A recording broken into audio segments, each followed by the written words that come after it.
Hello everybody, welcome to another stream. How are we doing? Right, sort this camera without completely messing up the stream. I think I gotta drop that one a bit.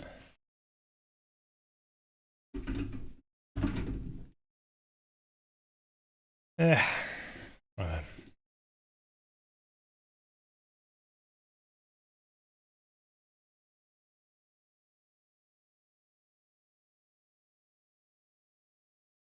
Anyways, welcome to the stream everyone.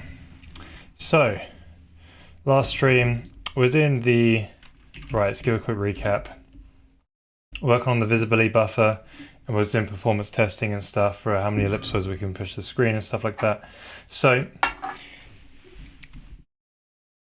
what happened is I spent a little bit of time off stream doing some more because I was thinking, you know what, I think OBS might be impacting some of these numbers here. And crap, I've changed my DPI. I've hard-coded my DPI, isn't it? Let me hard-code that. UI. Oh, it's per frame. Yeah. So I hard-code it to 1 rather than grabbing the one from the OS. So right. So let's run that again. So essentially, I was thinking OBS was getting in the way of the results that was getting back from just the profiler here. So trying to do performance testing and improving live on stream is probably not a good idea because it did seem to be more stable. Like when I pushed more and more ellipsoids to be rendered, it gets to a point where it becomes like the numbers become a bit jumpy. So this is about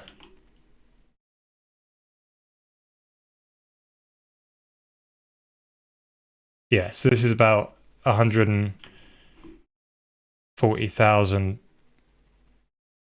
which are actually getting rendered on the screen. But there's like 1 million being passed through the render being occlusion called.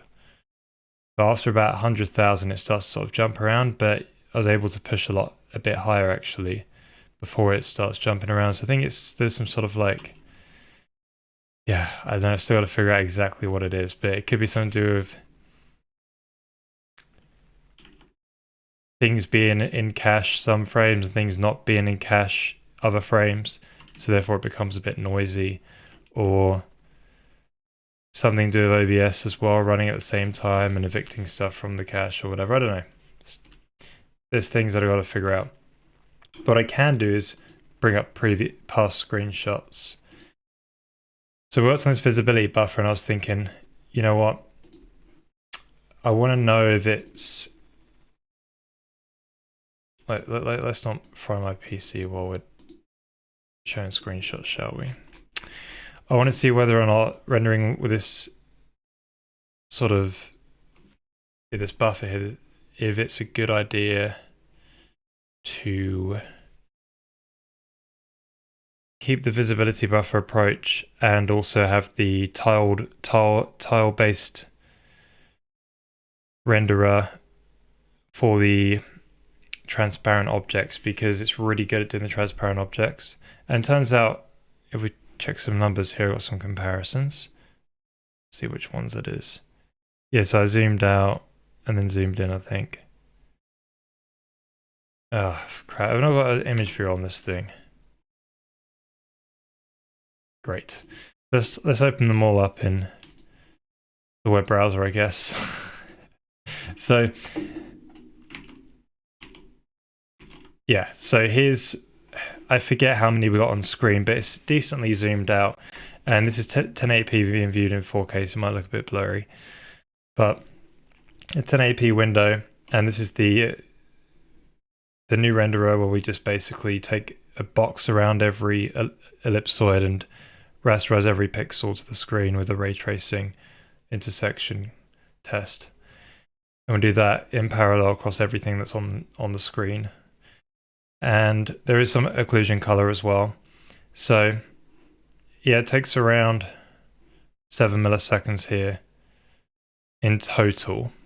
including actually doing the rendering of them. And that's another rendering one. So that's a 32 by 32 squared. This is 16 by 16 squared. And there's off-screen stuff for like shading as well, but they're just not included in these times. Or sorry, they're not at the bottom, but it is included in this time here. So compared to the other one, the tile-based binning approach, it was 10.5 ms in total. So it took 1.6 ms to bin them into screen tiles, and then a further 9 milliseconds to actually go over all of the ellipsoids that are in the same screen tile and ray trace against those. Now, I think that might be because it's got a lot of small ellipsoids in some of the tiles, and it's just missing a lot of them, has to do more tests, something like this. And then this is when I've sort of zoomed in a little bit more. This is the one where it just splats them to the screen. That's 7 milliseconds. And then for the tile-based binning... Oh, okay, that one. All right, I don't know where that one's gone. Maybe it's opened up out of order, damn it. Crying out loud, I think it has. Yeah, and here's the tile-based binning one. That one is like 8 milliseconds, so it's an extra 1 millisecond expensive. So I'm thinking that the visibility buffer approach might actually... Right, here's when we're... Oh, for crying out loud.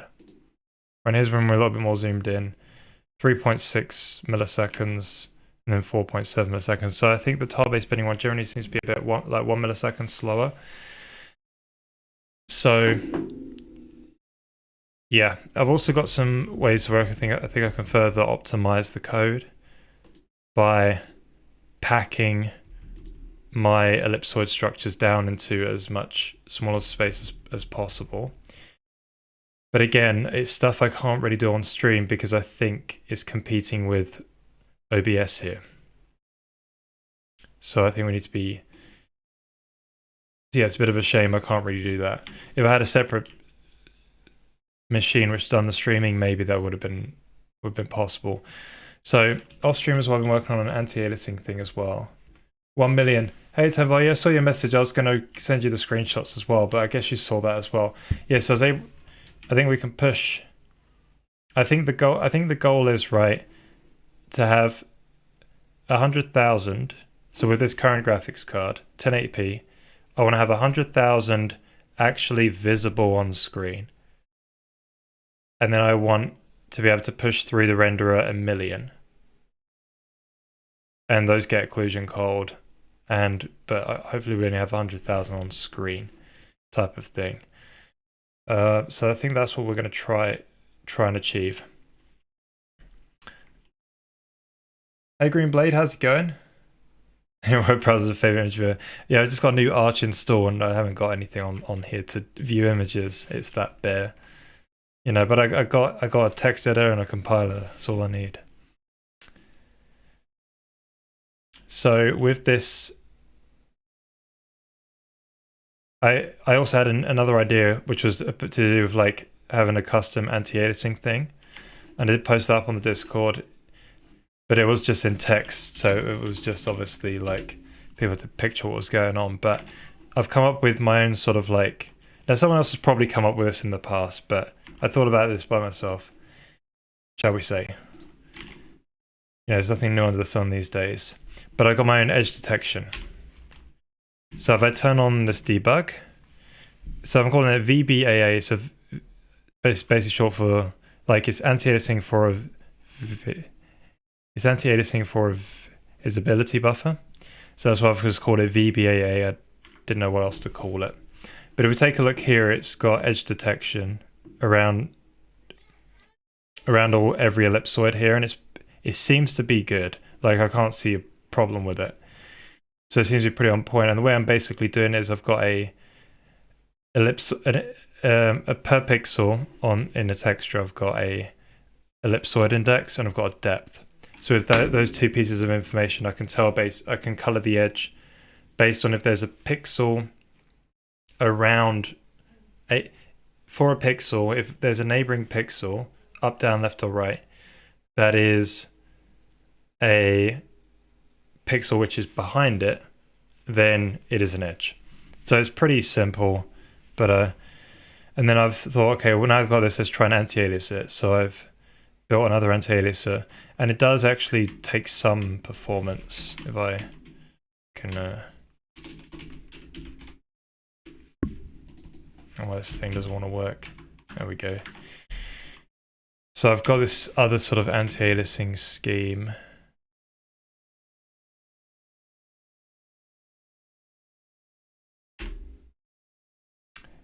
And yeah, I've been testing it off stream. It's okay. Like, if we zoom in, it can be done better though. When it moves, it still looks a bit weird. I think if we can, yeah, so before anti-aliasing, with anti-aliasing. So it does achieve what we want. I just need to refine it a bit more, because when I move, it doesn't quite do it as well as the super sampled anti-aliasing does for, like, I can bring up this panel here. And if I bring back the tile based render and turn on super sampled anti-aliasing, so let's put that down here so I can toggle them off, on and off. Yeah, you go. So that's the super sampled anti-aliasing one at four times. So 16 subsamples. It looks better if I toggle it off and then look at that one. See, it doesn't quite look as good, but I think I get it a bit closer. I might have to take a bit of a border off. But yeah, when it moves, if I can get a good view, it might be hard to see this on stream because you are seeing basically a pixel here. Oh crap, what did I do? Alright.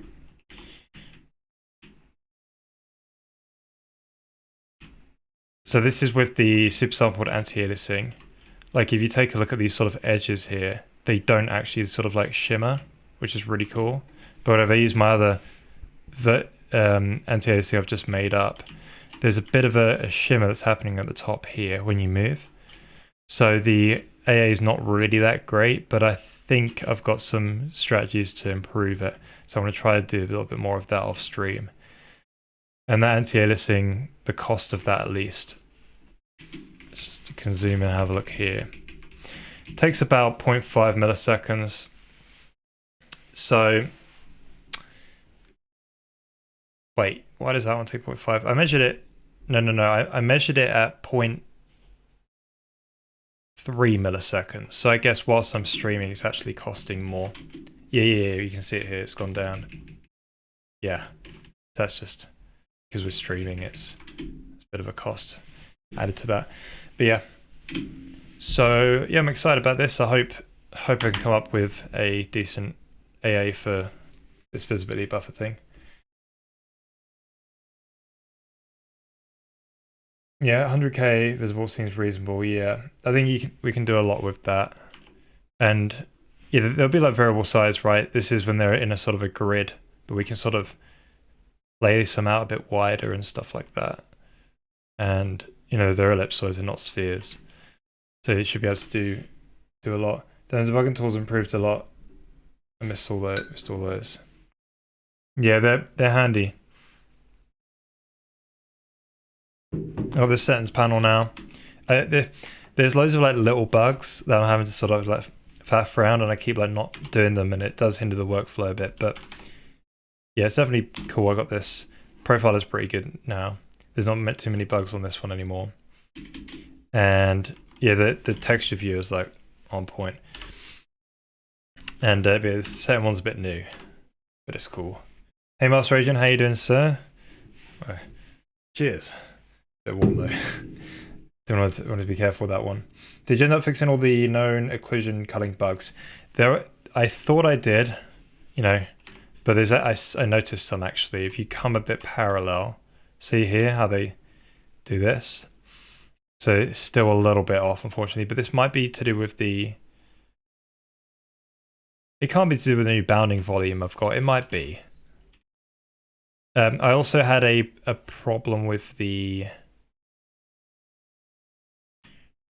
basically when I had a model which was a single ellipsoid, the model bounding box was like very small. And I was like, why is that? Well, basically I had my ellipsoid outside the bounds of the -1 to 1 range in local space, and it was so that was causing it to be cold early. So that was one of the bugs that we ended on, I think, one of the previous streams, actually. Yeah, I think it was the last stream we ended on that one. So that's, I fixed that by just shrinking the, making sure the ellipsoids for these models just stayed within the bounds of -1 to 1, and that so they won't get cold. But maybe I still haven't done that, and this is what is happening here. It probably is a very similar thing to that. Or at least I hope it is. But yeah. So today, I wanted to just, let's move on from doing our performance testing thing. I'm going to carry on with that off stream because I can't really get fair numbers on stream, I think is safe to say. But there's still a bit of a toss-up between should I keep the visibility buffer approach or should I use the tile-based renderer. I've still got to test like, well, what happened? I've only tested for 1080p screen, a 1080p window here. This is 1080p. But on 4K, does the visibility buffer approach work even better than the tile-based binner, right? And does the, or at smaller resolutions, right? Does it, which one also is better? Sort of there. I might just have to keep both and support both because they might have certain, pros and cons in different circumstances, right? But yeah, again, I'm always going to keep the tile-based one because it does transparency, whereas the visibility buffer is just an optimization for opaque draws, and that was the idea around it. Yeah, the transparency is really good, so I want to obviously keep that. Yeah, and if we move, we're going to get occlusion buffer glitches. I've got to add reprojection, but we'll put that in soon.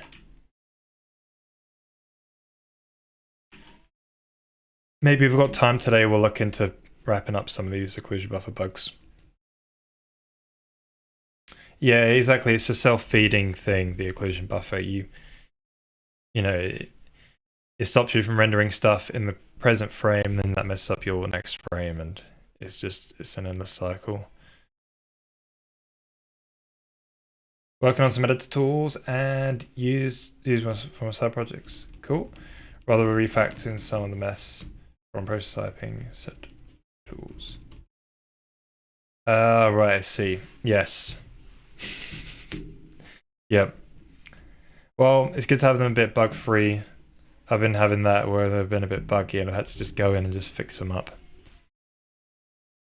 So that's good. That's awesome though, so you got some more features coming in, that's exciting. What sort of editor tool specifically? You mind into that one a bit? I recently discovered the pangui.io and I'm excited for it. It seems to be very similar to Clay. Nice. Yeah, I saw Clay. Oh, there's your message I specifically put on unread. Why did I go here? My brain was just... Oh no, that was green blade. Damn it, you guys are both green. Confused my brain. Right. Okay, so is it like a single header C thing as well? Okay, data oriented, right.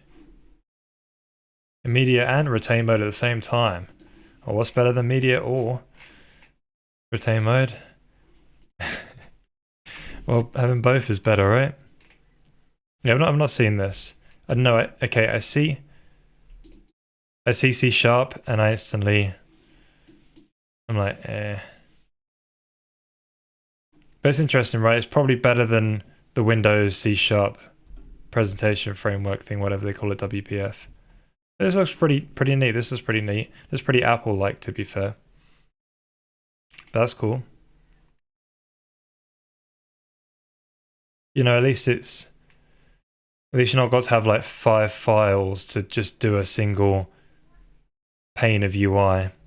I've got to have my model and my view model and my, and my model and all this. So many damn files. But that's cool. It's interesting. If you're a C# person, I guess it's interesting.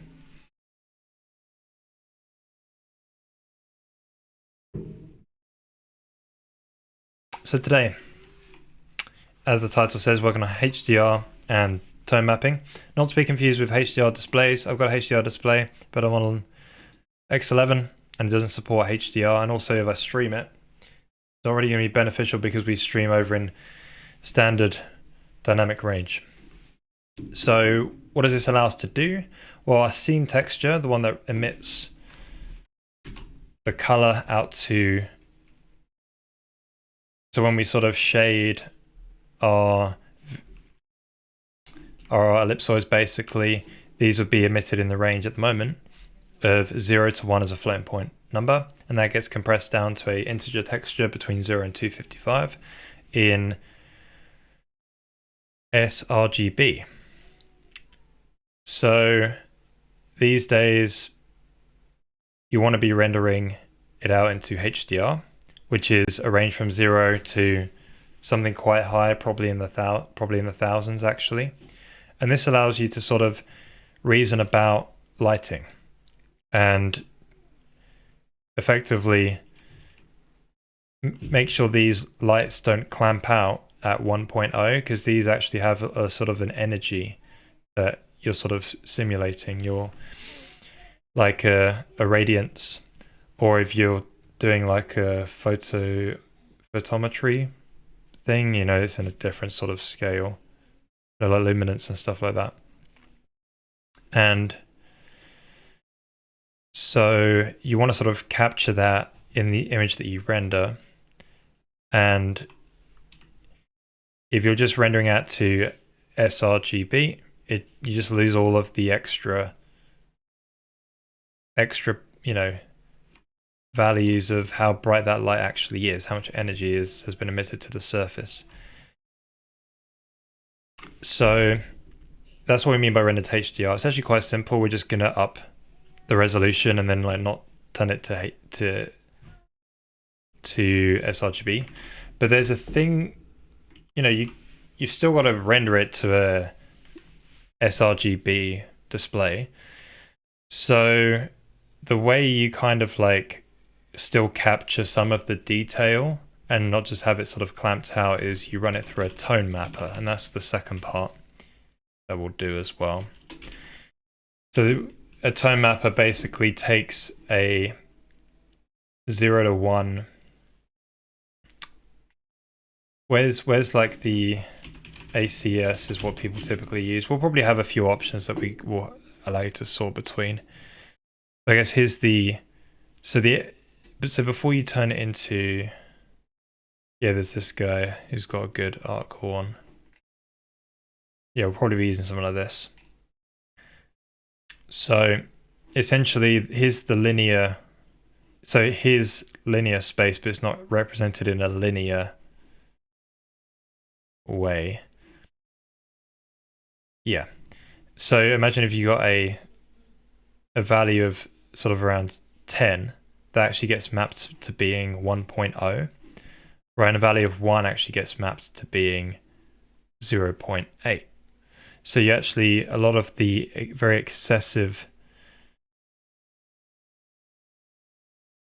values still sort of come through, meaning that you will see more detail in brighter spots, and you will sort of lose, whereas you would have it just would have been clamped out and it all would be the same value at 1. Instead, now there's some kind of essentially a range from 0.8 to 1 that's allocated for brightness values between 1 and 10 using this specific curve. So this is what a tone mapper does. So then you can map this 0 to 1 range to sRGB and compress it down into a standard, you know, 888 sRGB texture and send that to the display. So it also does something with the darks as well. Notice how actually it brings up, it makes some of the darks a bit lighter. Is that right? Yeah, it's hard to say. It does something a little bit with this is like a non-linear thing here, right? It's a bit difficult to tell what goes on. Yeah, so essentially it just remaps color and allows you to view a little bit more of that HDR range on a low dynamic range or standard dynamic range. You know, they're basically the same thing. monitor. So we're just going to be faffing around with that today, and then hopefully we finish that quite early, and then we'll move on to maybe fixing some of that occlusion buffer stuff as well. Make that look proper good.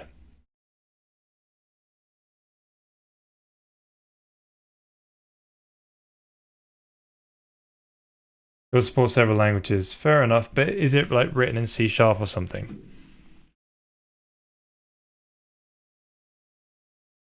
I typically don't like using stuff if it's written in a different language, because I like single headers, and that means I have all the source code just there. And I only usually like including single headers which are for like file formats. Anything else I probably would just write myself. The tool for making these tree of splines. Tree of splines. Interesting. Oh, like nodes and stuff, like a node graph. The far as it has generates the trees. Oh, okay, and attach them and such. Lines on the 2D plane and just merge them. Oh, okay, you mean like Beziers.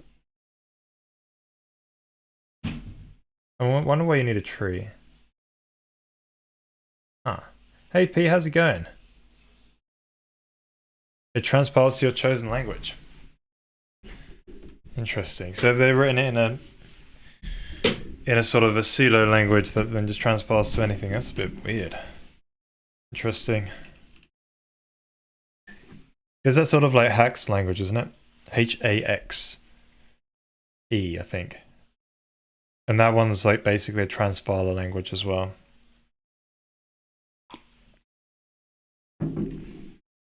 Awesome. Yeah, I'm not doing bad, thank you. Not doing bad at all. Well, I'm in my UI. Get out of there. So scene texture. This is our first culprit. So we're going to take this format. Now, we might have to add a new format. Oh, no, we don't. Past Henry has us covered. So we got to now up it to a texture format. So we're going to go twice as big, which is going to probably impact performance a bit, actually. And we're going to use 16, 16, 16 float. So we should be able to support values up, in the 1,000 range and have like proper HDR support in our renderer. For crying out loud, what am I doing? Right, so we changed this one and another one called Final Frame Texture ID, and also this VBAA one, I guess now. Ooh, I don't want to have to change. Oh, okay, I might have to change that now.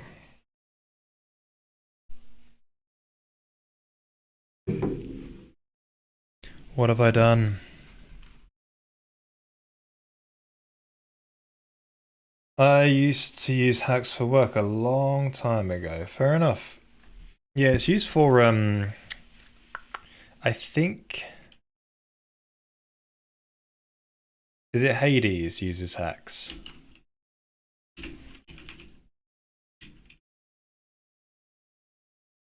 There's a custom engine written in Hax, isn't it? I think. Did I just find a new strain of weed? Oh my days. This is not why I said Google.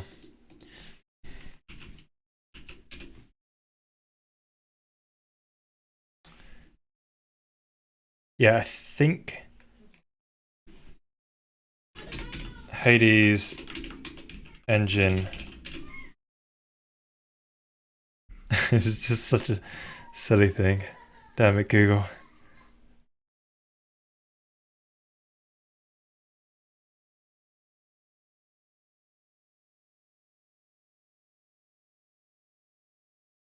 But yeah, I'm pretty sure they use the alt custom engine.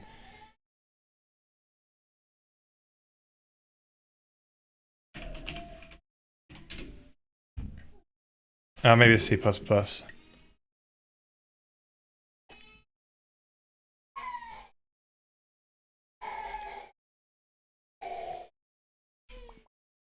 Maybe it's some other indie, I forgot about him.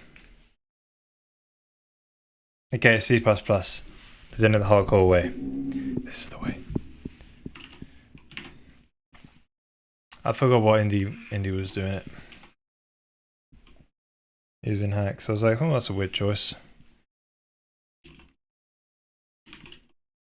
It does very much look like C#, that language. We used to use it for web games and such. I'd be amazed if Hades used hacks, but I know it does transpile C++. Yeah. Yeah, so what, it wasn't Hades then, it was something else. It was some other indie. Man, I forgot who it was now. There's that sort of like, what's that hacks game engine? You could probably find it. Just by figuring out the engine.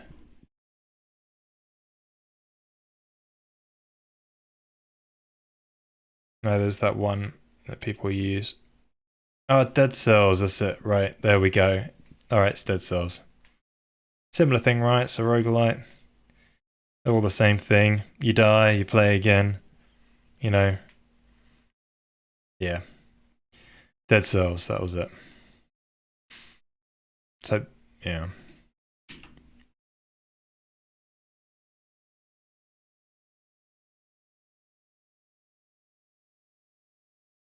Heaps, right, okay. Not heard of that one. Yeah, so I think that wasn't a common engine then. I think, yeah, Dead Cells made their own engine in hacks or whatever. Yeah.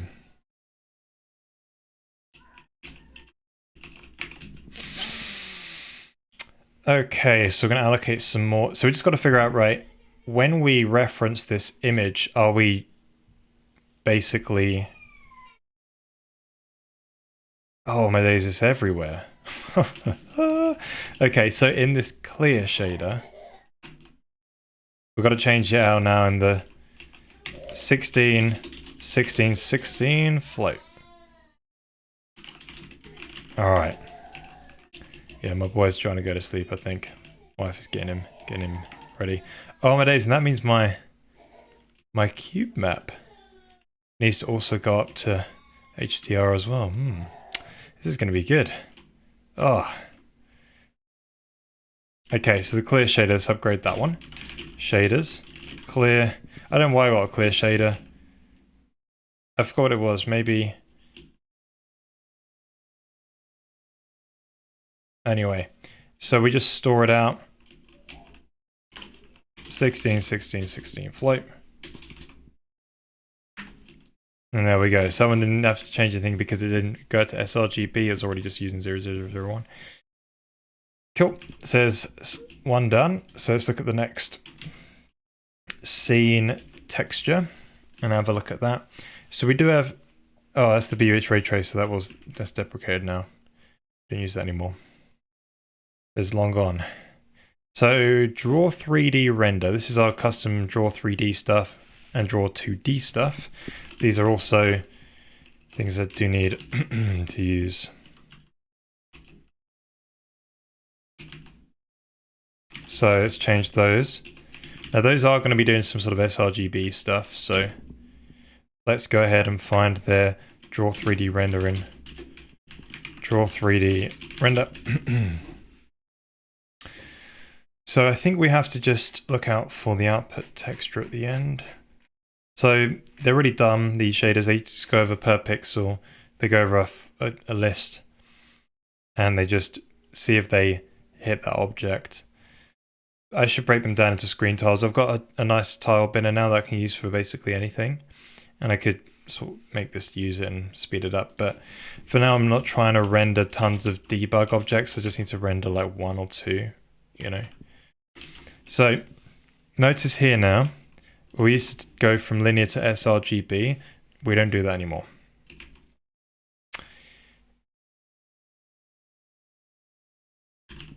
Now we've got to be careful.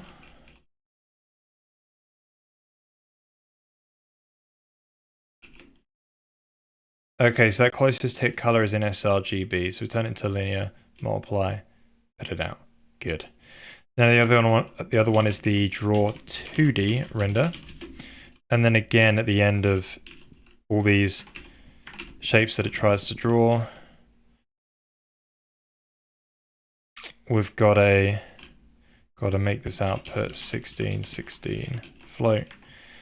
And Right, so I think this is in sRGB already.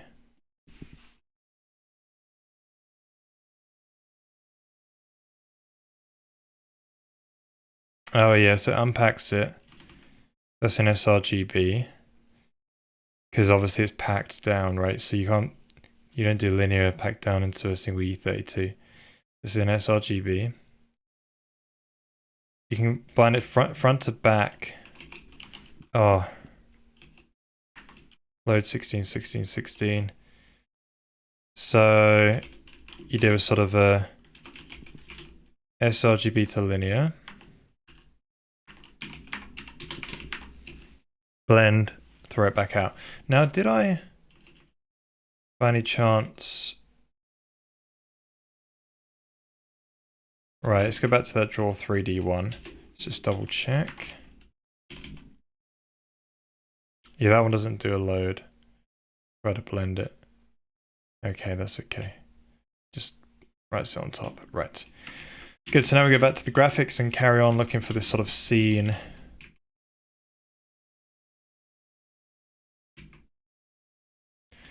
Texture and see what else we need to change. You know, it's HDR, so there's a sort of texture copy. That's fine because it's going from a final frame texture, which we also changed. We'll look at that one too. Go around and change all those shaders.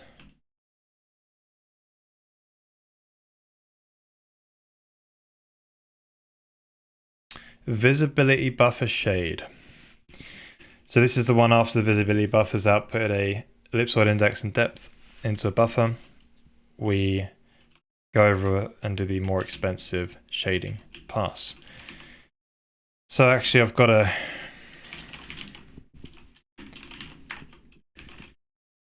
While I'm here, I'll change it for the visibility buffer anti-aliasing as well. That one's also got to change. Okay. And now we're going to go into the shaders and fix up both of these. So visibility buffer render.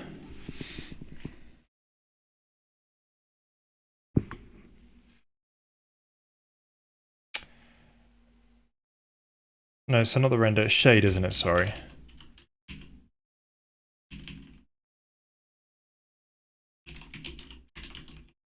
Yeah. So it gets at the visibility buffer pixel, unpacks the depth and the ellipsoid index, reconstructs the ray in world space by getting the view space pixel moving into world space, then gets the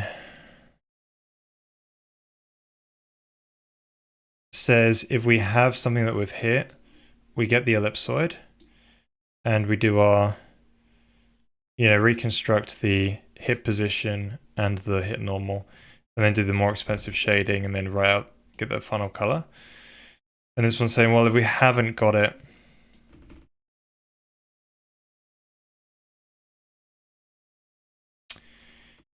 do a sample the texture cube of the environment map and then turn it from sRGB to linear. Now, yeah, I'm saying here it's problematic that we sample an sRGB, or is it? And then do the translation to linear. But we'll probably be making this cube map into linear in a second anyway. So, I know we will be doing that. So, let's not worry about that, and we'll change that up in a minute when we render those cube map faces. Yeah, I use Helix. I update my NeoVim plugins, and they basically didn't work anymore.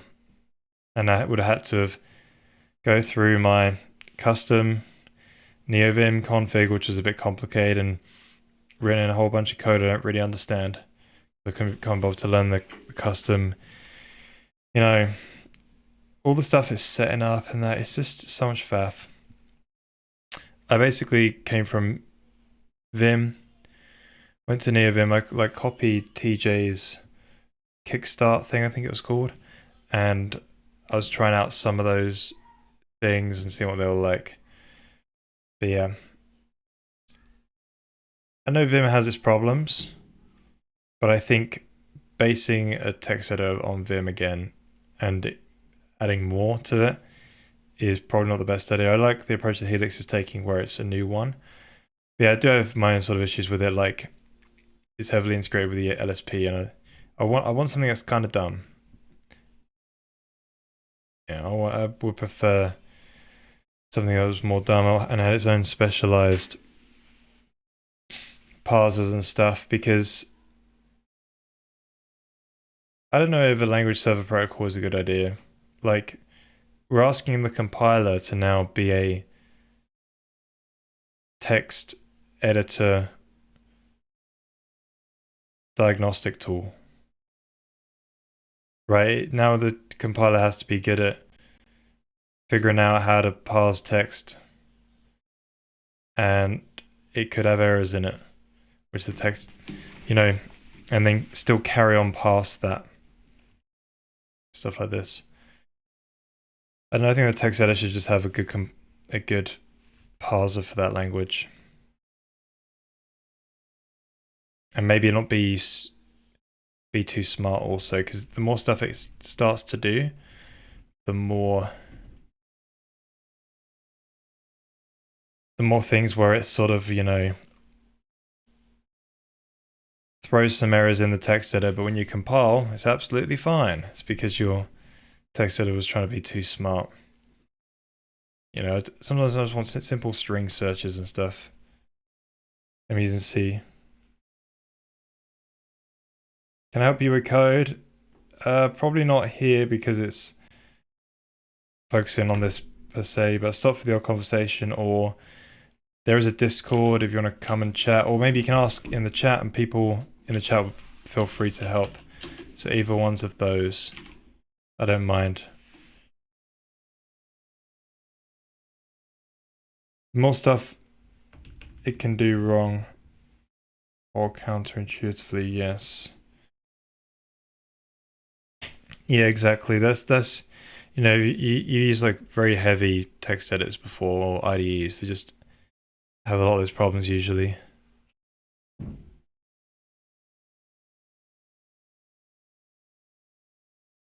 Mm-hmm. Yeah, like it seems good at first, right? But then like you end up just wrestling with it. Things just be simple. We'll go back to just simple things. It would be nice.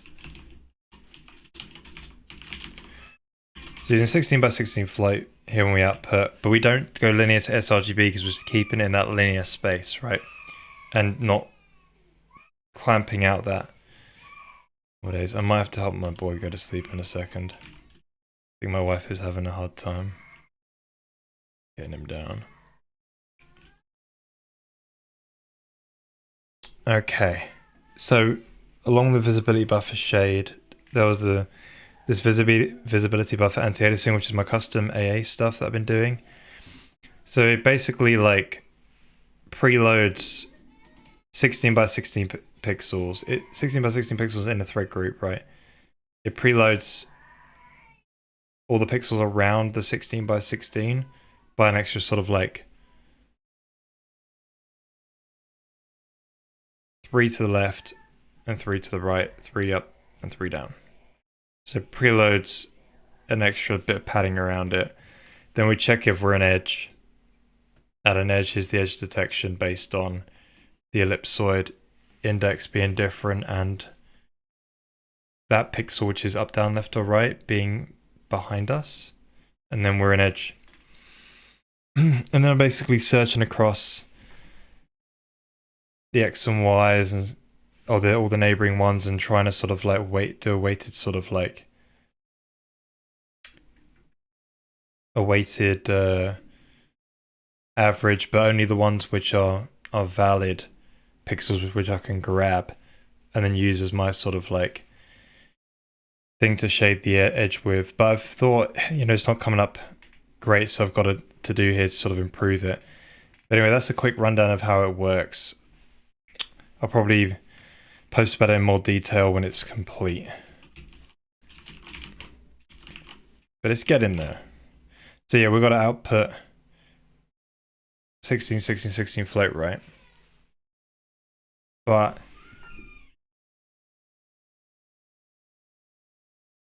linear to sRGB, we can't do that anymore. I wonder if I deleted something with extra coding it, actually, damn it. Oh, we can have a look in the git diff. Right, so there's one problem though, is this is already in kind of an sRGB space.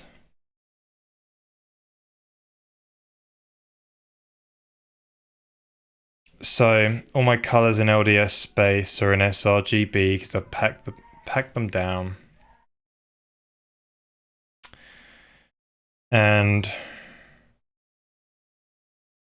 we've got to use up more LDS space. So it's probably going to slow the thing down a little bit more, which is a shame. So I want, let's just store the full thing and just get it working. And maybe I can pack it down into maybe maybe a,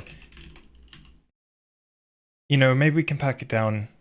No. Yeah, let's just pack it down to a unit 2. One more thing, unit 2, that's HLSL. Damn it. E32 times 2. Yeah.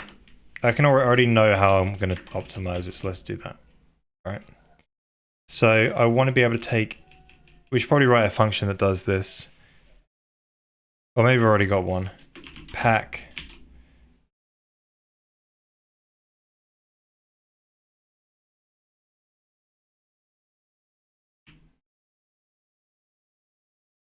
There's an F16 times 4. I think I've got one of them dotted about. We'll see. Nah, I ain't got it. Yeah, there's these sort of like instructions built into GLSL, but I don't know if it's really that good.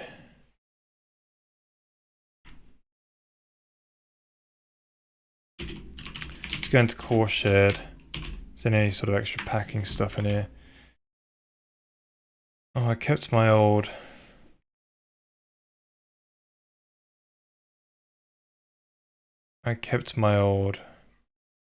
ABB from local thing, right?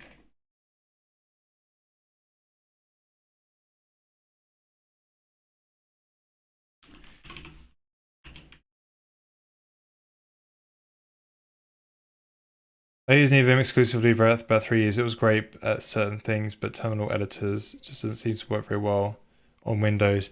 Yeah, that's why I couldn't really use it at work, because they were kind of dependent on like some, or for me at least, my problem was it was dependent on some of that sort of like Unix stuff. So it'll start calling out to some bash things, and you're like, oh my days. Like what, some plugin I was using or something, right? And then I can use that. But Helix is on, but I've seen people get like NeoVim working. I don't know if it's just me, maybe. But yeah, Helix apparently is on Windows as well. I got it on Windows on my work PC. I'm just trying to sort of switch over to it.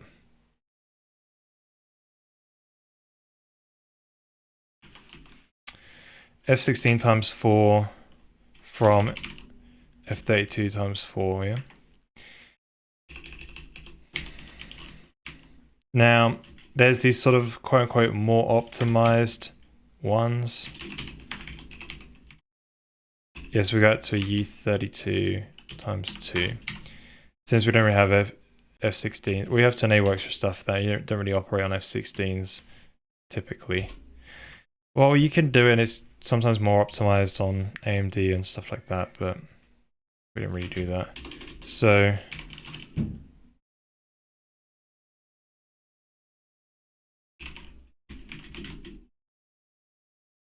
pack F16 p.xy. I think that's just goes up to U32, doesn't it? Yeah, good. So do the ZW,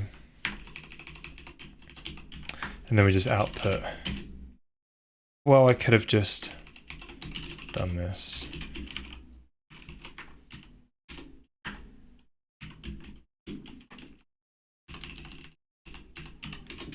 All right, and then with the unpack,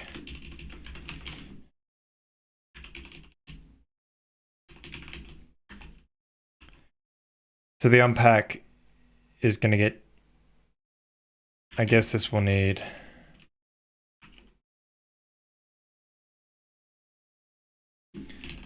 unpack F16.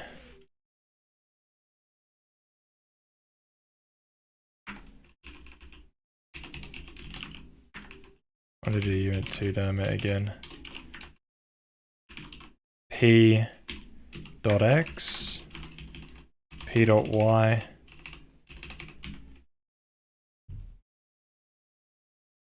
and now we can just reconstruct the vector.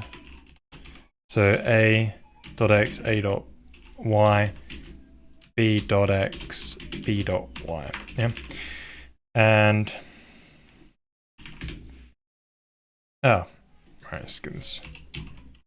So now we're probably going to use these a lot actually when it comes to HDR stuff, is packing them down into like float 16s.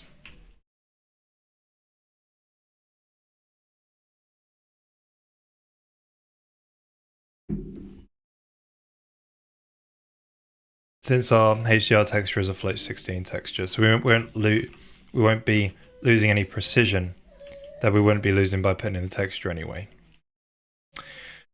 So when it comes to actually storing them inside this LDS memory, we simply, so this is the preloading bit, right? Preloads 22 by 22. So we've got a bit of a border, 3 by 3 border around the 16 by 16.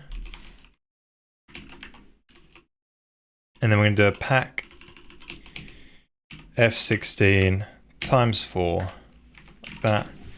Cool, cool, cool. And then when we actually operate on the colors here, so we get the color. So it's now just an unpack, rather than the sRGB to linear, we unpack the new F16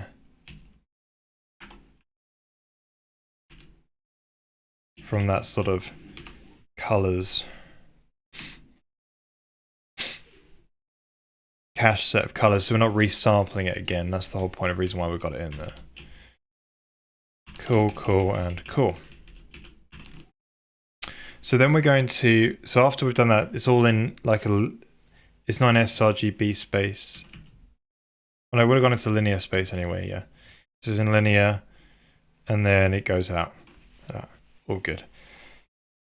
Right, this is my edge detection thing. Why am I filling in the colors here? I don't need to fill in colors. So this is just the edge detection shader where I just test the edge detection code and visualize that, because I didn't know if it would work or not, and then it did. And it's just good to be able to visualize it, so I can take screenshots of it later and show what this anti-aliasing thing does. And yeah, I just need to output it into this sort of HDR texture. Is edge is just 0 or 1, right? So it's just black or white basically. And there we go. So that's some more of those shaders done. So let's keep going.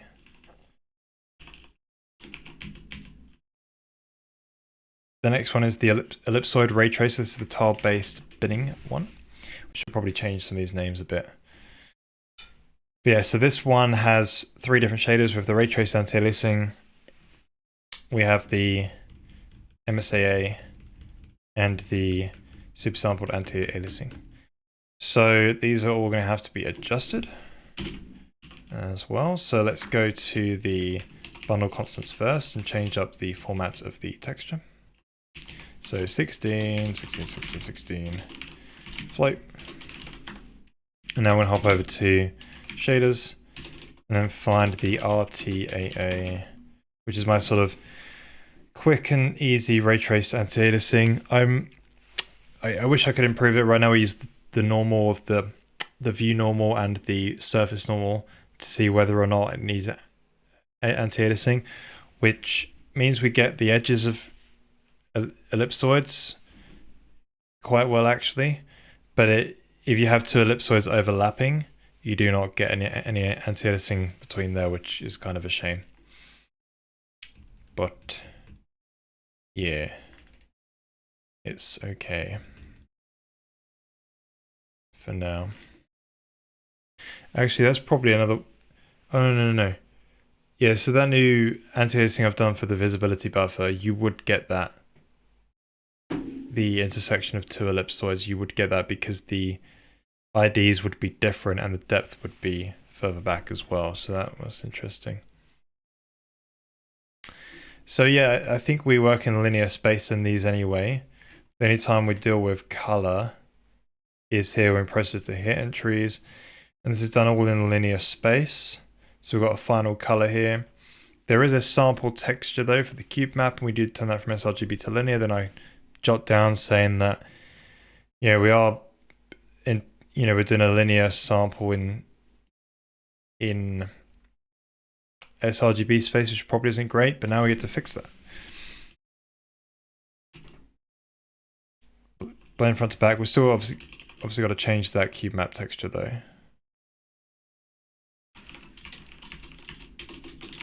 Which we will get around to doing that. So that wasn't too bad to edit. So I just got to edit that for... I already just stuck the visibility buffer in between there, damn it. Got to reorganize the code at some point. The next one is the multi-sampled anti-aliasing. So it's just doing it in software, we're just emulating it. I did actually notice that it is faster than super sampled anti-aliasing. But when I push the scene up to be very filled with ellipsoids and stuff, it actually end up being slower. So I will do some investigation into the future. I'm not bothering doing it anywhere near now, to be honest. When I do optimizations, like to really try and push this thing further than it is right now, then I will try and solve that bug. But until then, it's not worth investing time in it. So this one again does this after figuring out which ellipsoids have been hit. It does the material shading. That's all done in linear. So it gets a bunch of colors. That's cool. Then it does all of the hit lists and does the blending front to back. The only sRGB thing is here when it samples that cube map when it's not fully opaque. So again, we just remove that sRGB conversion because this will soon be in linear space. We just got to deal with that in a bit. And then, oh, did I remove that sRGB conversion in the RTAA one? I think I did. 16, 16, 16 float. Right, let's go back to the RTAA one. Oh, it's right here. Yeah, okay, I didn't remove the linear to sRGB. Whoops. Fix that. Alright, so above this then there must be the super sampled anti-aliasing. Boom. Here it is. So super sampled anti-aliasing is obviously just we're essentially rendering at a higher resolution, but per pixel we're rendering at the moment a 4x4 grid. This should be passed in as I just didn't do it. So it's a 4x4 grid that's being rendered inside the shader and doing the sampling and everything, and then combining that down into a single pixel before we write it out to the final buffer. So this saves on like basically writing out a high resolution texture, which does cost. And it starts to cost a lot, especially when you scale things up by like ×4. But it's still really expensive because we're doing like for 4×4, we're doing 16 times more work. So, but yeah, does the job. It's a good base truth, and if people want to play at smaller resolution and have good AA or have a really good card and have really nice AA, then they can use this thing.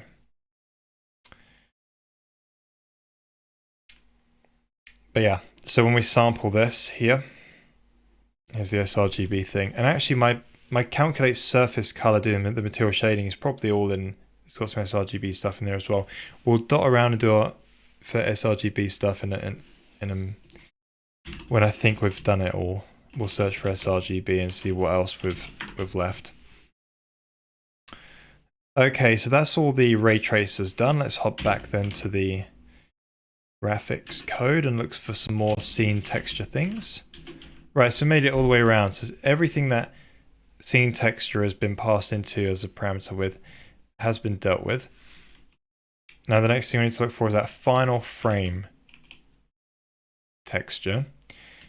Final frame is something that we rendered the UI to because the scene can actually be rendered smaller and then it's copied into the final frame texture via the UI as a texture that's been rendered to a sub portion of it, like in the UI system itself.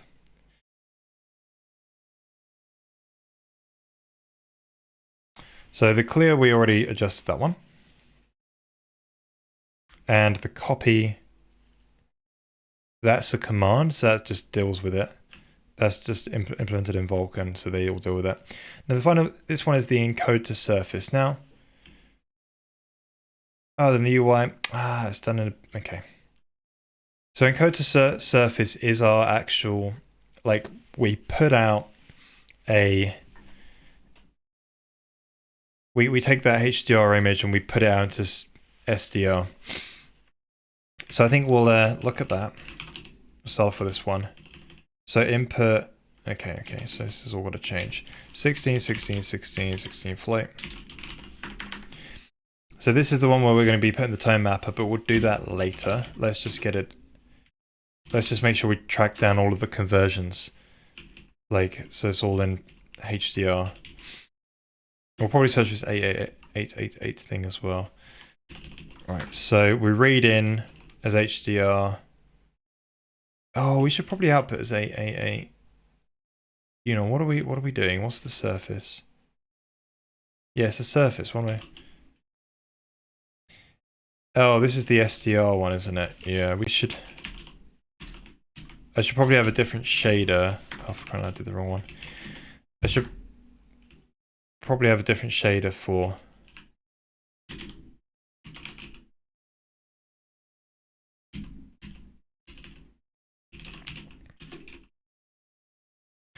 Yeah, so to do scene and final target should be in HDR linear space. Here we do the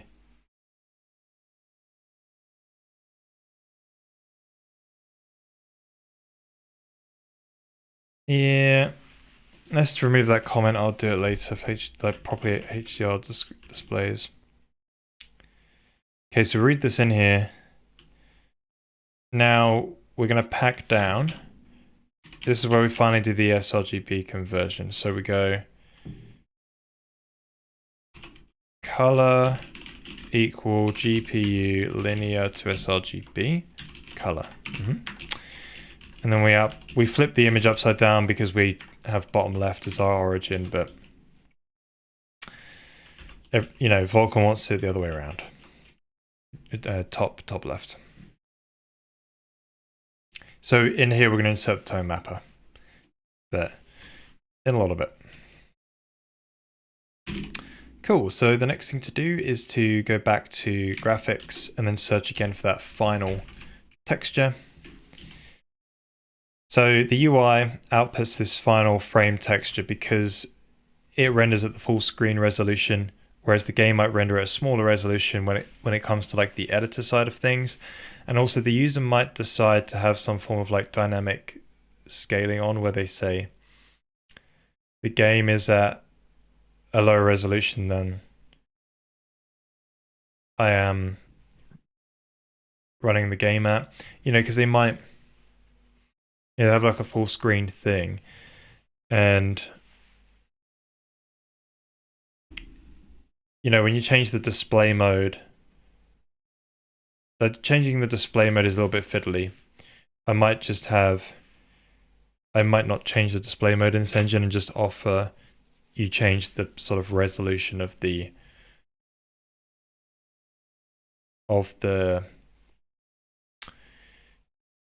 scene, and then have some kind of upscaler in there for that. But I don't really want to be leveraging these sort of like upscalers because I'm not really interested in that technology. It's just a way for the user to be like, You know, my PC doesn't quite handle this stuff, but I would like to.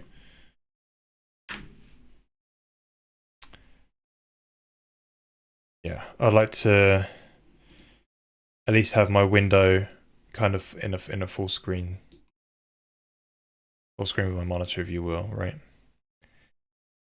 It would have a bit of a cost though, doing an upscaler, but it might not be that costly.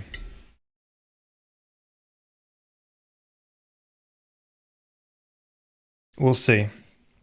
I could change my mind though and implement the sort of display mode changing stuff, but it is very fiddly. I've done it in the past.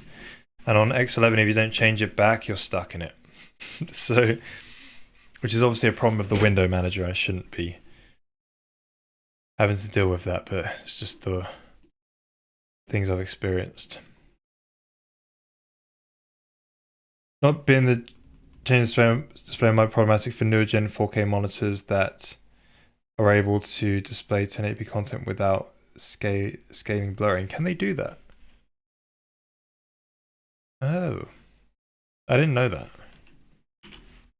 How can you scale it without blurring? How does it blur? Wait, because at the end of the day, they're just running an upscaler, right?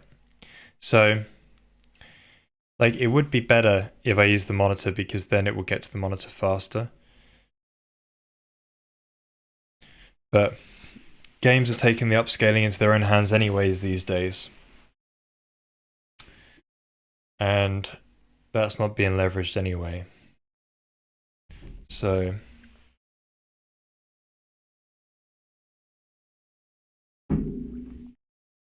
yeah, that's interesting. People use them for playing 1080p content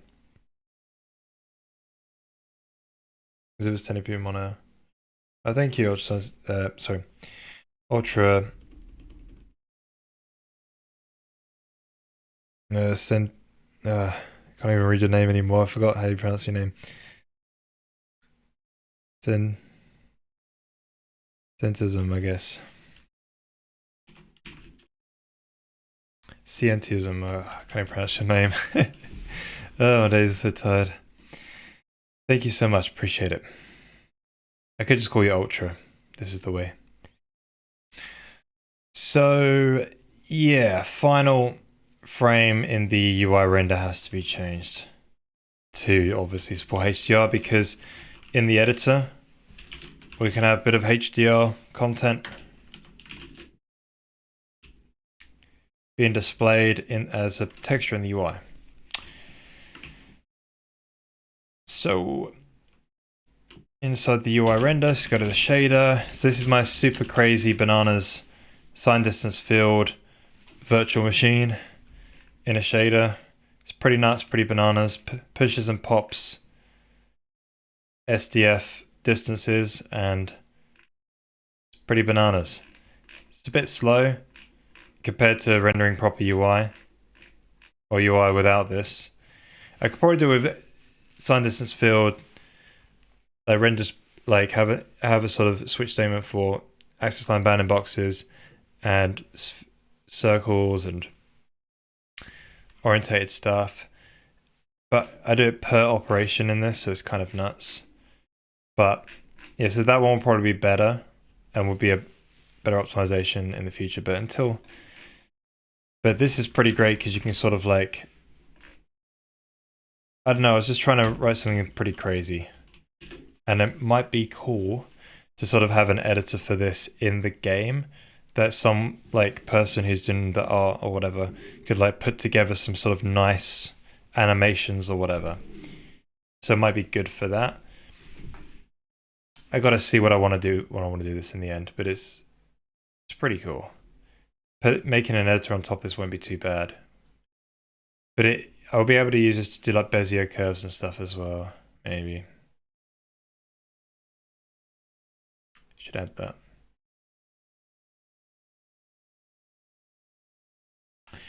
The dual mode monitor can run at either 1080p resolution with an esports grade 300 Hz refresh rate, or okay, much sharper 4K retro. Sorry, 4K res with refresh rate turned down. Yeah. I see. Scientism, right. I see. Interesting. Yeah, of course, because it, the cost of putting the 4K image through the wire is more than 1080p one. So there's only so much bandwidth to get it to the display, isn't it? So yeah, maybe I might have to do the display mode thing. So fiddly next 11. I'll probably have to offer both then. No, but that means the user would change at the push of a button. They can change their resolution. Ah. Oh, easy. So the hardware does it. So the game won't be changing the resolution of the monitor. The monitor will be. That's all right. So maybe it's okay. No, I did it straight X11. So I have full control of my API, yeah. No, that's cool. He wasn't wrong. It's all right. Yeah, it was. It seems like you could be right though. Some monitors might have you sort of manually change it down and might not have that ease ability. But that's a good point though. Like the game might need to do it. Or yeah, we'll see. Yeah. You might be right though about that.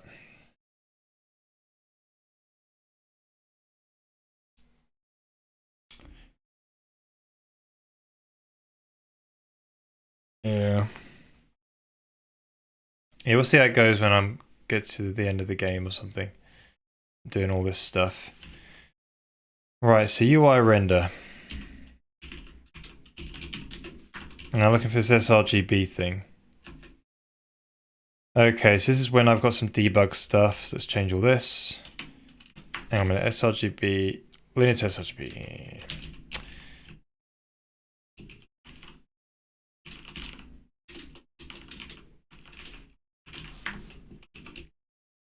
I got a few of these buggers.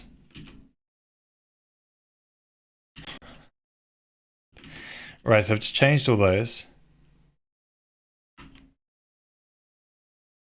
Now let's go down here again in the UI shader. Is there any sort of sRGB? Crying out now, get back. No. Okay. So linear to sRGB, get rid of those as well because they're not outputting to sRGB anymore. So this takes in a solid color. So this is like push a solid color on basically. Yeah, so after you this is like a sign distance field virtual machine, right? So you sort of say like, right, put this shape on and put another shape on and then make a union of those two shapes. So those are like 3 commands you push on, and that'll sort of modify the distance stack. Then when your distance stack, and then once you've modified your distance stack to be one distance, you're then allowed to put a color thing on. So you can color it solid or bordered or texture it. So when it's just a color, well, that comes through in as a sRGB thing. So this is fine. It's going from sRGB to linear space. So that's cool. So same with these border colored ones, and the color texture, it's got a bit of a tint as well. So it tints the texture. The gradients as well, they go from sRGB to linear, they're okay. But this is when I'm debug drawing this sort of tile thing.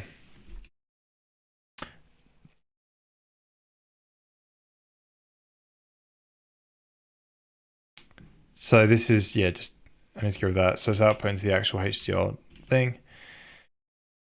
Now here's where we've got the final color. It's going from linear to sRGB. That's a big no-no. I stored it in LDS memory because there was some VGPRs I was over allocating. I was like, well, I haven't used LDS memory, so I'll just use some of that since it's going to waste anyway. and saved me some VGPRs, and it actually helped with performance. And fish them back out again. The end.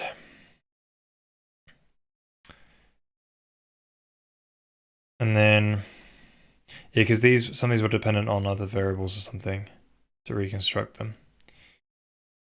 Now this gets the game color, and we're blending front to back because it could be, oh crap, but you could have the game being in there as well. Yeah, it's one of them.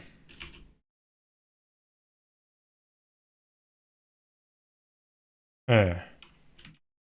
Right, but the game could have been passed in. Oh no, it's not the game color. Right, so the output texture that we're rendering to, load that current pixel. I call it game color, it's not game color anymore. Well, OG color. Blend front to back. And then store the final color back in.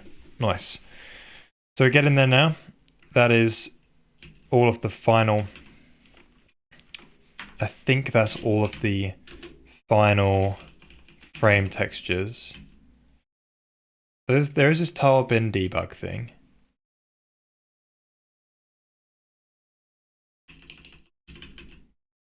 Yeah. Right, tile bin debug. Got some debug views for that. We'll sort that one out as well. Tile. Yeah, one of them. So this one actually renders out now to a 1616 float. And then we render out the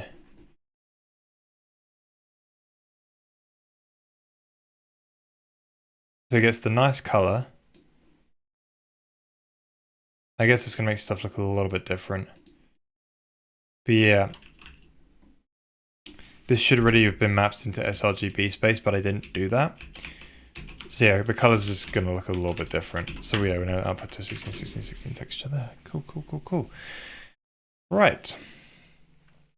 So what is next? We need to look around for all sort of uses. Well, actually. So the next one is the cube map. We have this environment map. And it's currently in this sort of 888 format. Oh, I've got to sort my screenshots as well. My screenshots are going to come through in. Ooh, it's going to be something.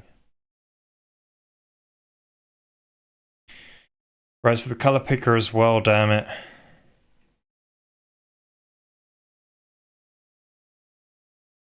What's the color picker doing? Oh yeah, but the color picker will be in. Oh, that's just a texture. Oh crap. The UI's got to support sRGB textures and HDR textures. Right, back to the UI shader. So when we render a texture, it's a sample. Ah, so because we sample from it, it doesn't matter. There's some magic going on under the hood where it doesn't matter what format it is. sRGB, okay, but now is it an sRGB or... Okay, so we need to do something with our texture where we mark it to say, hey, do you want to do the conversion? Right, so hang on a minute. Thank you, Bindless.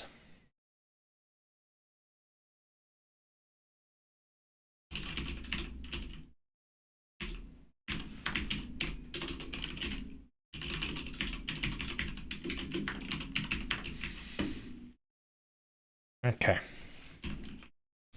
So in the high bits, we're going to probably store. Run out loud, my stupid phone. What's it doing? Why is it making noises? It's probably listening to me or something. Okay, so we'll probably just call this like word. Okay. Then this would be word. And so I've probably got to like put some bits in here now. UI texture. Okay. Cool.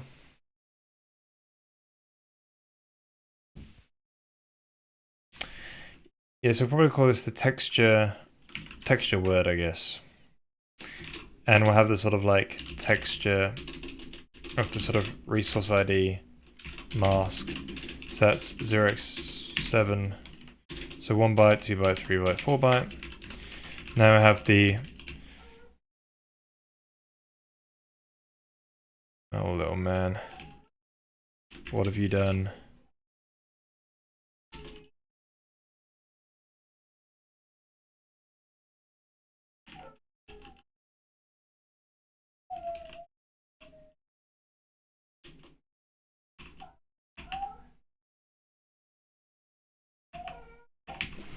Two secs, the baby's just started to move, BRB.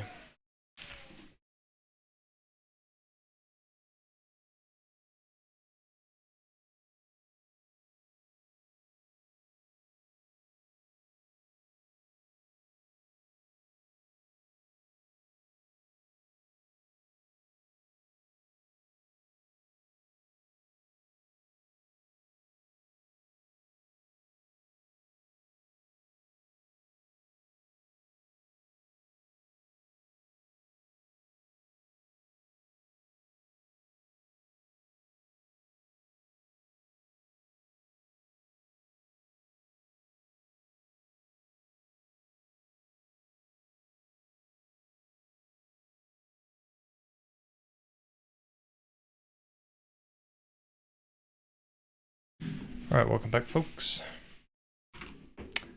So, yeah, so we'll flag it if it needs the sRGB conversion because it is an sRGB. Since we're not gonna, I don't think we mark our textures as sRGB, mate. Oh, maybe we do. Good point.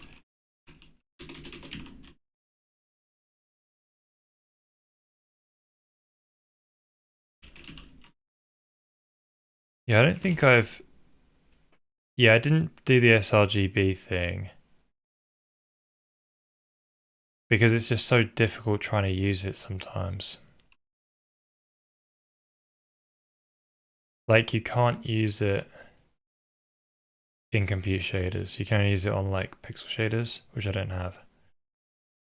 So I can only use it if it's a sample. If I'm sampling, yeah, this is the reason why, right? I can only use it if I'm sampling from a texture which I've uploaded from the CPU, which is basically never. So I might as well just like not support that and just do it manually. It's one of them. So yeah, we can say that billion is sRGB. Then you go word and that UI texture.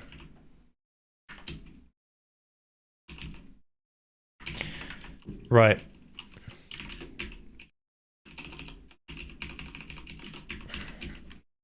Okay, and then all we do is say, right, so after we've sampled it, now it's going to sample it. This is the problem with this. It's going to do the interpolation in linear. Sorry, in it's alright, it's only in the UI anyway, but it might be a problem. I think it's an issue. It's going to sample and then interpolate in sRGB space, which is not really going to be correct because it's... Yeah, it might look a little bit wrong. Will it? Yeah. Should do. So... The other way we could do it is we could have texture views. And you have an sRGB texture view and all this stuff, right? But I don't want to add... It's faff, basically. We could do it. To do this, or Yeah, the proper way is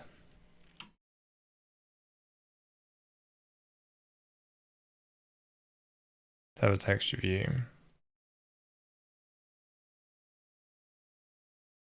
But then you've got to tell it all the formats up front as well sometimes that you want to do, and it's fiddly.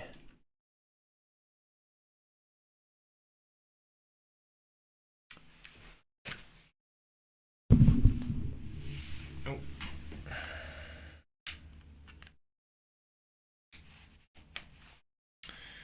Got some cables in the twist there. Okay. Yeah, this will technically... Right, let's just write this down so I don't lose this.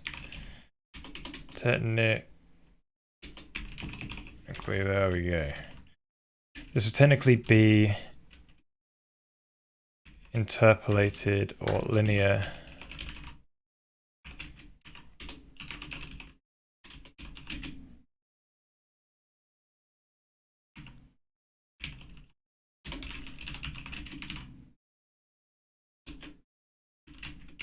As it will be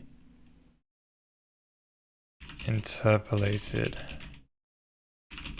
in sRGB space instead of linear.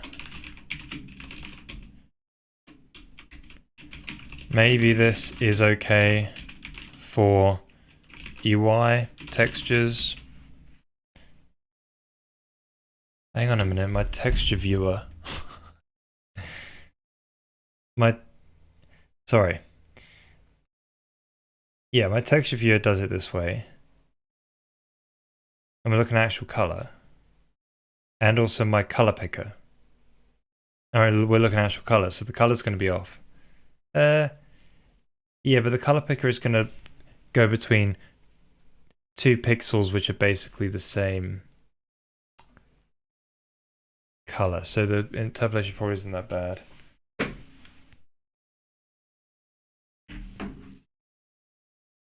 Yes, and maybe it's not that bad.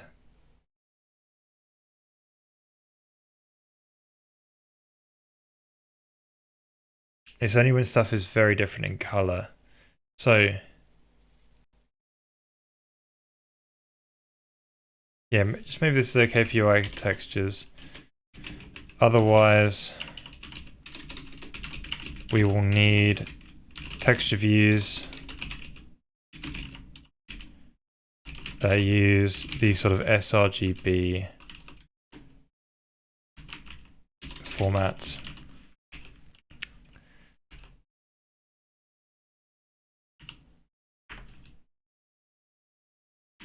Variant of the format as this cannot be used in compute shaders.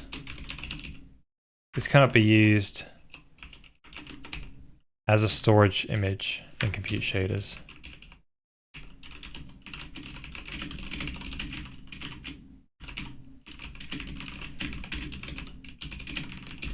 For some reason. I don't know why. Anyway. They like to give you magic, but not too much magic. So anyway, we'll sort that out, I guess. So we've got to do it from the CPU side. Just go to the UI code. Look out for texture. So this is where we plop it in here. So I'm going to do the lovely thing and call it word.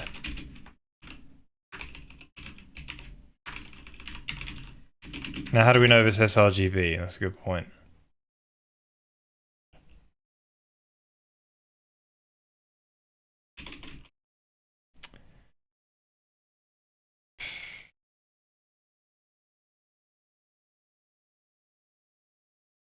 Oh.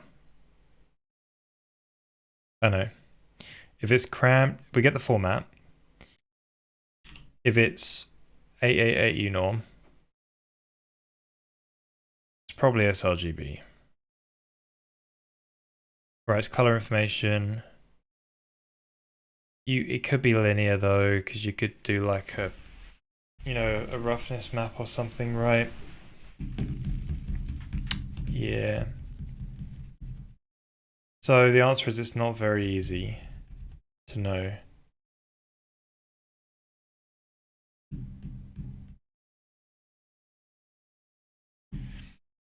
Okay, maybe we can change the... this seems a bit annoying. Maybe we could change... Maybe what we could do is change the GPU system under the hood, the abstraction we have. Maybe that will automatically create a texture view. So when you use it as a storage image, it will use the unorm variant of it, and you have to manually do the conversion yourself. But when you use it as a sample texture, it would just do it automatically for you, meaning I don't need to have this code here at all, right? That would be pretty cool. So why don't we undo all this? And let's go make that change, actually. That'd be pretty good. Man. Can of worms. Let's get rid of these. But this would be better. So in GPU.h, where we have these textures formats, right? Imagine if we have the sRGB variant. Okay. Automatic conversion to linear when using a sample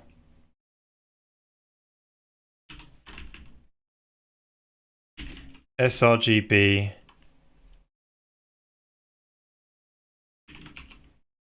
star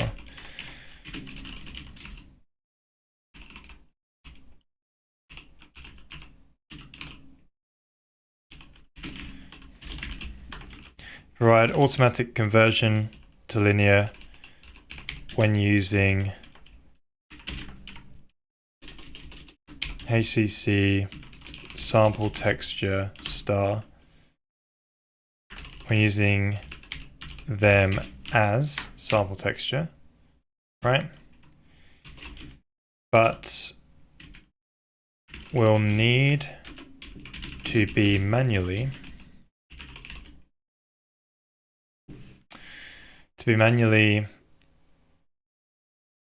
converted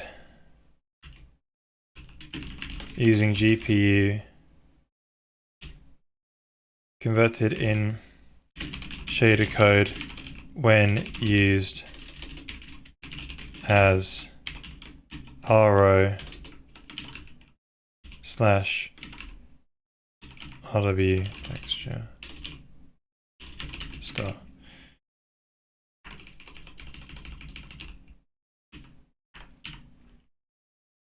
Right, that's awesome. So let's go ahead and get that in there. That'd be cool. So we'll have more in the future, right? So what we want to have is these lookup tables for like, hey, format is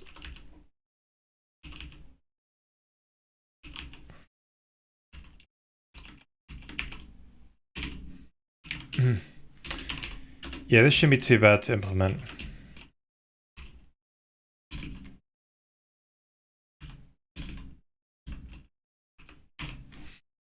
Right. So we'll say format is sRGB. And this means we can handle it.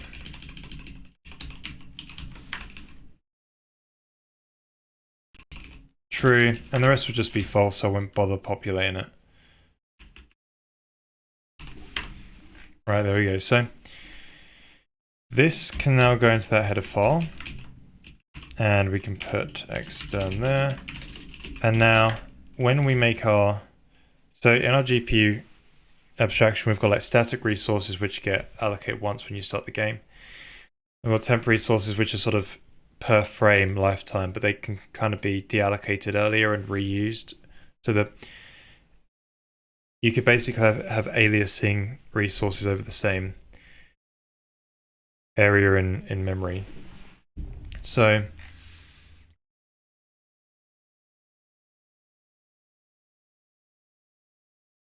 I don't think these matter so much, because I think they call back to the same code. Yeah, buffer in it and texture in it, good. So in our resource, well, yeah, we've got the sort of back-end data. So it doesn't really matter here. Yeah, so we've got sort of our texture stuff in here, right? All right. So in our Vulkan abstraction, Vulkan internal, we have our sort of like back-end resource where all the back-end bits are. So that back-end data gets casted into this. We actually need another image view for sRGB. Or for... what's the way of saying it? So sRGB... Yes, I think we want a sample and storage one. I used to have this for different reasons, because I used to have a storage format and a sample format, but I removed that. And now we're gonna... Okay. So we'll only create the extra... Oh.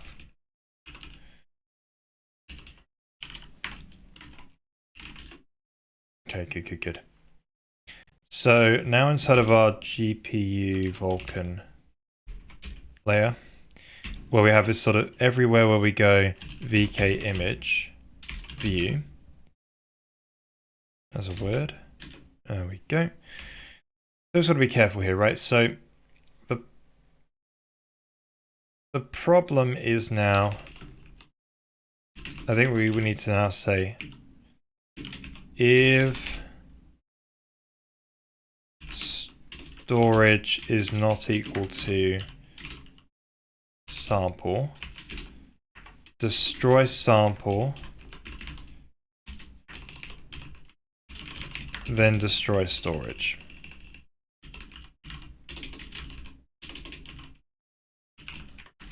So effectively it's going to be, oh, for crying out loud. Oh. Ooh. Oh no. This is the deferred list. I'll need this logic again in a sec, but anyway, there we go. Okay, next one. That's the deferred delete stuff. The surface cannot be sampled from, can it? Did I enable sampling on it?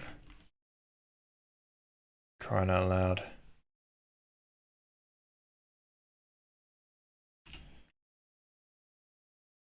Oh yeah, I put sampling on it. Of course I did, because it's available in the texture viewer. I remember I did that now.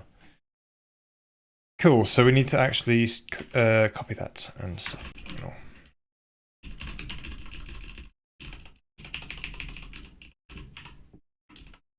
Sample, store off.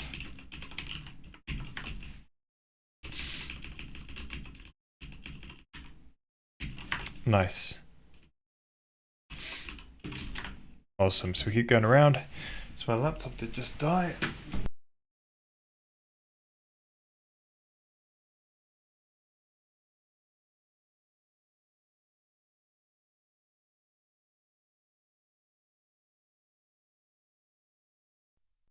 Right, that's back to normal. All good. I think I've got to change that over actually, just in case. Okay. Right, so I can't see chat for the minute. Just get the laptop back up and running. Okay. Right, so now when we create the image, or sorry, the texture, in Vulkan it's called an image, so we do create an image view, right? So the thing I want to be careful of, why are these separate these days? Oh, well, I'm glad I kept it, because I'm going to need that right now.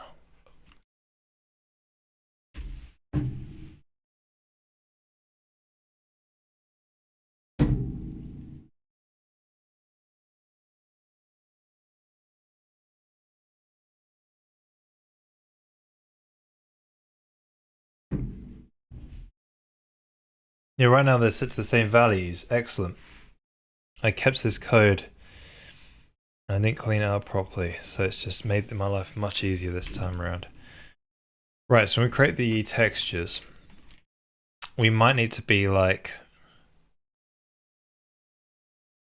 so we go, okay, this is for the storage one, right? But then we go, hang on a minute, if the GPU texture format is sRGB for the resource texture format. If it's an sRGB format, well, it would have just created that as the sample one actually, wouldn't it? For the sample one, yeah, good. So this is true. What we actually need to do is create another one, and this will be specifically for the storage one. And what we're going to do is get the variant, which is we've got to change the view create info format to be the variant, which is the non sRGB version. So I've got to also do that as well. Oh my days, it's gonna be a bit fiddly. So resource, if not storage, is equal to sample. And then we put them both in there like that. Sample, storage. Okay, so I think because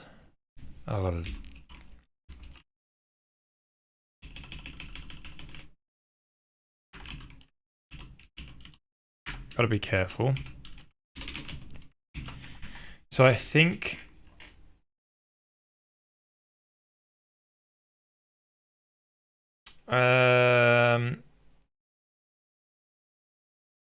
so if it's sRGB, you've got to say it's going to be aliased up front, and they might require you to tell them what format you're going to be aliasing it as, I think.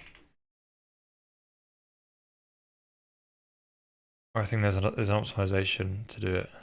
I forget. We'll wait for the Vulkan to complain about it to us. Alright, so there's an aliasing. Oh, it's not a usage, is it?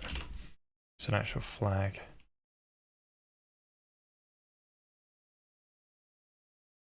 Mutable format. One we want. So if GPU format is sRGB, again, resource texture format, create info flags or equal on that. And sometimes you need like a p next thing. I forget it. We'll see. We'll look into that later.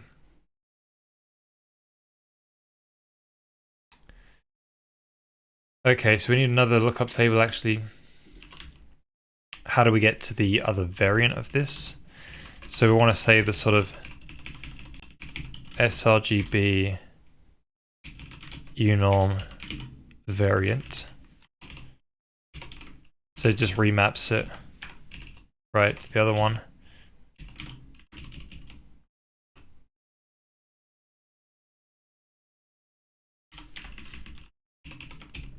So the others will remap to undefined. This will remap to the unorm variant. So now in Vulkan again, we can then simply use that lovely lookup table here. So we go GPU VK formats, and we use the GPU format sRGB unorm variant, resource texture format, and voila. So that will change the format and then constructs the unorm variant of that. Ooh. Okay, so these are set up here, so when we do the descriptor updates, they'll get passed in nicely. And right, what else is left to do? I think that's it. Oh, there is the texture views though. Yeah, let's keep looking around for this. So when you create a texture view of something, I guess you've got to be like, are you creating a texture view of an sRGB one? And if you are, then I know what would you do? I think in this case you would just make them do both. I don't know. Say if you say it's, I think you need similar logic. You need this logic, I think. But then the other one needed, right, but you must have created this with mutable format. No, I don't allow for a different format, is that right? Yeah, so for my texture views, I think they're only for MIPS.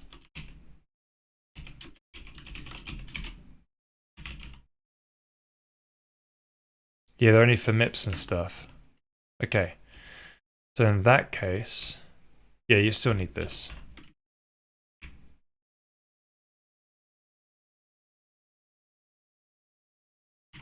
Nice. And we plop sampled and storage. All right. So we just look around for this. So is there anywhere else where there's going to be this little compile error? And then that means we can look at our different textures. Right, so D in it. Yeah, we look for our different textures and we can just like, rename, make them use that sRGB thing now. Get the auto conversion in the text in the UI system without having to specially mark it with anything. And when we're using a compute shader, we just know we've got to manually deal with it, right? So when we use it as a storage texture in a compute shader, we just got to manually do the conversion. So always delete the storage one and do sample one. Good. So that's defer delete. Nice. Jobs are good. Cool. So let's get back to the graphics side of things and deal with all those things. So any time when we use this format here, the 8888 unorm, we now get to see, choose whether we do this RGB or not, which is pretty cool.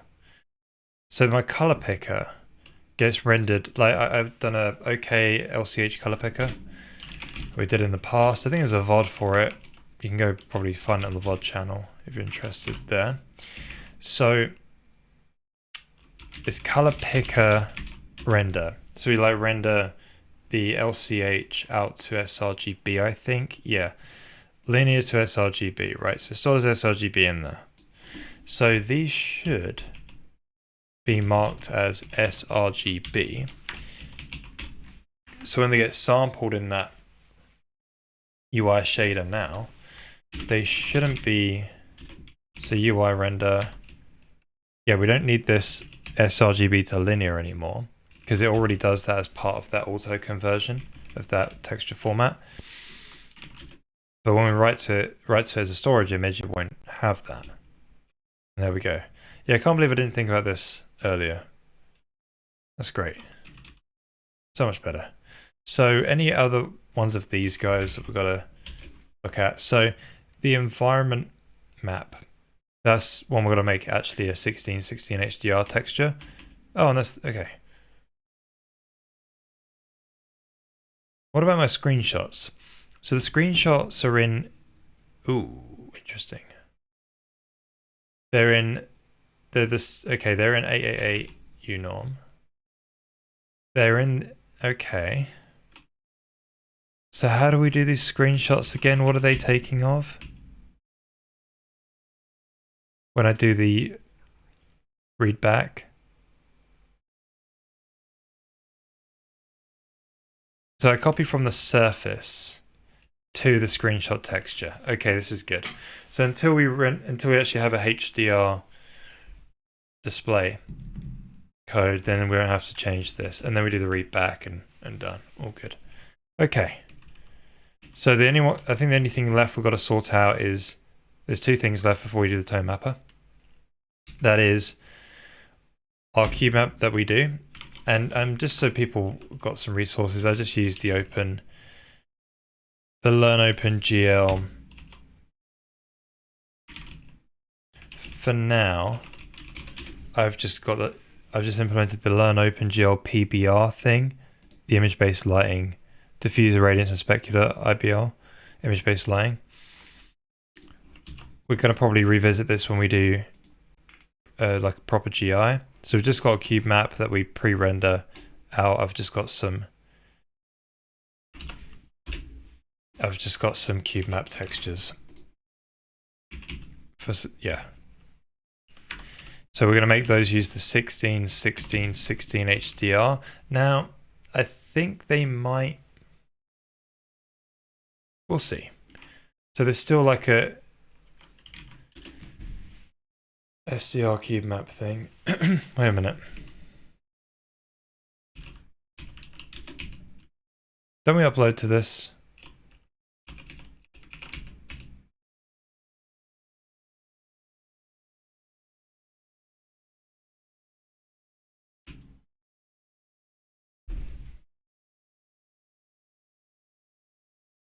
Yeah.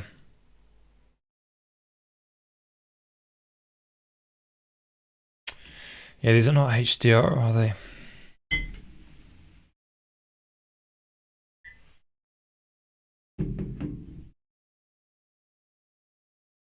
So we could get a HDR environment map. But then I've got to sort of put those in and they're a bit much on the...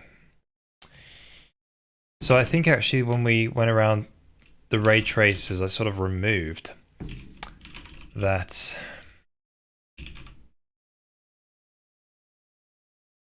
Yeah.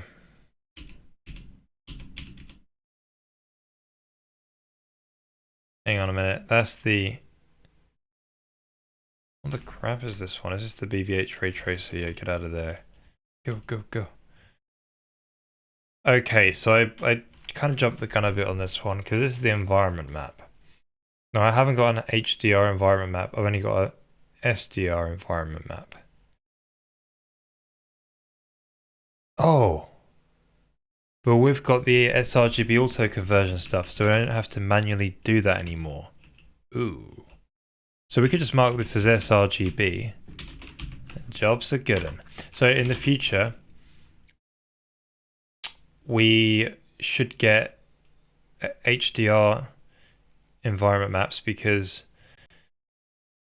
when we have like a sun in the environment map, you want it to actually sort of be bright and like it emits light onto the scene and sort of get like a bloom. Basically, when you sort of see it on the camera, you'll get like a bloom. But when you program it as the sun, you're going to want to treat it mathematically when you actually sort of have you have it as like a directional light. So it'd be kind of two different things. But at least for the bloom, when you're looking at it, you want to have that sort of color that you're in HDR that you can actually process and make it sort of like really pop out, you know. So yeah, that's something that we'll do in the future. Not really interested yet, but when we probably have a level editor or something, we should probably do that. If I'm still coding when AI can do it, that and growing up. What?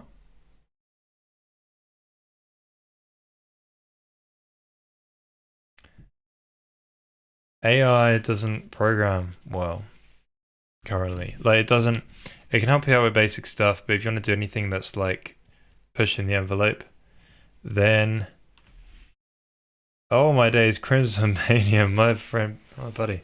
Wow. I thank you for all these subs, sir. Appreciate you, sir. I think I've already VIP'd you for doing this in the past, but thank you again. Wow. That's incredible. I did not expect that. It's really cool of you, man. Thank you. You're the man. Crimson Mania. Hats off to you, sir. How's things been going? It's been a while since I've seen you. Man, you're the dude. This is gonna go on for like the whole stream now. This is great. How long is this thing gonna go on for? I might turn the music down and that might do it.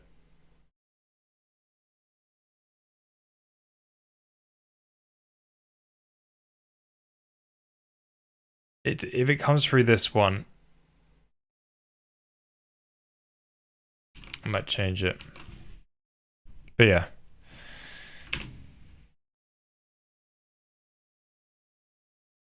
No, I think it's 100 subs. Whole chat is subs now, exactly. Yeah. Been busy, is working. It's been a nightmare. Oh man. Well, I'm hopefully outside of that nightmare soon. I think, yeah, it's really. Oh my days. Yeah. Well, yeah, I hope you're outside that thing soon. Can you go into specific details at all about what's causing the nightmare? Just sort of typical work stuff.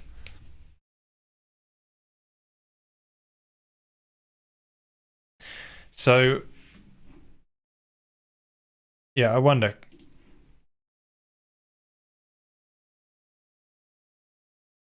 What is this code file alert thing? This is going to go on for like infinity.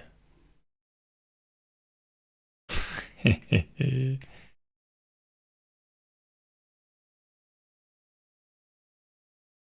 going on like 100 times.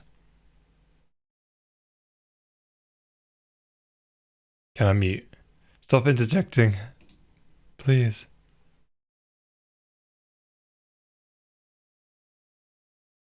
I forget how my thing is set up. But yeah, since you've got a whole bunch of new subscribers, guys, I would like to point out, so thank you to Crimson Mania. You guys all have access to this code, the whole code base. You can download it, play on your Linux and Windows machines. If you get onto the Discord, there's a link, right? Just link Twitch with Discord, and you'll be able to download the code through GitLab and things, run it on your machine. And yeah, have a bit of play around with the code base if you fancy. So yeah, thank you to Crimson Mania again.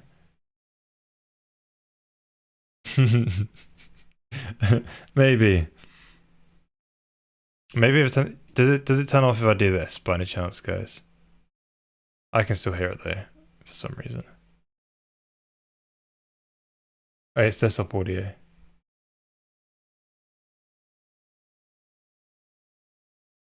I was in the middle of saving the company some money by getting away from expensive service. Oh yeah, there's plenty of those that will go around, isn't there? But now the parent company is pestering for an easier access rather than VPN. Oh no. Doesn't that mess with security now? The service is now needed. Oh, okay, right. They make it easy in the VPN. Oh, okay, right. Right, I see. Fun. Yeah.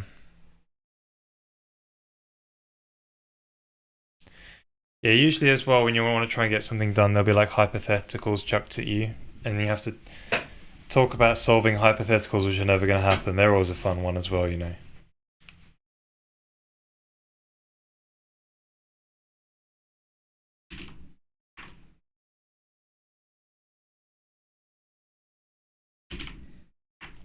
So the other thing we wanted to look at is the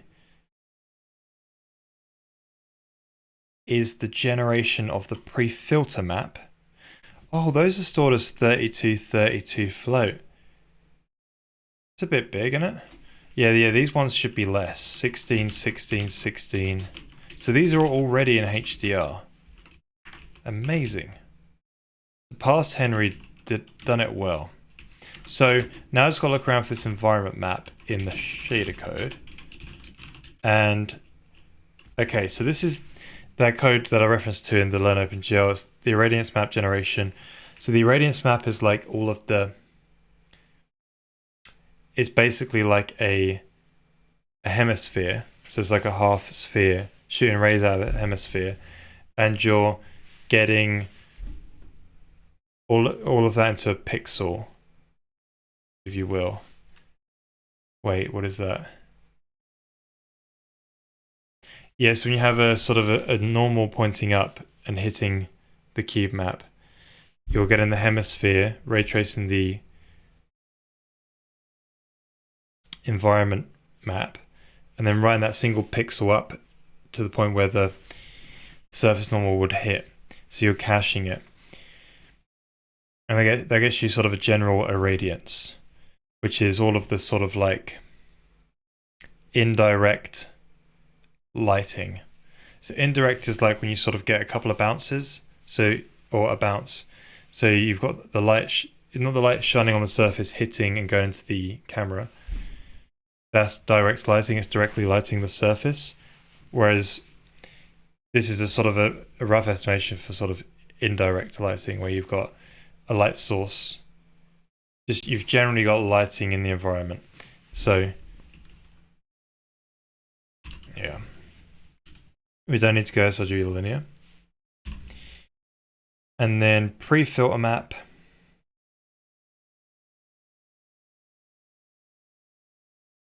There's some sort of like hype chest. What's this about?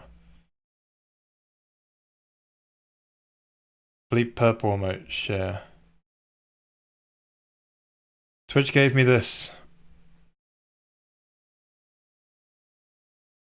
for some reason. Okay. Oh, awesome. Looks pretty nice. It's animated.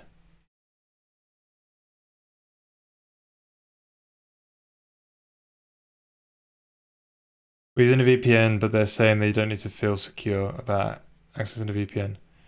Which makes no sense really, right? So I guess these solutions provide VPN services, but more sort of ease of use.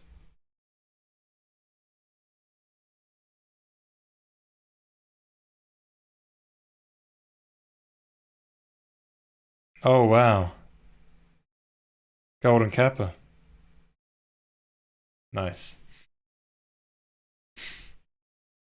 So the pre-filter map is... Oh, it's a pre-filter map. So the pre-filter map is like the irradiance map, but you're doing a cone instead. So this is all about getting specular reflections. So when you sort of get a reflection off a surface, you've technically got like a very rough surface. So you've not got really a perfect mirror where the light will go like perfect bounce. Instead, light will sort of like go slightly detour off, right? And because it's rough. So when you have sort of a bunch of light that's kind of next to each other, it kind of scatters in a sort of cone, right? And this one is so for the basically when you're looking up in the environment map to get the reflection, you've just got a sort of a direction, and you're sort of saying, right, put a cone in that direction.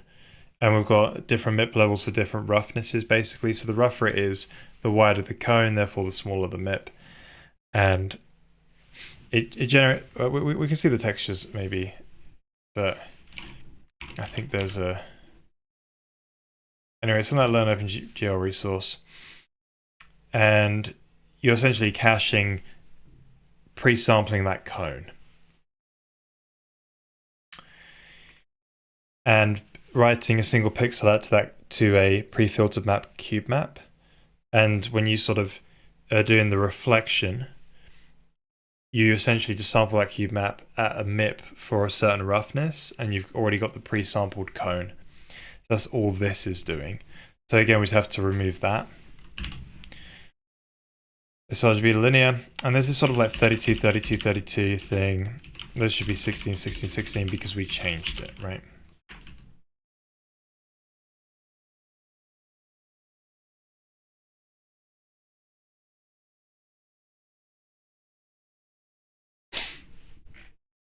Okay. So these were 32, 32, 32. They're 16, 16, 16 now, yeah. Oh, there's a sort of BRDF thing as well. I think we'll leave that alone. Maybe.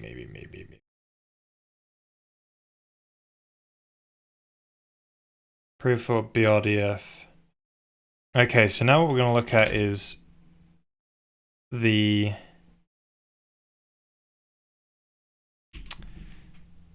calculate surface color. So this is that sort of material shading thing. So again, this is pretty much implemented from all of the Learn OpenGL stuff for PBR, but there are some extra bits in here, I think, as well. And I've got to probably change a bit more in the future when I add more lights. The runners will too hard-coded lights. Well, they're passed in from the CPU side still.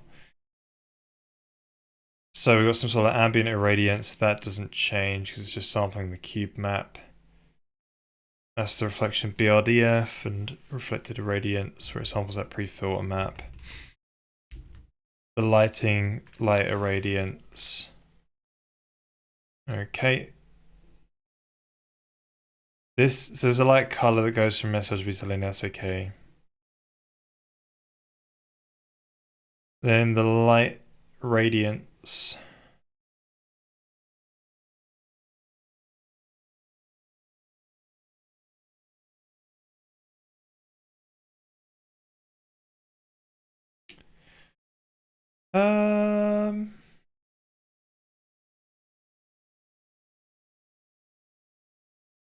This is the kind of information, but I've been told. I don't know if it's ease of accessing thing is legit, because the people who should be accessing our services from the outside should be computer literate enough to run a VPN. Right, yeah, typically you have like an app or something that does it, right? But I don't know. But I know they did mention about them not feeling secure for whatever reason, right?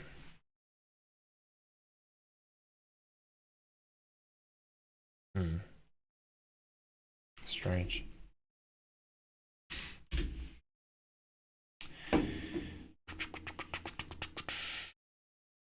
Yeah, I need to still have like a pie hole at home, you know, for like ad blocking and stuff, and also just to like block websites I don't really want to go on, you know, to keep me,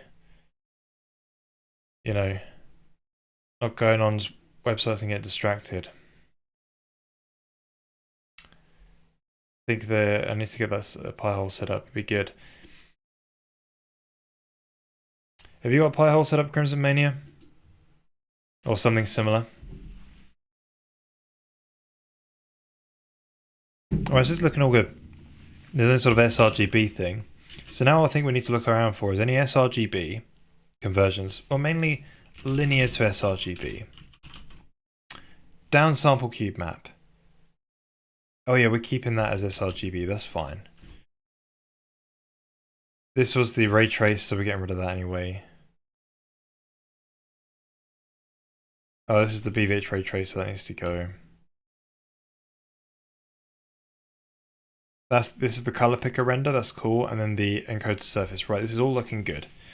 So let's look around for some more 888s. Let's see if we're missing anything. So this is the cube map downsample, that's okay. That's in sRGB space, that's fine. That was the BVH renderer, we're getting rid of that. Okay, so I think we've got that all in place now. So we could technically run this. Yeah, we could run this now, and we'll be using HDR textures for rendering out the scene, but everything will be clamped and it won't be tone mapped. So that'll be the next stage that we do. All right, so there's some compile errors here. I use one, yeah, but only for article websites. I pay for YouTube here. Oh yeah, that's true. I pay for YouTube too. I don't, you know, I feel like I should pay for YouTube. It's a bit pricey, I would say that. But I do watch it like all the time, so I definitely get the value out of it. But the thing that I hate the most about paying for it is the YouTube app on the phone gets so buggy all the time. There's like a new bug all the time, like I minimize the player, I can't pause it. Or I can't, you know, or I screen mirror it to my TV and it never remembers correctly where I left off and it sort of desyncs, right? Doesn't quite always remember where I was before properly. And yeah, it's just a bit annoying. You would think, right? You know, when people go, "Oh, Google has the top engineers," and then like they've got this YouTube app which constantly just gets worse. And you know, the search thing, they don't even want you to search through videos anymore because after about 16 videos, YouTube's just like, no, I already gave you 16 videos for this thing you searched for. I'm going to show you some other stuff because I know what you want to watch. Completely like, they're destroying such a good resource and I pay for it. But yeah, I obviously want to still support them, but still. I've had the pausing thing. It's pretty recent. Comments were broken for ages, and writing comments on your phone is memory leaking. Great. Well, perhaps that's for a reason, right? They want to make. Wait, memory leaking on a Java app? Interesting. But yeah, maybe it's their way of like stopping people writing such too many sort of depressing comments because that's what it's like on YouTube. You go on YouTube and people are like, "Yeah, that ain't great," but people just like dunk on people all the time. Anytime you upload something, people will just make it seem like you're trying to claim your thing is just the best thing ever, and you know, and they're just coming in to sort of put you down. But you're just saying, you're just giving people an update on how your project's going, and it's yeah. There's also like little cruel comments that come by, and you just realize people maybe having a bad day, and write a little comment in.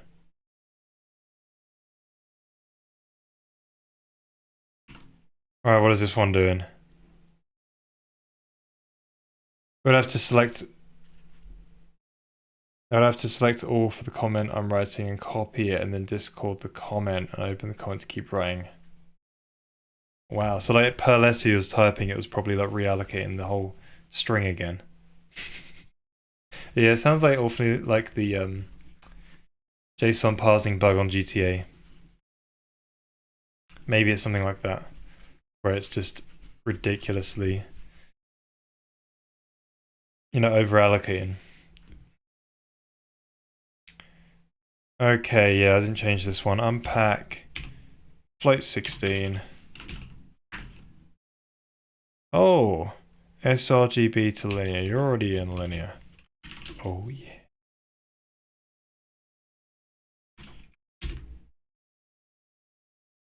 Oh, we're running.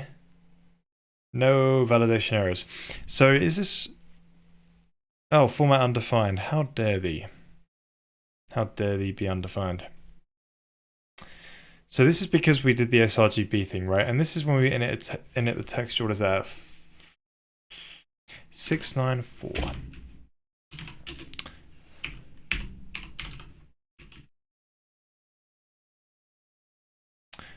Okay, so this is one with sRGB, right? And cube. Did we do another sRGB at this point? Oh, I've already done some with sRGB. What's the problem here? Oh, but these are the first ones to get made because they're static. Right. Okay, so back into the Vulkan code. What did I do wrong? So texture init. So we had this sort of sRGB thing where we say...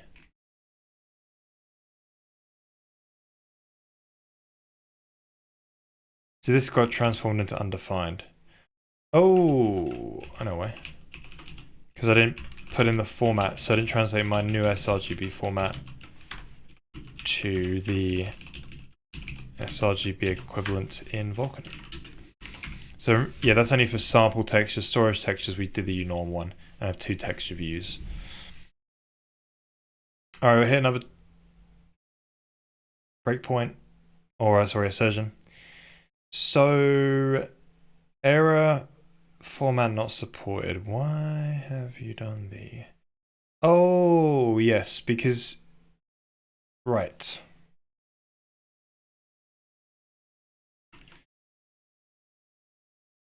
Yes. Hmm. Okay, so the usage flags.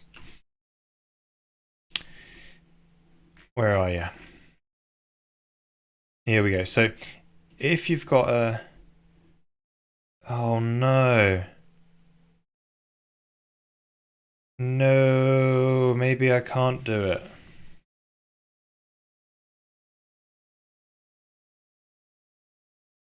You gotta be kidding me. Oh, so maybe the basic one's gotta be as unorm. No. Oh, I know what we're gonna do. We'll just alias the memory. Okay. I gotta be careful that we're aliasing the memory. Are we allowed to say it's aliased? Oh, there's an alias bit. Beautiful. So what we're going to do is we're going to recreate the same texture again. But I think you got to mark it as this alias. And then we just won't have the usage bit on.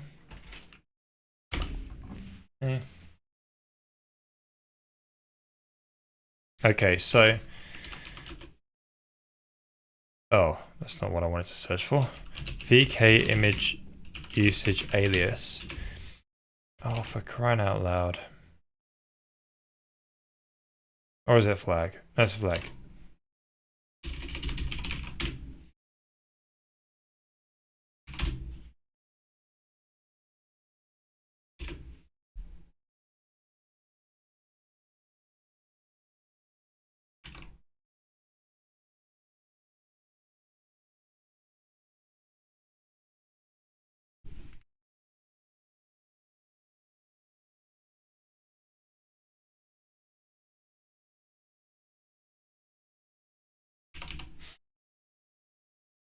Yeah, also create.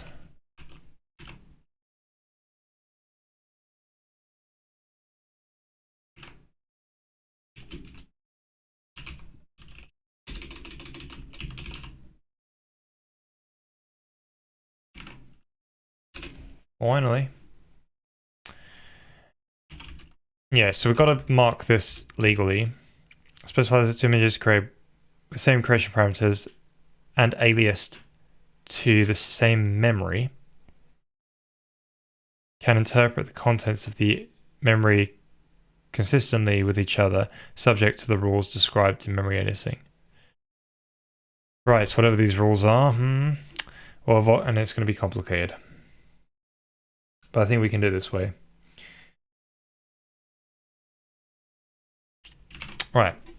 In the meantime, let's just go ahead and do it. So what we're going to have to do is, what we say is if there is a sRGB one, we'll put it as an alias, and then we'll go, all right, or the format, hang on a minute, I've got to do this thingy here.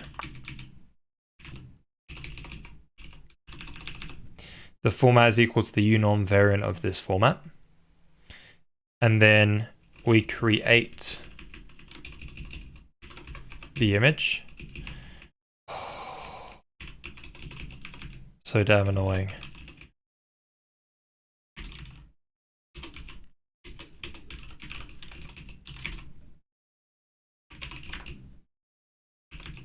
So that's now 40 bytes. Oh, things used to be easy. So this one, well, no, I don't have to change it to that. I can just say it's alias. Not yet. Yeah, so what I'll check. Oh, for this one, I'll be like, all right, then, well, the usage flags, let's remove the sample. Interesting. No, storage. Because this is the sRGB format. Oh, but then they might go in...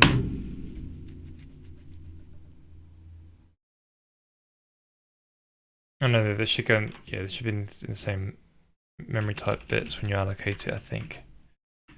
Sample... Yeah, so do the sample texture first. And then we go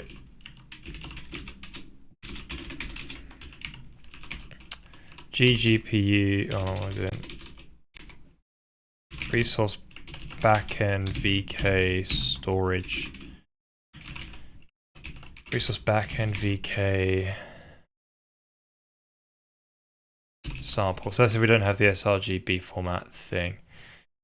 Then if we have this, we're going to recreate, or we're going to create the storage image one, which is going to actually, oh, I've got to not it, sorry. Which will remove the sample, but all the storage on.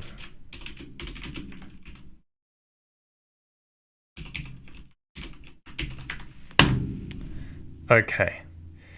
Then it will update the format to be the unorm variant of the sRGB1. The alias thing will already be on, so I can remove that. Create that for the storage one. Great. Oh, that was work. So now what this means is every time we have this VK image,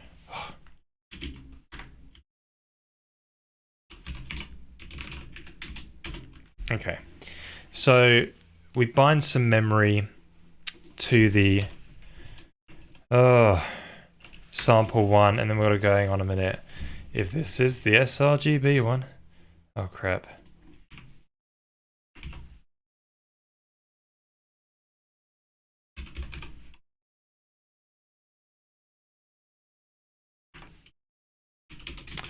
If this is the sRGB one, we need to also bind the memory. So you go bind info dot image resource backend. So this is not allocating any extra memory. Remember, we're binding it to the same memory range, and it should be fine to do this. Well, we'll look at the spec in just a second. I'm hoping so. Alright, the spec is finally loaded. We'll look at that in a little bit. Let's just get it all written out. So, bind the memory. Then the idea is when you do this, we go, okay, create the image view for it. So the sample one first. If you've got this sRGB thing, the storage one will be done separately on the image resource backend VK storage.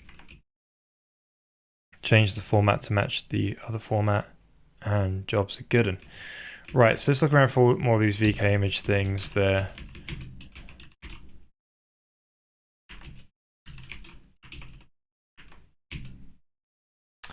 Right, so texture view in it. Right, what about the texture view? Well, the texture view has probably a similar issue, right? No. We just copy those over directly.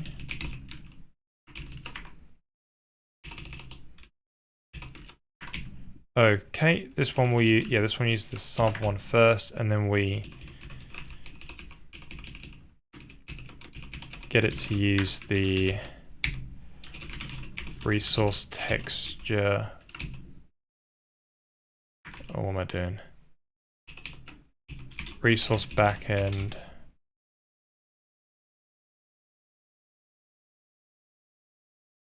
Storage image. And then we create the storage image view. Cool, cool, cool. All looking good there. So we keep searching for this VK image thing. So this is the deinit side of things, right? Now, okay, so we need to do that thing again here, where we go, okay, well, if they're not equal,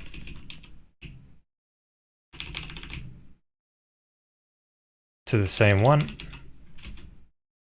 then what we're going to do is actually delete the sample one first and then delete the storage one after. If not, we just delete the storage one and they're the same one, so all gets deleted, right? Cool. Right, I think we're gone. Oh, I just got to sort out the swap chain. Oh, nearly there. damn it, Vulkan. So hopefully this is all supported. We'll just double check it. Oh, what is this doing? So when you put a barrier in, right. Right, so the image barrier, they're kind of the same thing, but ooh.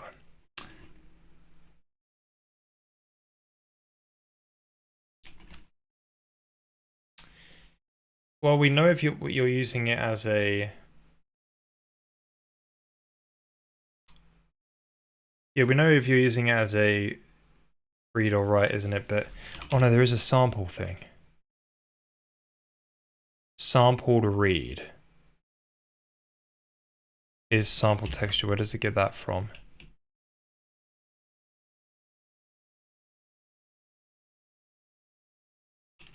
Oh. So, we'll just use the sample one, we'll see what happens if it fails. Should be alright. Still syncing over the same memory. Clear color image. I guess I use the storage texture there. What's this one complaint? This is copy, eh? We'll use storage image for this one. Upload, texture, storage, read back, storage as well. And full circle, I think we're good. So let's read the spec. So a range of device memory allocation is alias if it's bound to multiple textures resources simultaneously, as described below. Via bind memory.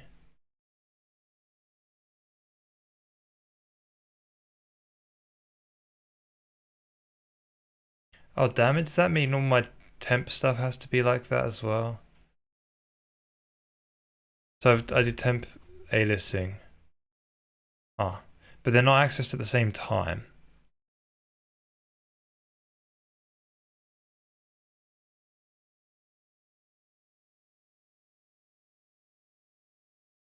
Consider A and B.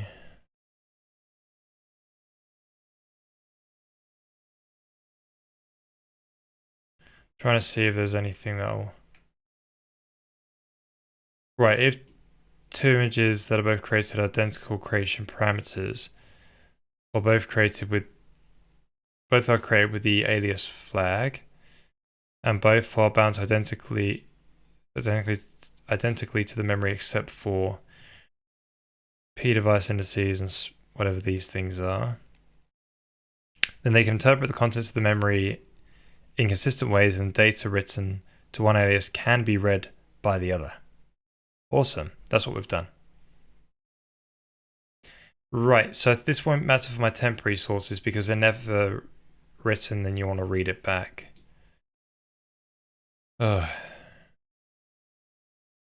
Yes, I'm not really, so I think for the temp things this is okay, that I don't have to do this. Additionally, if you have, right, this sort of plane and multi-plane image thing, we don't have to care about this. So I think it's just mainly for all the more complicated systems they have, because I guess they want to not define too much how it's laid out under the hood or something like this. Right, so there's all this sort of layout transition stuff. Oh. Okay.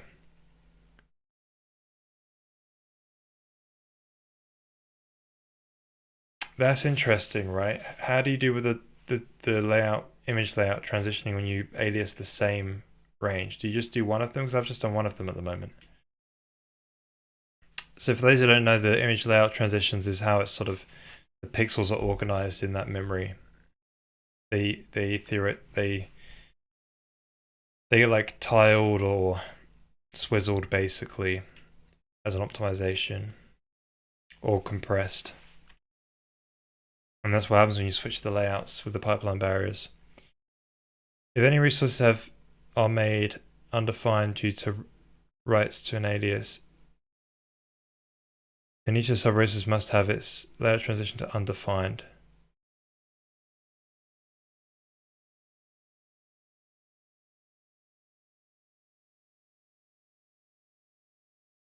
Wait, let me read this. Alias is created by binding to the same memory to resources in multiple Vulkan instances or external. Or I must interpret the contents of the memory in consistent ways and add written to and data written to one alias can be read from other aliases, right? That's not affecting us because we don't have multiple instances. Otherwise, aliases interpret the contents of memory differently, and writes to one alias make the contents of the memory partially or completely undefined. Right, this doesn't affect us. That doesn't affect us either. So I'm interested about the layouts and stuff. Buffers and linear image sub resources with either these layouts. Most accessible. Okay, it's not really what I wanted to know. So I think you can just lay out. I think if the layout transition belongs to the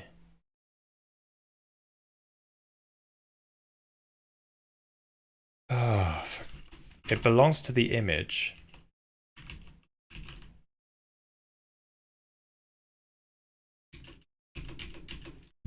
But if you transition the other image and they alias the same memory, then surely they are both transitions to the same thing. And I hope the validation layer picks up on that.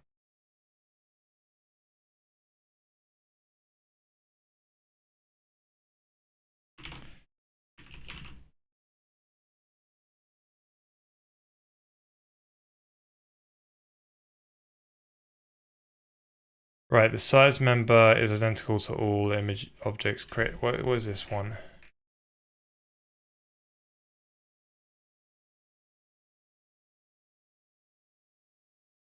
Yeah.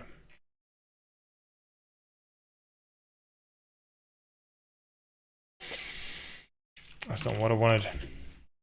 Right, Vulkan image alias with, what should we say, image layout transitions.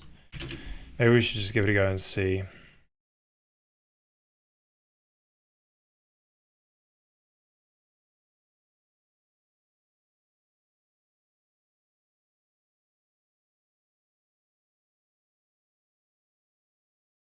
Oh, okay, you could put them in the general layout. That's another one.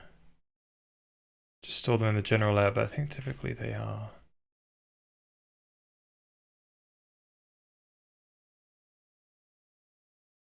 Yeah, maybe you would put it in the general layout. Right, let's see what the validation layer says about it. Not sure what happened to my music.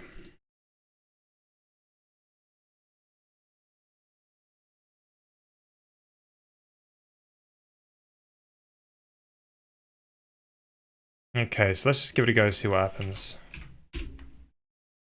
It's a good way to go, I think. Could be reading for ages. So, invalid image layout, this is what I was expecting, right? Is that it doesn't get transitioned. Now,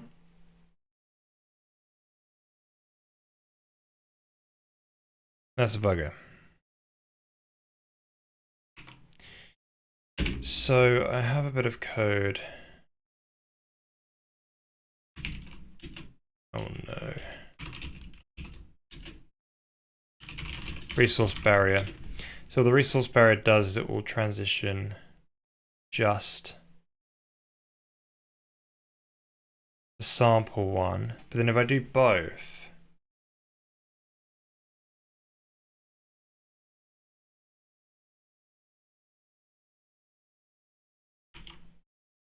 yeah, maybe we should read.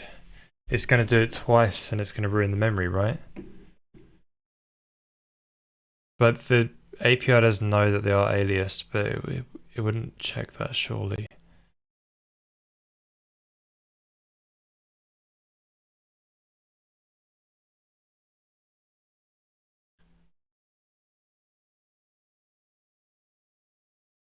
Hmm. Alright, so we can read this. Let's look for the word alias. Oh, I didn't mean to do what alias. I edit the image and it works fine.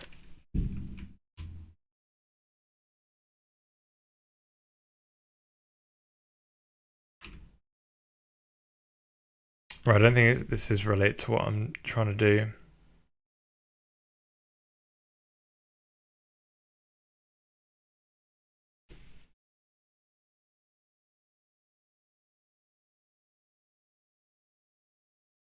See, it doesn't mention anything about, or in the spec at least when I was looking at it, image layouts, it doesn't mention anything about aliasing.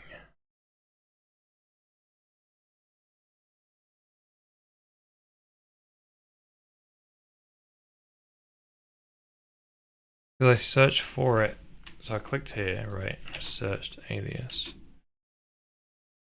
And then it went to image crate info, right?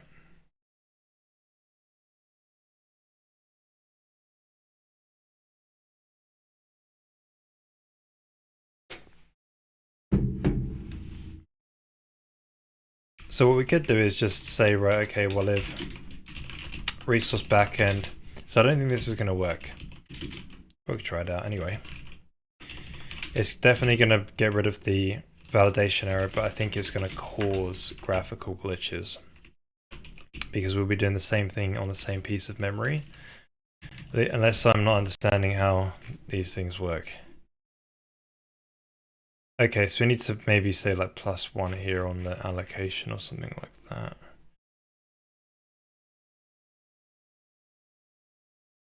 Probably need to do like a ×2 or something on that just in case. But yeah, that will need to be the storage one then. So, let's give that one a go. See what happens.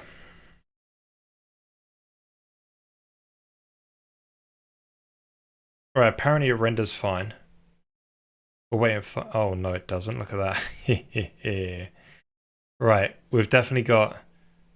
Wow, it's as if it's like pushed it further away. That's interesting. The cube map. Yeah. It got translated into the general layout twice, and I think it messed it up. But I thought it to...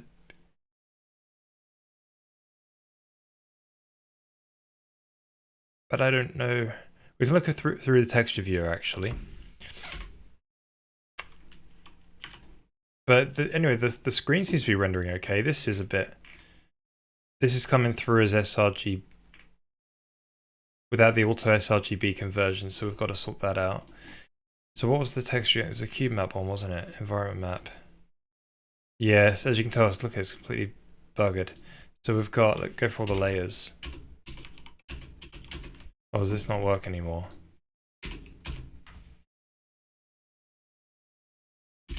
Can't be MIPS, right? What's going on there? No. Why isn't my array layer thing working? That's fun, isn't it? That should... Alright, what about the pre-filter map? A bit squiff as well. Oh, these are changing. Interesting.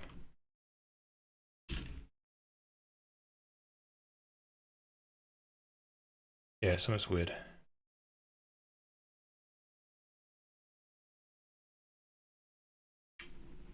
Yeah, so I think this does work. It's just... What's these? There's 7. There's only... Yeah. Okay. But I don't know why we're viewing this in here and then... Right, that string is not showing up properly. Let's fix that. So that'll be in GPU.c. We need to just add this sort of like sRGB thing to all of these. So it would like to view it as a... I don't think I've not got sRGB view mode.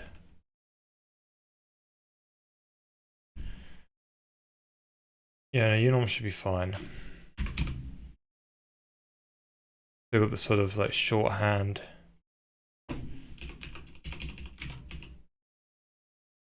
Oh, surround.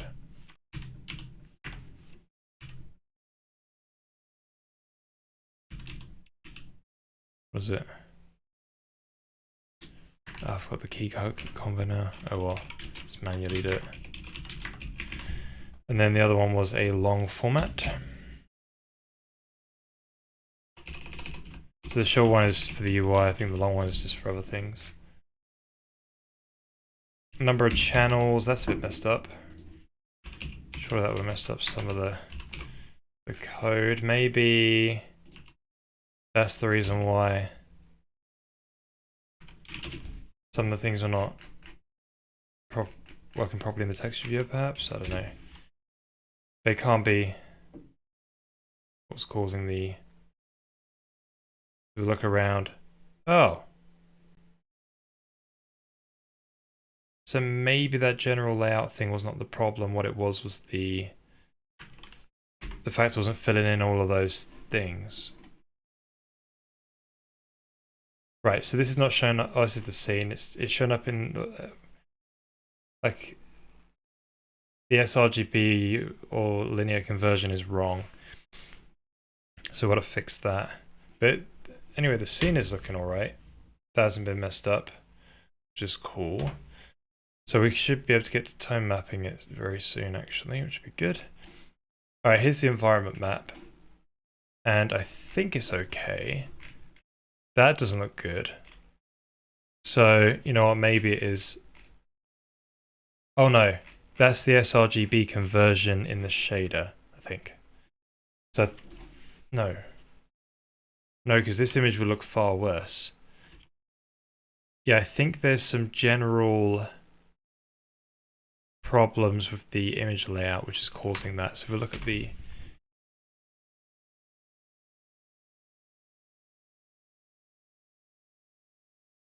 Yeah, it is looking a bit bad actually. I think that's coming from the aliasing and... I don't know, maybe it's not. Is it something to do with HDR? Maybe. No. So we just used the AAA sRGB thing, and I think it's this new, or it could be the texture viewer. I don't know, because we're not seeing that, are we? Hang on a minute. That's looking heavily warped, isn't it?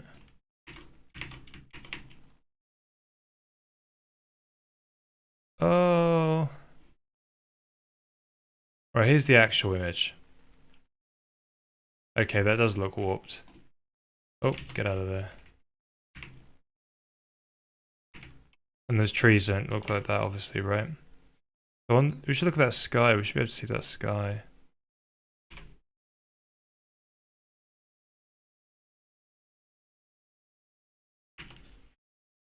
It's not looking nowhere near as bad as this, but it's still looking a bit weird. Is this sort of evident in here?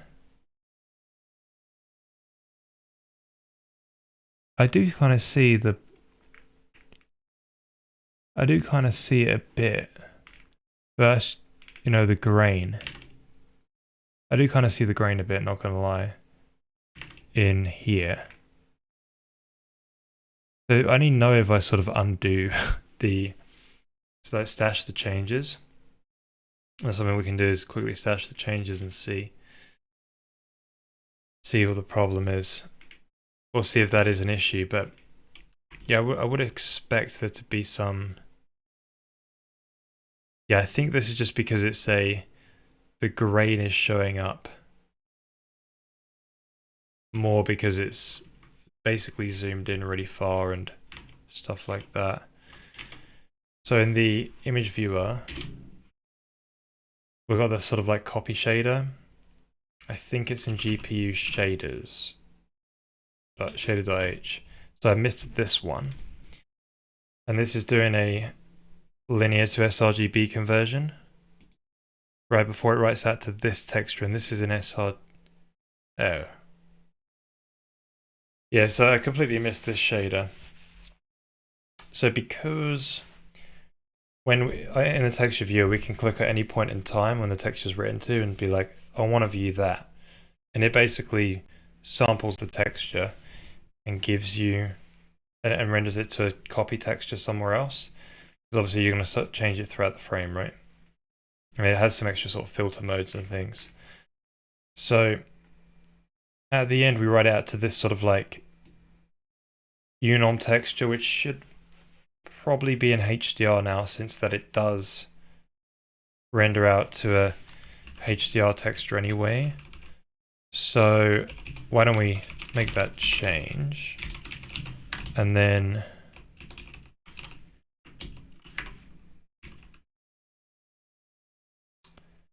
we can go to the graphics.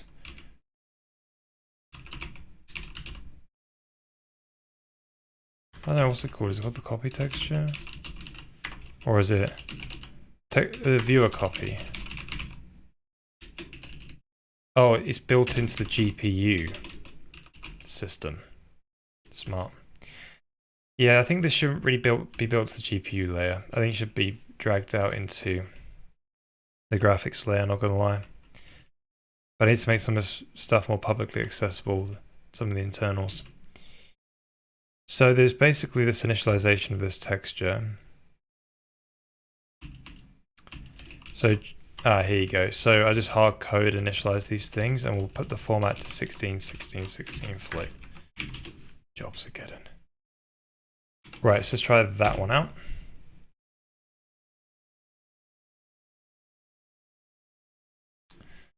Right, so let's look around again. It doesn't seem like it's busted, because, you know, maybe we got a lucky boot last time, you know. That seems all right. So let's go and look at the environment map. Okay, that looks terrible now. So sRGB turned to linear. Aren't they all going to be kind of terrible?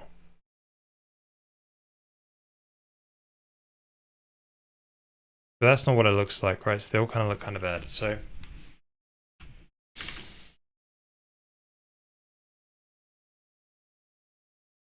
then you view it.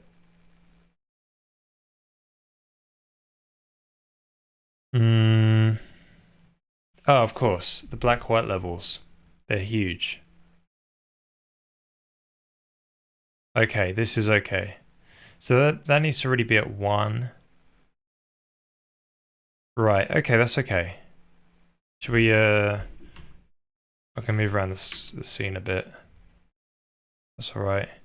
So then if we go to the environment map, let's do this. Oh no, but this is different. This is an sRGB. What? There's something about it that I can't quite put my finger on it. It should have turned into linear in this shader, because you would have done a sample, right? Oh, I'd done a fetch.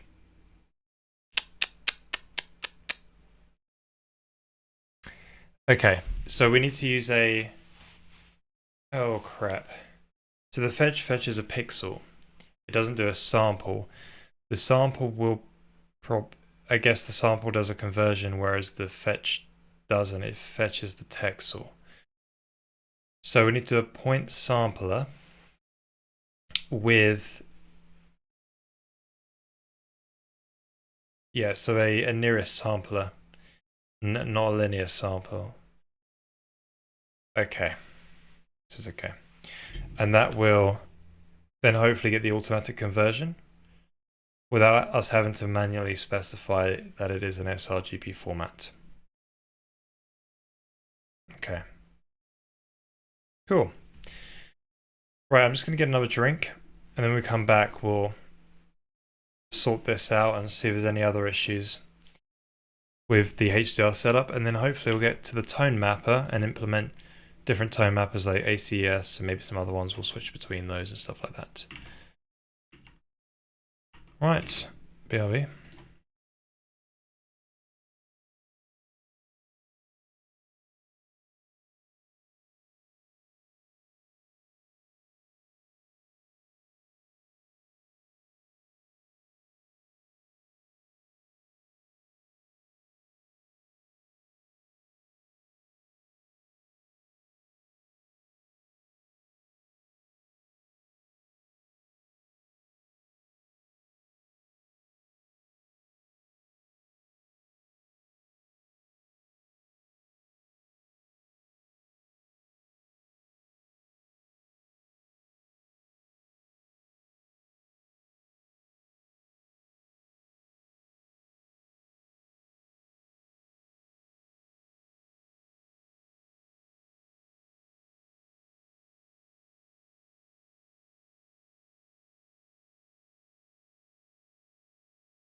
Right, welcome back everybody. You seen our HDR here? Yeah, it's true. We don't really have any HDR content yet, I guess. There's these lights. Maybe we could...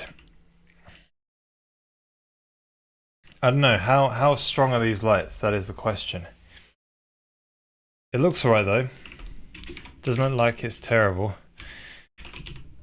And hey there, welcome. Hello, Tangent. Welcome, sir. So what are they? Yeah. So 5 intensity. So that should mean there's some HDR-ness about it. Let's plop this in the texture viewer and see if we can faff with the... Let's do a bit of... Is this right?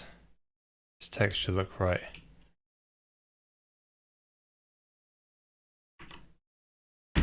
Now we pop into the texture viewer, scene texture. Oh yeah, okay, so if we drag this above 1, we see stuff. Can you see it? That's HDR content, mate.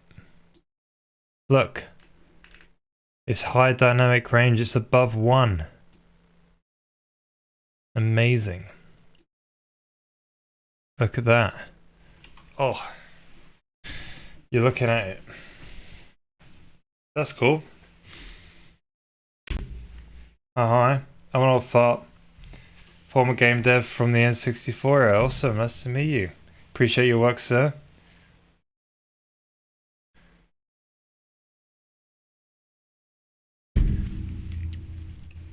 How's did you carry on in the...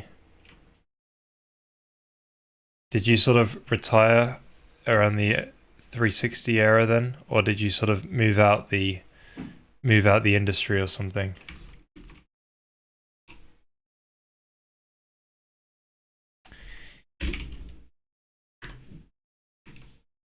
Where are we going to, eh?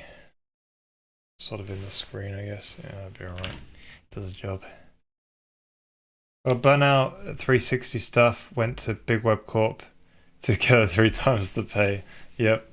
Well, I see. Makes sense. Sometimes, especially if you're not getting paid good money, you know, you got to support a family. Makes sense. Makes a lot of sense. Yeah. You know, back then, I guess you guys were doing a lot more cooler stuff as well, though. You know, a lot more like low-level stuff. But then again, if you had to sort of go to a piece of hardware which is very specialized, isn't it? Whereas these days it's more x86, so you can sort of share more code and stuff. What was it? It was GPU shader, wasn't it? Yeah. We wanted to change it to be a sampler. Now, I think I can... Oh. The problem is you got to make it a UV. Oh, we got dims. Amazing. So I can just do this.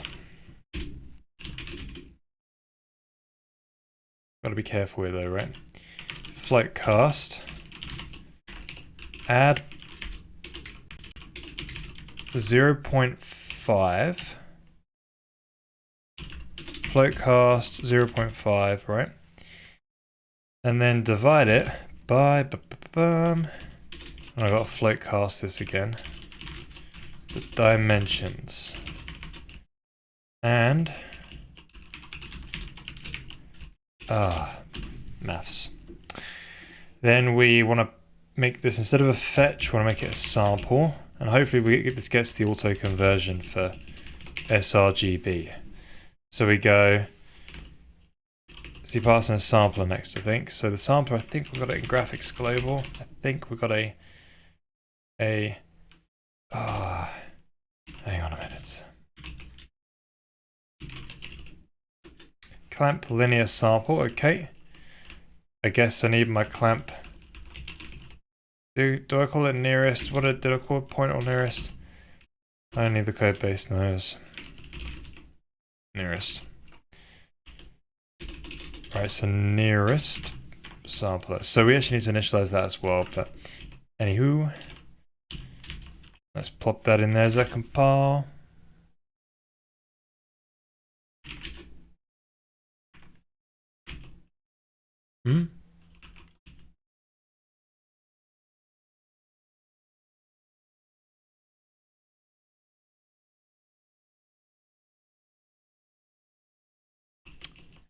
Oh shoot.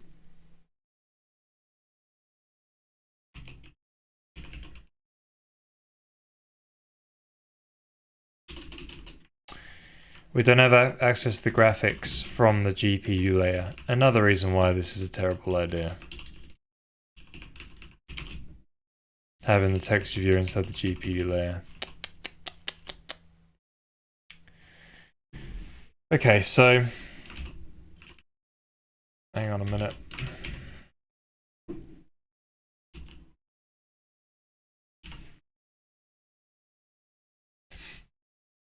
Well, it's basically DirectX 9 and assembly for the vector mass stuff.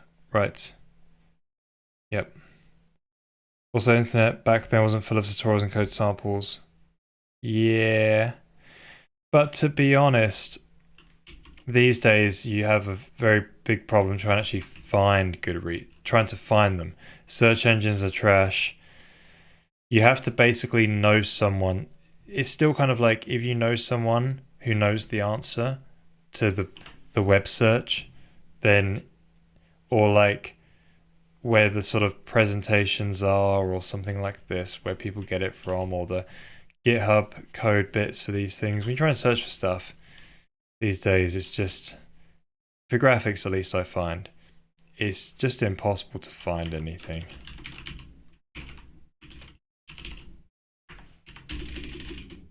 The tutorial's basic random but shaders were new, right? Yep.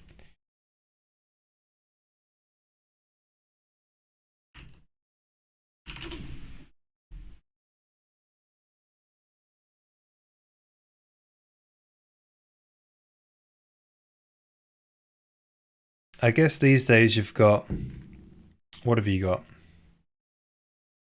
You have essentially ChatGPT or whatever to help you with the searching, because it's a little bit better at sort of figuring out context in that way. But yeah, I guess that's probably the only good thing about these AI things. There you go. We both came to the same thing. That's great. Probably good at pointing you in the right direction for how do you accomplish X, but you still need to find the paper. Oh, right. It doesn't help you find the paper. Okay. Yeah.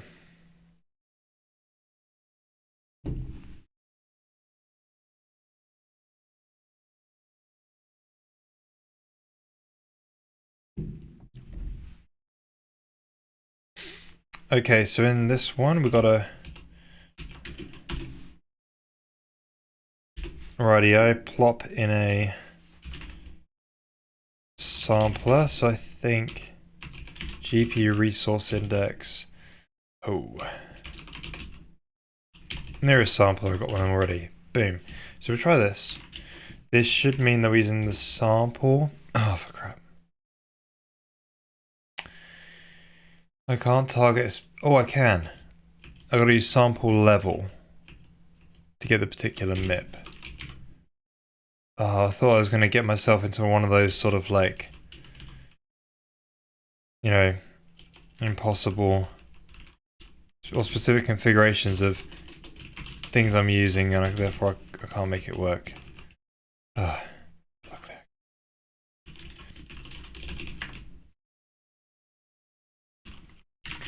Right, so that should mean we get the automatic sRGB conversion now. Maybe. Oh, I'm going to say UV instead of Quad.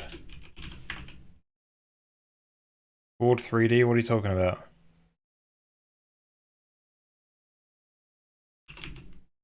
Is that even a thing?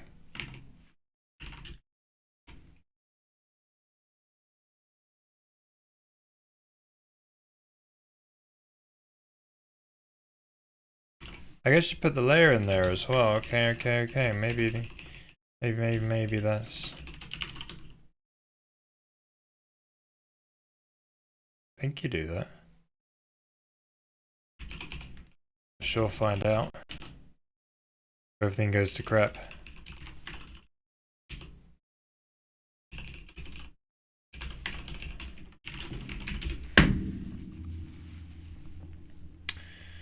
I think that's the way the texture intrinsics work.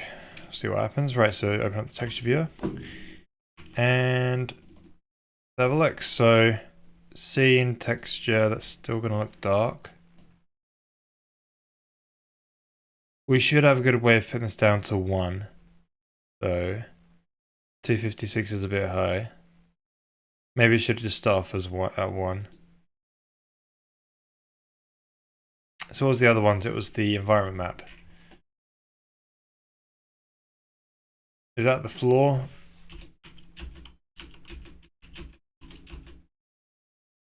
Well, I don't know what's going on there.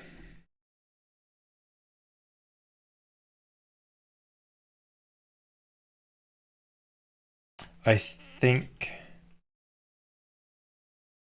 I don't know, actually. Let's look at how HLSL does it, because maybe my... We've got to look at like a texture 2D array, and then look at their sample function.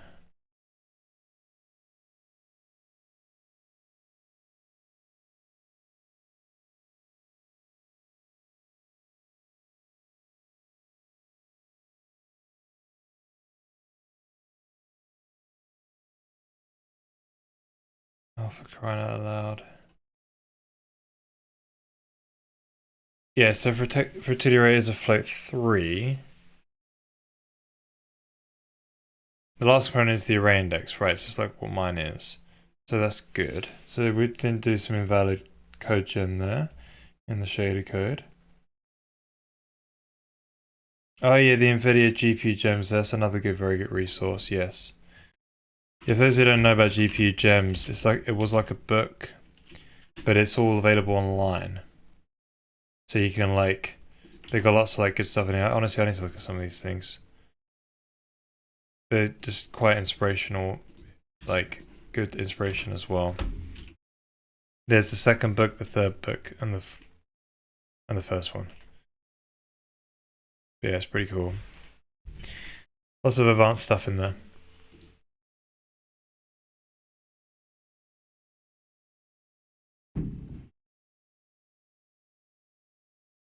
Yes, I don't know what the crap I did here.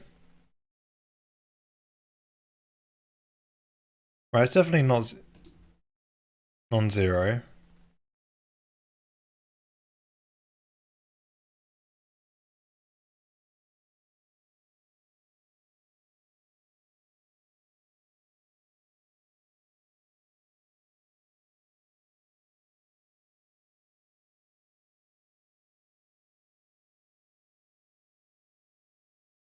Is it like an NAN or something like this? Probably. I can't really tell. No, that won't be an NAN. It might be actually.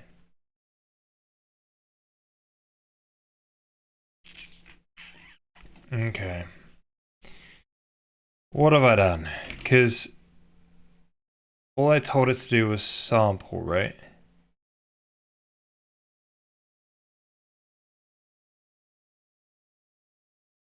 Instead of...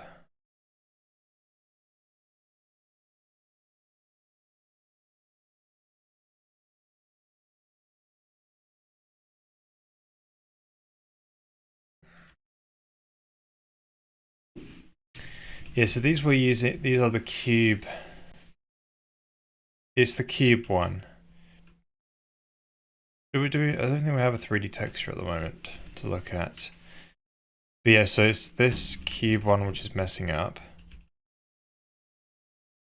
We're sampling up a specific UV, okay.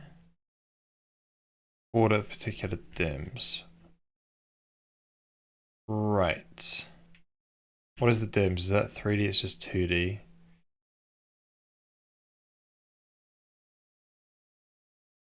Okay. What could be the problem here then?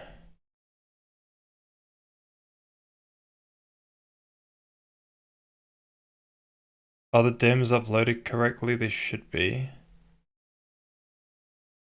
Yeah, because of course that will be in there like that.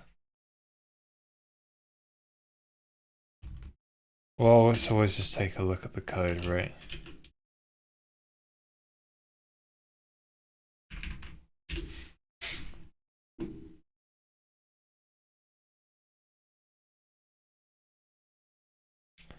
Right, so it's downsampled to set a MIP, but it takes the XY, that's alright.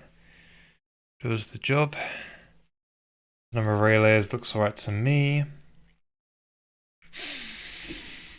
Okay, what else?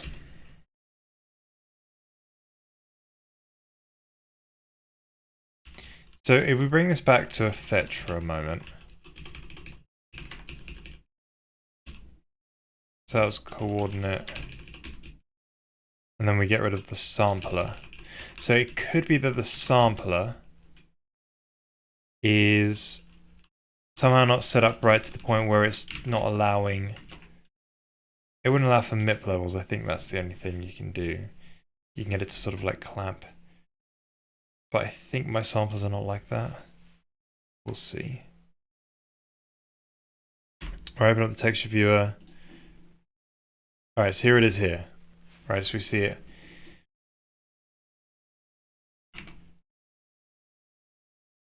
So let's bring this back here, where he uses UV instead.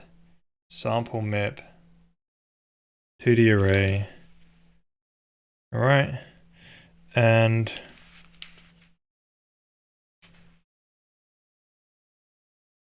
you know, it already does get sampled anyway, but as a cube map.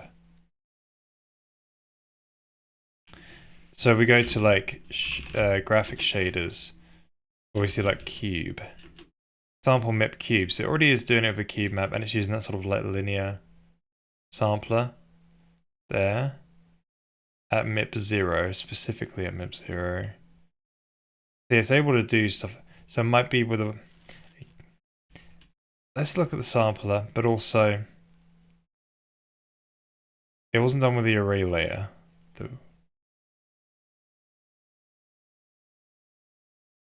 Still though.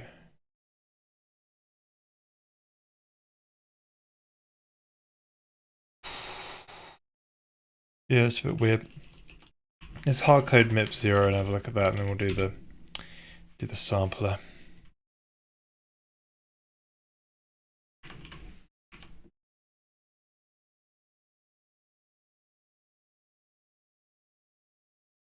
Yeah, that's still not working.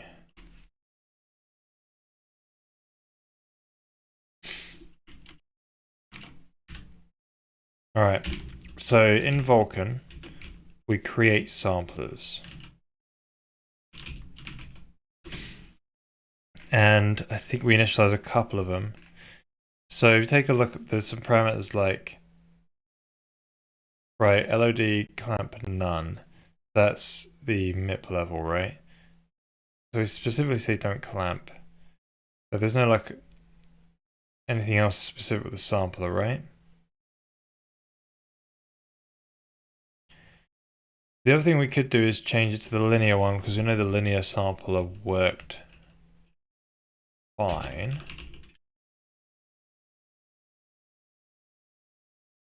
And when we did the cube map one, let's just double check.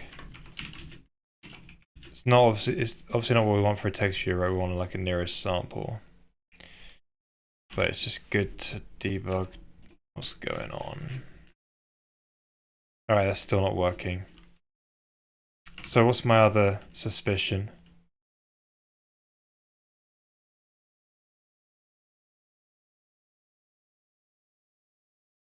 Well, could we change it to a unorm?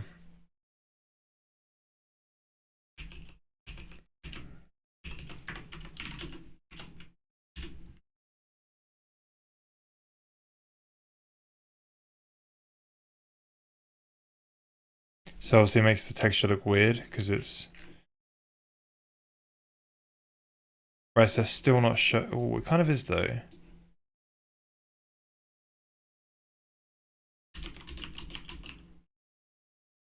This looks like a single pixel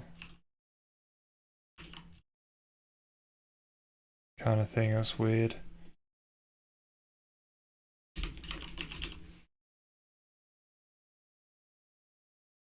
This is just making it brighter. Okay, so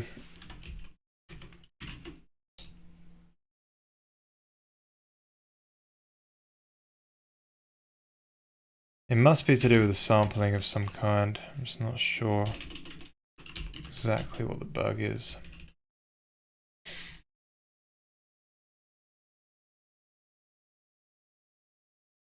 I wonder if my shader code is fine that we're generating. Could be the issue.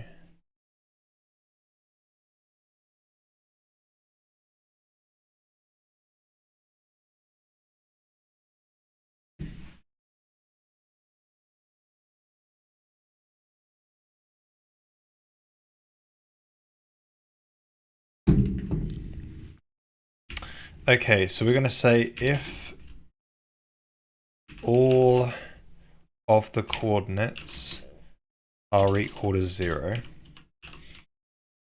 debug print me out something that I need to know.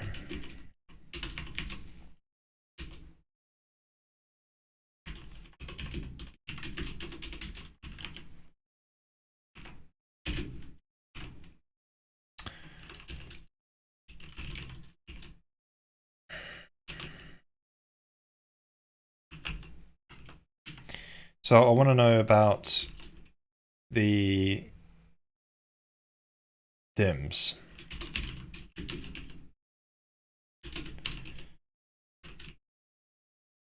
Well, yeah, something to, why isn't it working for?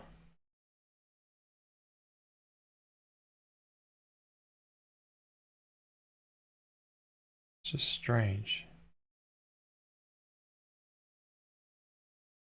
Maybe the descriptor's not being made. Oh, but that's another thing we can look at. We're going to open up render doc and find that one out. Let's just look at the dims first. Right, that's pretty good render doc for that. You can find out.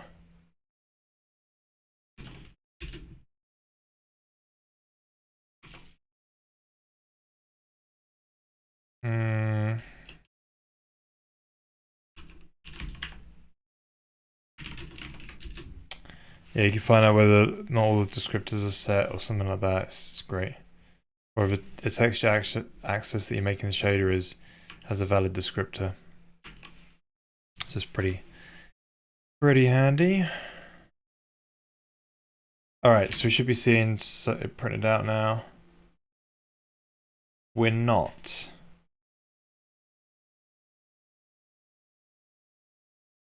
Interesting.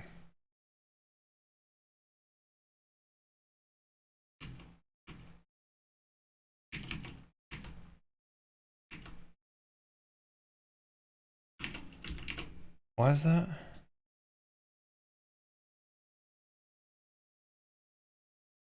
We must be rendering at chord 0, right?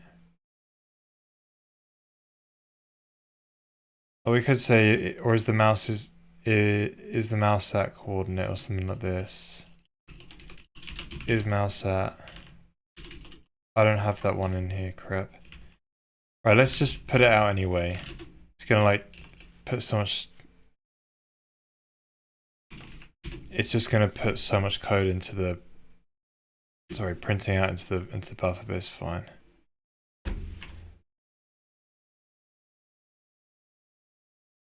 Ah. Right, well that's good to know. It's not even calling this code. So it seems like it's going into here. Oh, let's double check that quick. Which will then mean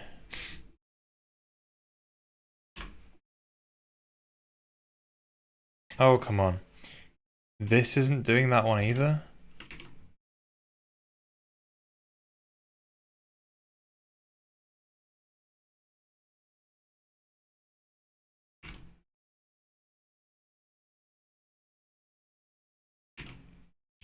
Oh, does it only do it once then when you...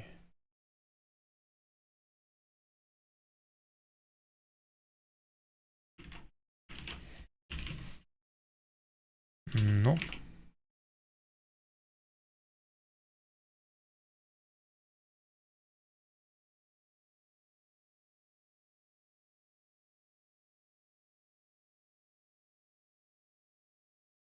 Hmm.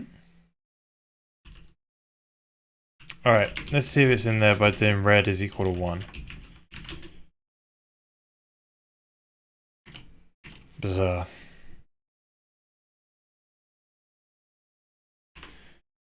Okay, so let's look at this one here. Okay, we get red. So it's definitely running this code. I don't know why my printing wasn't working here, to be honest. That's a bit sad. Okay, so let's just get a good compile of the game, and then we're going to open up in render docs. So let's compile that there. Render docs can help us see if we're getting the right descriptor at least. So if we open up in... Oh, yeah, load the last settings. That'll be good enough, please. Now I can load up the texture viewer from a render doc and do a nice F12 for the capture there. Now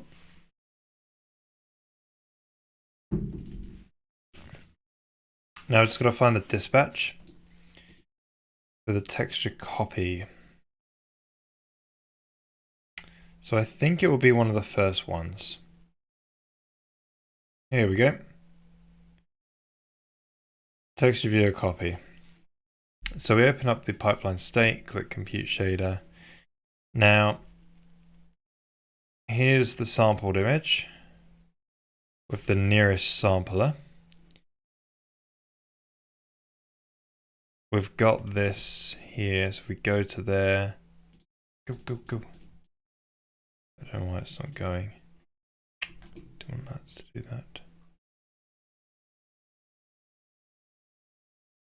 Yes, it's rendering out black here as well, which is weird.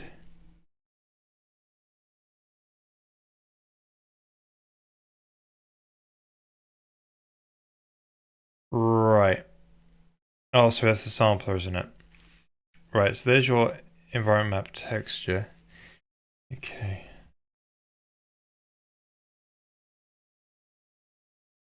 So we definitely see it here, right?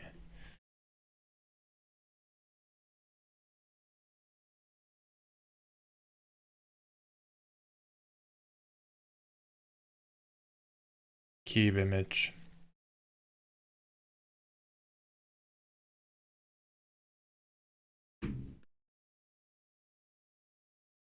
It might be because we're sampling it as a 2D array, but it's a cube. Now Vulkan has this sort of like system where you can, yeah, it's saying it's a cube image here, but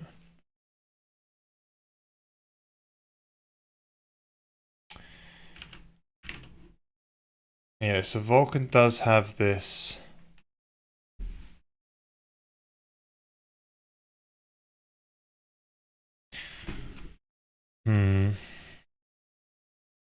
Yeah, okay, maybe we can,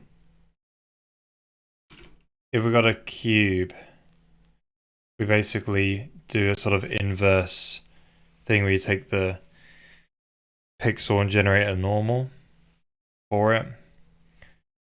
That's possible. We might have to do that. I wouldn't like it though, but yes, in Vulkan you have this like, you have a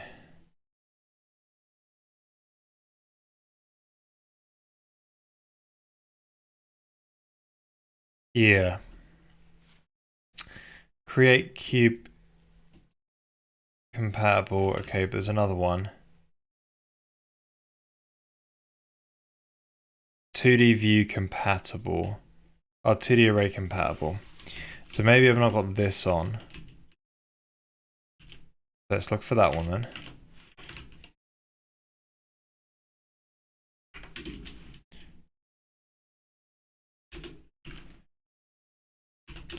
So I think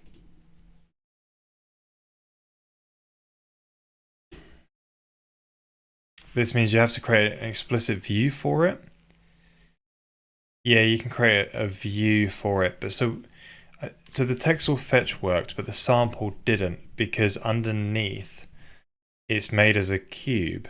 So I guess the hardware has some special flag in the descriptor to say it's a cube or something, and then the sample will get into, no matter what sample function you call it, probably just runs that.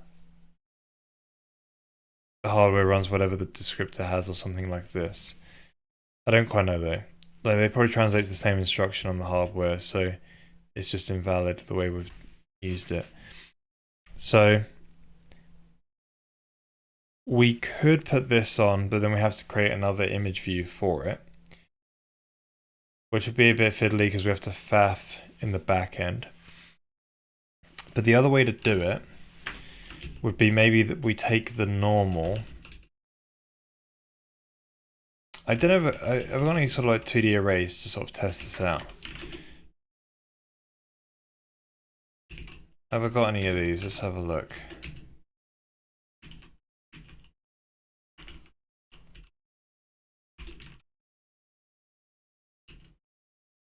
I've not got any 2D arrays, so I cannot test anything out.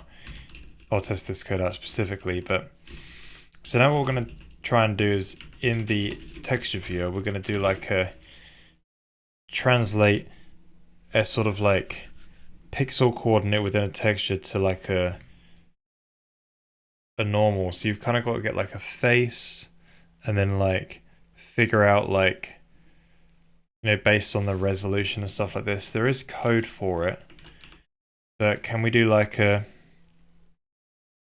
so yeah, typically what the cube map is going to do when you do a cube map sample is it's going to take in a normal and then translate that into a pixel. We want to go the other way around. We go pixel to cube map. Not, would you call it a normal? I don't know. Cube map vector, should we call it? So yeah, let's see if there's already some code on the internet for this because it's just be easier. So we want to say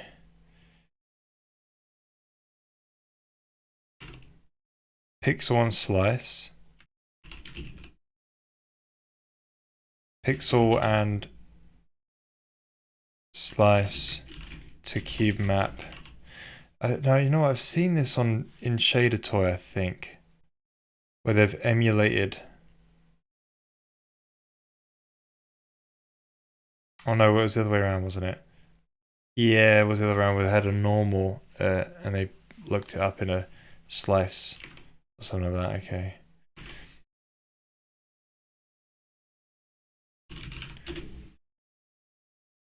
Yeah, I wonder if someone's done it. We could just work out the code ourselves. It'd be a bit of a bugger.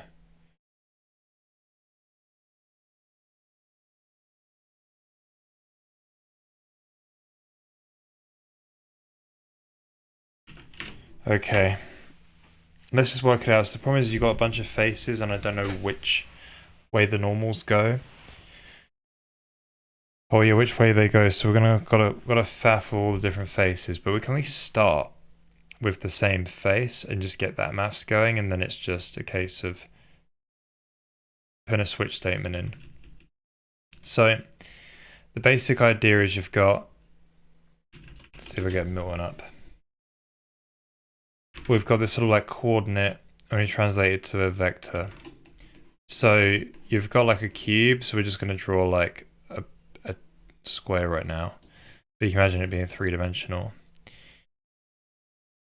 You've got these sort of like pixels here. And you need to basically have a little vector that points towards that pixel that you want to get.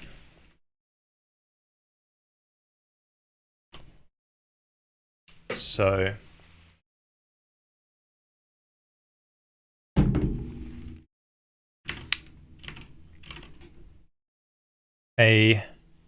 one pointing perfectly to the right is going to be directly in the middle of your texture. So that means going up diagonally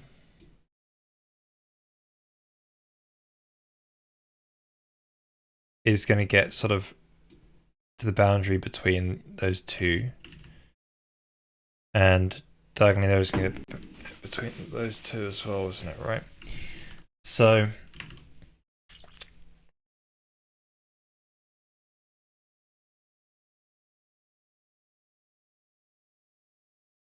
wait a minute. We already have this code, I think. Yeah, so I think it's a case of like you can. This is easy. Yeah. So I think it's a case of like you basically turn it into make it center aligned, where 0, 0 is center, and then you just normalize it. I think it's that easy, but you got to get all the faces. So I think when we do this sort of like irradiance. When we do the irradiance map, oh, for crying out loud, irradiance.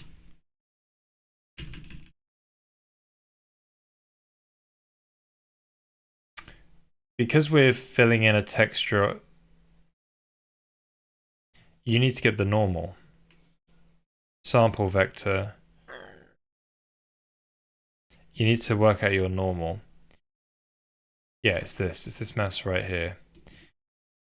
But yeah, so I store it as, I don't think this is cross-platform, this code, but hey ho, it works on my AMD card. Amazing. Anyway, this sort of destination layer. So where's the... Right, then we rotate it based on some rotation. Interesting. So... Okay.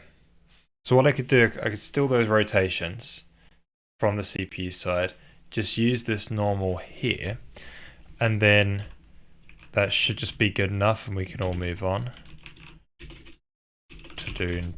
hopefully doing the tone mapper. I don't know if we've got time today for the tone mapper. Maybe the tone mapper will be next time. Let's go to this shader stuff. Alright. So the normal will be something like this. It's like, well, what's the coordinate you want to target? Well, you've already got it as a UV, right? So you would probably just -5 it.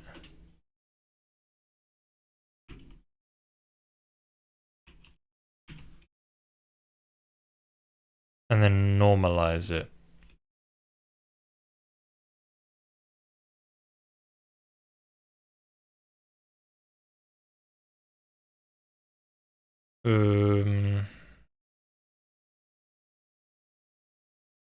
Oh, no, okay. We'll stick with what it's doing. So half dim is bc dims.x. So take away half, add 0.5 for half the pixel.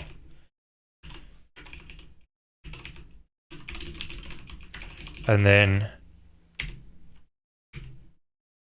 Oh, that's like square, in it.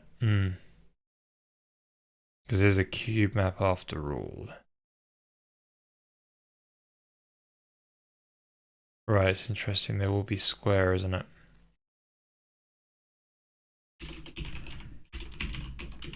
Okay.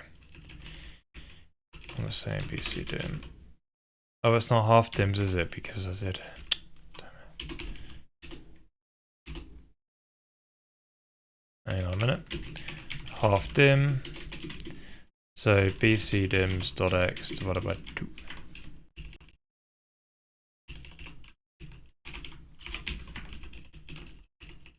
And voila.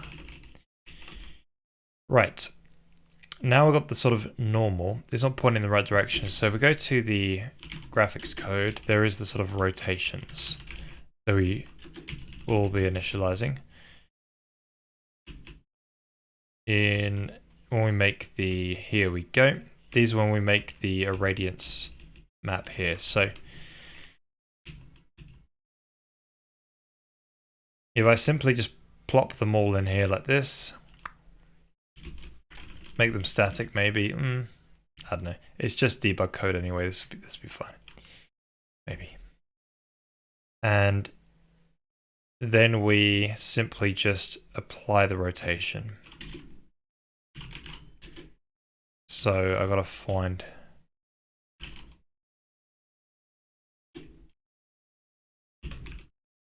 that's the code. So we rotate with the rotations indexed with the BC layer, the array layer, right? And so it rotates it around to the right face, and then we simply just fire the normal through the sample function, and that should hopefully do it. Okay, what's it complaining about now? So it does not implicitly cast a sample texture. Yeah, right. So I casted my sort of index into the wrong one there. Alright, hopefully fingers crossed that will view our environment texture cube map in the texture viewer. Okay, hopefully, please, please, please, please, please. Yes, but it's kind of upside down. But it hasn't got the auto sRGB conversion, which is confusing.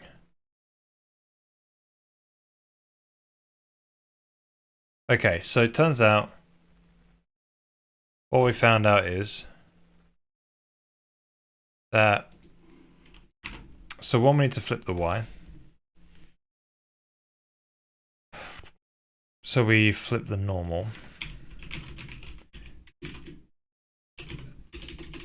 So the fetch texture didn't really, changing from fetch texture didn't really fix anything. We could probably switch back to that, but it'd be more correct across hardware if we stuck with this. So we're going to stick with this, I think.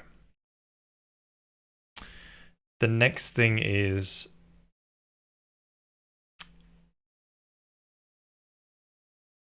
it's still got a problem where it's an sRGB or linear, right? So sRGB to linear.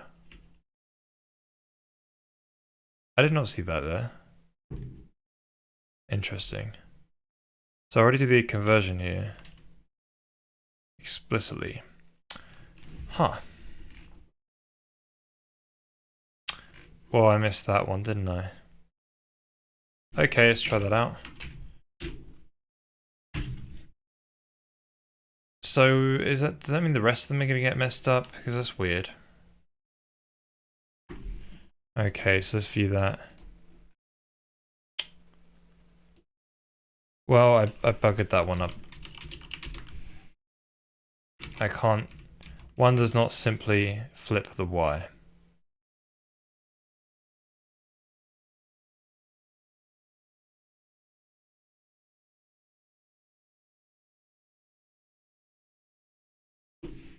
At least I think one does not simply flip the Y. Oh crap. A linear converted the wrong. I deleted the. Yes. So color should be set to pixel. Whoops, that's what I did wrong. One can simply flip the Y. Alright, that's good. Let's go. So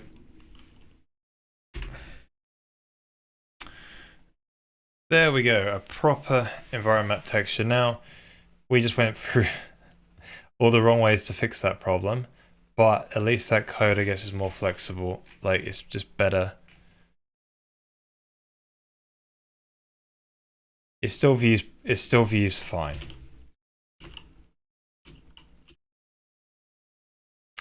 But yeah, so the sRGB textures are viewing okay now. That's great in the text viewer. But what about the environment map?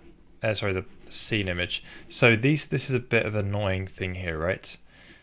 We are. Yes, I might stay up actually and do that tone. We'll do that tone mapping thing. Maybe we'll do it rather than saving it for next stream. We'll do it now, I think. We've got time.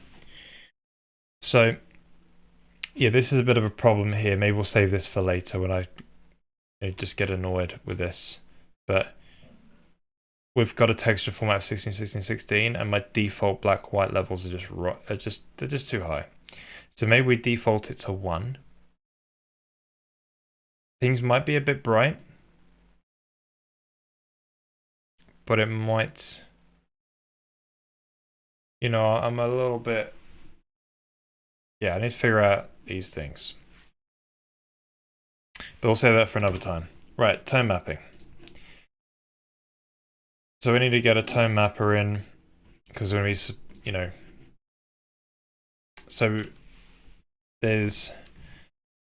let's give a quick rundown on what tone mapping is again. So, typically your output in a range between 0 and 1 out to your low dynamic range monitor.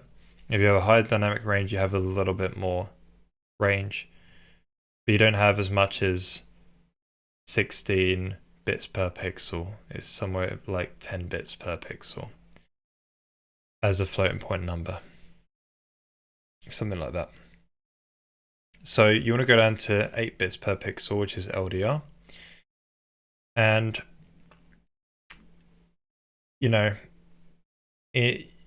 renderer used to just output from a range between 0 and 1. Like, we should just draw that, and it clamped everything which was brighter than that. But now we don't clamp anything that's brighter than that. So what a tone mapper does is that it allocates, so you see 1 here, range of 1, this is the scene input color, or the luminance of 1, shall we say. The luminance of 1 maps to about 0.8.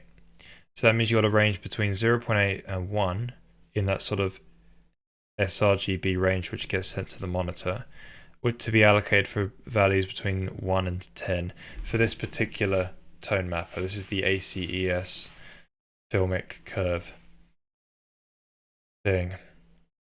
And this is the one that basically lots of games use these days. You hear people on the internet complaining about it or whatever, but we're going to use this one probably as our default. And then we'll probably implement some of the other ones and use our settings panel and just quickly be able to switch between these things. So it'd be cool.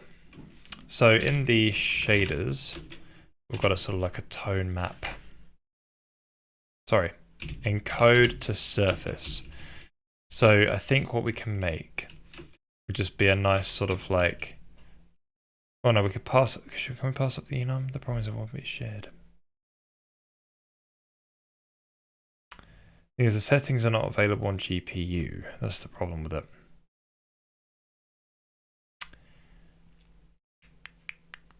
Yeah. Well, I guess we'll just deal with integers. Maybe. So we want to have our different sort of tone map functions. So we're just basically taking inner color and then out comes the color. So this would be tone map ACES. You can also have inverse tone mapping functions as well. That is a thing. Because they're just, well, as long as the tone map function is invertible, this one is, because it's just a series. Well, take it the saturate, because that's a clamp basically. It's a clamp between 1 and 0, and that will be invertible. But yeah, so tone map ACES, you're taking a color, you plop that in there like that. So we'll probably support a none. So you got a bunch of these floats, right? I don't think we'll saturate. We'll just do that. Now, the problem is I do not have such liberty of this sort of, yeah. So we've got to massage the code a bit. So the problem is a lot of these are just, right, yes. Well, here we go. Let the massaging commence. So So adding a scalar.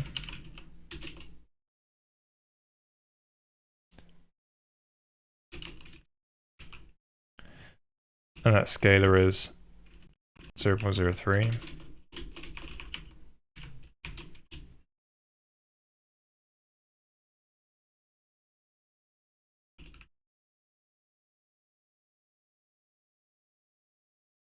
Then we multiply it by another scalar.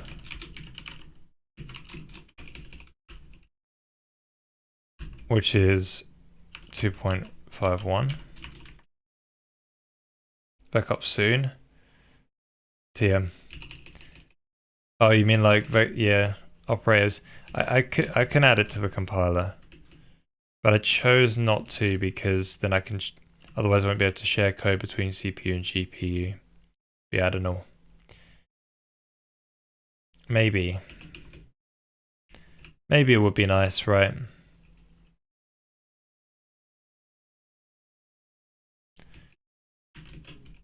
Then it's a mol. How's it going, Coffee Lover? How you doing, sir? Hope you're having a good weekend.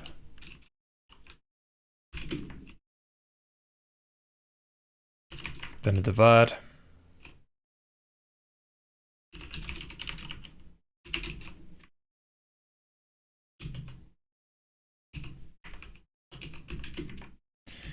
Then a... Right, starting the inners again. Crap.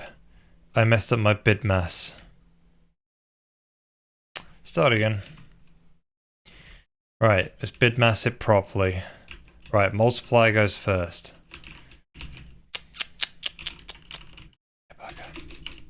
Right, times 4. So it's 2.15f. Right, let's get rid of the A. Now it's an add. Can you believe that? I'm glad I caught it though, because I would have been like, hey, look, I ACES tone map my thing. Look at me go. And then it would have been wrong.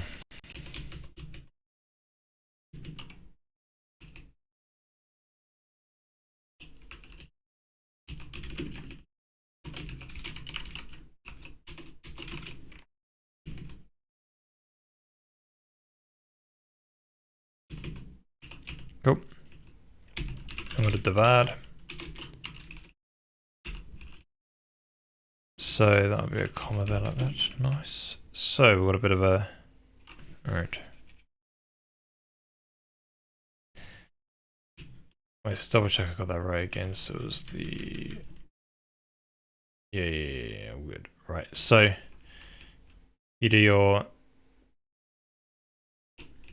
mol s sort of scalar and c, so it's 2.43 f. Right, now we do an add.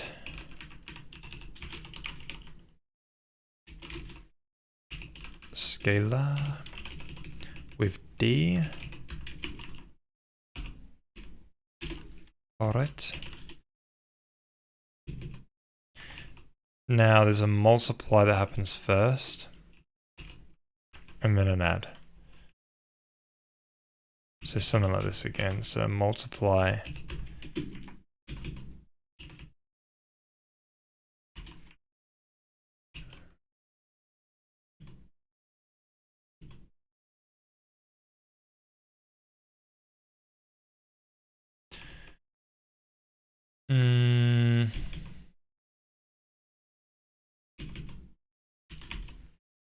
And an add.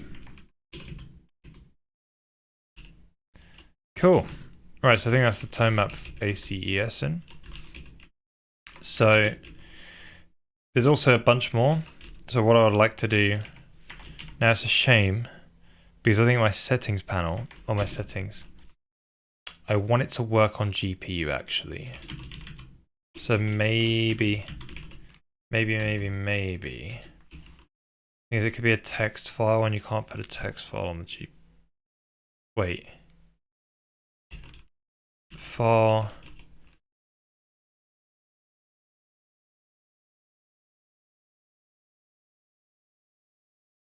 Does my encoder system support that?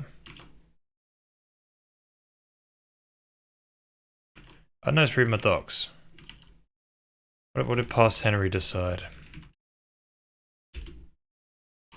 No, no, no, no, no. On a proper viewer. So, text. Yeah, GPU is unsupported for some reason. Why is that? Because you want to have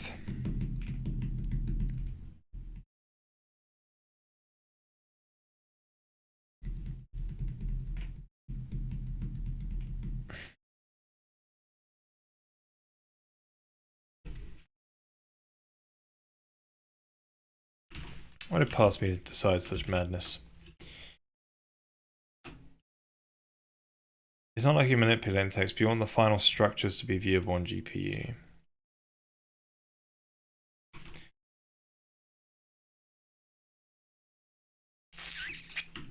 Right, for now we just won't... You know, I'd like to have the settings passed up.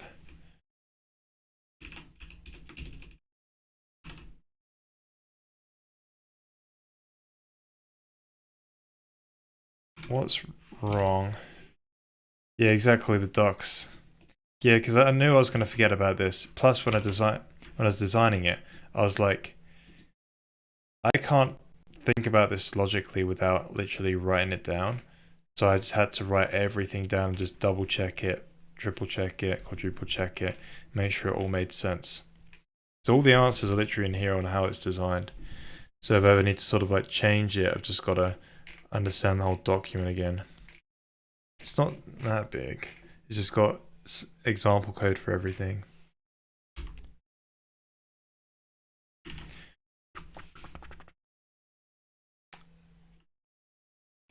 So GPU, okay, this mentions it.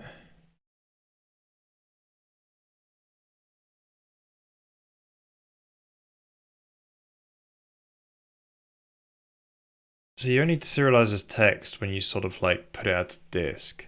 How does that impact it not going on the GPU? Like, you'll turn it into binary data anyway after the text format. Like GPU just means like, hey, you can't. GPU just means you can't use like 4 byte, so you can only use 4 byte integers or something like this, right? Sorry, 4 byte types.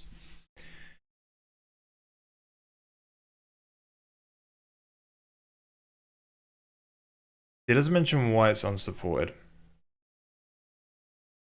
Oh, sorry, you've got the VLAs. Right.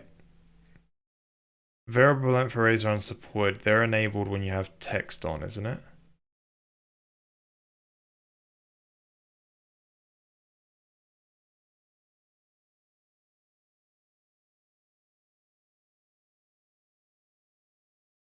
Oh, no, no, because you can enable file and GPU, and that will disable VLA support. Ah, no, no, so we should be able to have text and GPU. Yeah, and I think it should work. It's just because the VLA thing works. You can have file GPU. It just means when you try and use the VLAs, it won't work.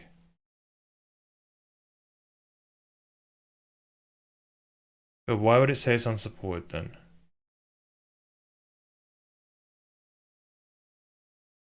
That's a bit of a weird thing in the documentation then maybe, isn't it?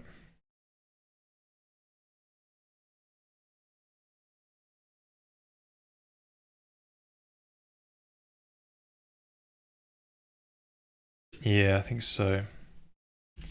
So you got these sort of like packed types.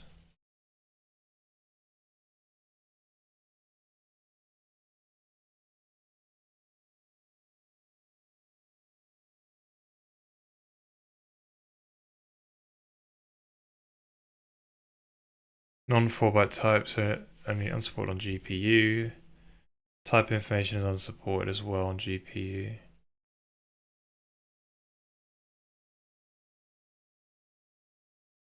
Well, why is it? Like, you should, yeah, maybe it should if def out that type info stuff. Right. Maybe the text one. But it's saying here that the text is not supported on GPU.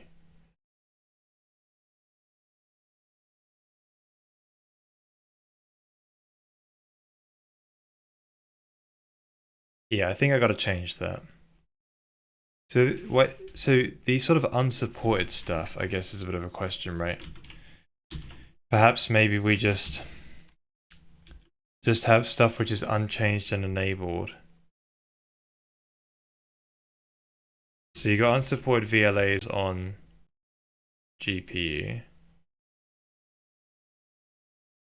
And the documentation does read here, feature does not support the target and it completely disables the feature. VLAs make sense. Because when you try and use it on the GPU, you cannot access it because you need pointers. Text.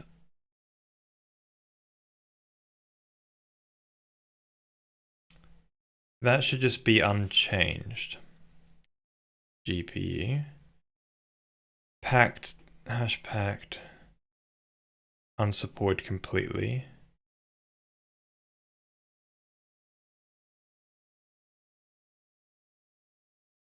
So the feature's disabled, right?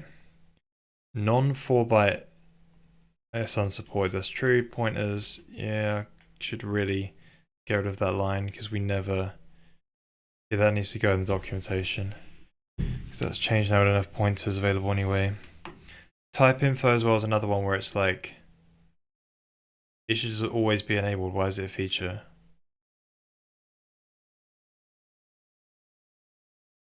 Oh, wait. GPU doesn't have access to 64-bit types. That's why. Yeah, but it should just be if def'd out, right? So when you include it in the types in the header file. Yeah. Okay. All right, maybe we'll do this today. And let's finish up this, make this change. So in the encoder system, so while I remember it, let's do it now.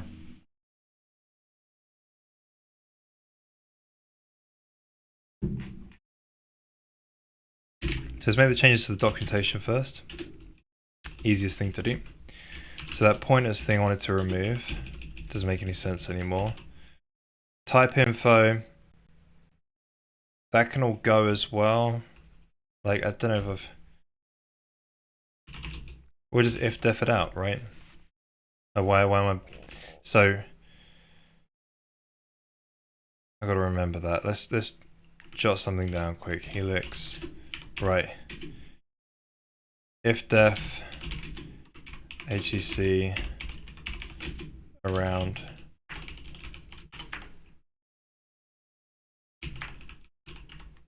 type info. Let's remember that.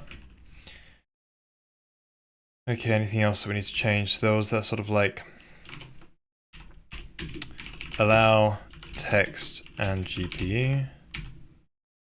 Good. So that was, there's that sort of like, there's that example. Right, targets are ways of specifying how you wish to use encoder system for this encoder file. Each target that is enabled can enable features in the encoder system as well as disable features. Yeah, so that EG just goes, right? EG's text is not supported on. It is. You can use a text file, but it always encodes to binary anyway, or it decodes to binary and then use it on the GPU. Not difficult. Targets are not. Okay, let's look around.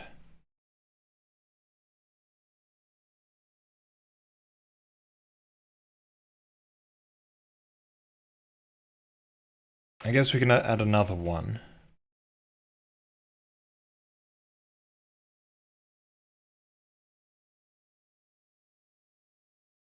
Right, these sets of target modes, this means we want a version file that can possibly be upgraded that can be copied to the GPU and used there. Right, and that will support text as well, that's good, okay. Okay, so what about So the unsupported thing is fine, right? It just disables VLAs. Text, right? I would say it's unchanged, right? File is what allows you to add text support because you're trying to save it to a file. So if you try and use text, okay, that's good. So what's this saying here? So CSON, aka C like JSON, only really used when serializing out to a file. When using text encoding, unions will be decorated with tag and key directives. Yep. This is so that they can be generated in decode. So this is so that the encoder and decoder can know what type it is expecting the union to be. This is not a problem for binary files since it just copies the raw bytes. Nice. So I think this is the only change we need to make. So we go over to the encoder generator. There's a if not def HCC around type info. Okay, so there's type information sections.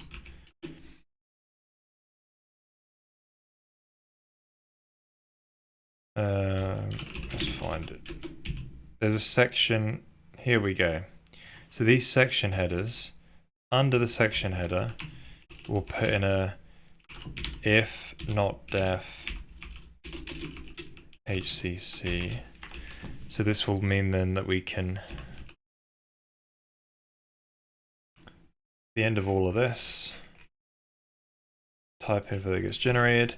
So I added this in recently for the settings, and yeah, originally I wasn't really going to do type info because I wanted it to be probably code generated, but then I realized that it's probably a good idea to not code generate absolutely everything, otherwise we'll have all these different generators everywhere and it gets a bit crazy.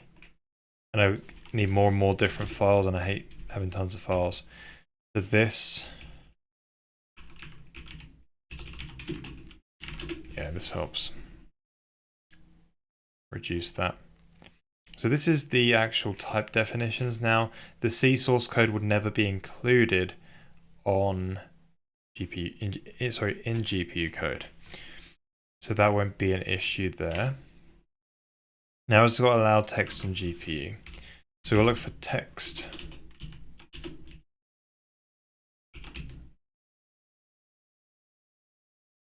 Right, so text GPU. So just delete this area here like that. There we go. So now hopefully, if we figure this, if we've done this correctly, if we go over to the settings, now I think I'm going to have to delete the database file. I've not really. So the database file allows us to sort of be like, oh, you've changed something and you've got some file saved out. You're going to break backwards compatibility. So it like tells you exactly what you've done to break backwards compatibility, and you can sort of like tell it to like basically I don't care. I want to break backwards compatibility, or you can tell it like I want to do an upgrade or a no upgrade here and completely wipe all the past history and stuff like that. So it's got this sort of like versioning thing, but we haven't really saved that to a file yet. So I'm just going to delete the encoder file, the database file. So so when you try and change this to GPU, right, for instance, if I was to run it now, hang on a minute, scripts. If we take a look here, right, it says, oh, hang on a minute. I duplicated the enum. Let's wind it back. Right, so it's saying here, hey, you're trying to change the target and the formats, they mismatch with what's in the database file. So like if I've changed the intention of how I want this thing to use, like that just breaks. Should it break backwards compatibility? I don't know if it should. Maybe that's the thing in the future when I get completely buggered by my choices. Maybe we can change how that works. But until then, I'm just going to delete the. Let me just prop myself up a bit. Until then, I'm just going to delete the encoder file for the settings. Database. There you go. Get rid of it. So we'll do text and GPU. So file and GPU is what we're targeting, and we'll do a text encoding only, no binary. All right, so the encoding gen ran okay there. So we're going to add now for support for this. It's going to be pretty cool. Tone map. And we'll be able to use this on the GPU. So we have tone map clamp. So it just clamps the result, or I guess you could say none, right? We'll have ACES, and we'll have more. But let's just get this one in here, and we can add more in a bit. So this is what tone map we have.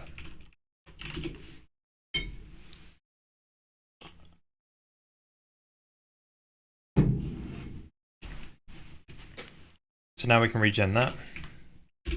And now, this is where the fun begins. We can go into shaders. And we can be like, hey. Wait, where is it? Ooh. We want it in shared, I think. Shared internal. Right. So we just include right up here. There's a shader for like, sorry, there's a include header file for settings.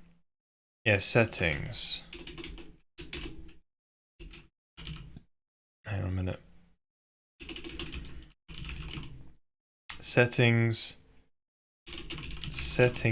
generated.h. So we can include that here, and then that'll be accessible in shader code as well.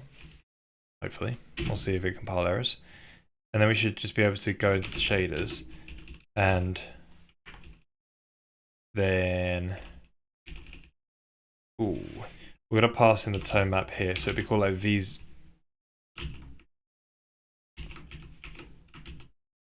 Hey Lupo, and watch the Green Knight. What's the Green Knight? Is that where the green blade comes from? V0 GFX tone map. This is the sort of tone map. We could probably call it the tone map mode. That might be a better, or tone mapper. Or it might be a better name, I'm not gonna lie, but tone map is like a thing you do. Right, whatever that. Should call it a verb, I don't know. My English skills are terrible. It's the thing you do, right? You tone map something. So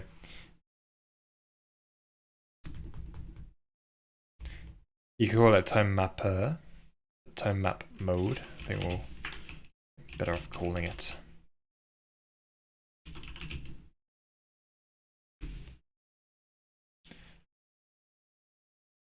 It's not an old English poem. Interesting. Did not know that. Right, so we're about to see in the settings here when I change something that's already been generated. So I'm changing the name of it, which breaks backwards compatibility. So when we rerun the code generator, you'll see that, you know, it goes, hey, you've removed a type. You're going to remove a type. You've got to call, you know, cause a version upgrade, basically.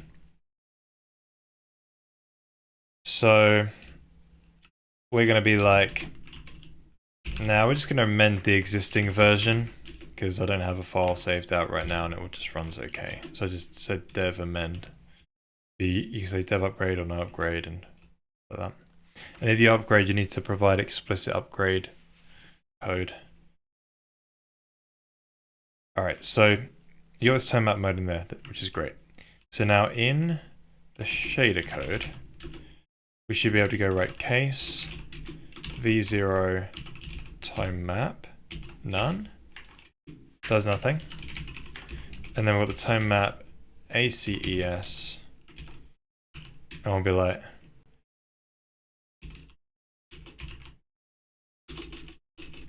color equal tone map ACES color, and voila. So we can toggle that with the settings panel we got, and we'll be able to toggle it on and off and actually see a difference. So we're going to actually plug that in by going over to the encode to surface shader bc.tonemap mode equals g settings, so globally accessible, which is pretty neat. Tone map mode, and there we go. So hopefully that all compiles. Now I do have a default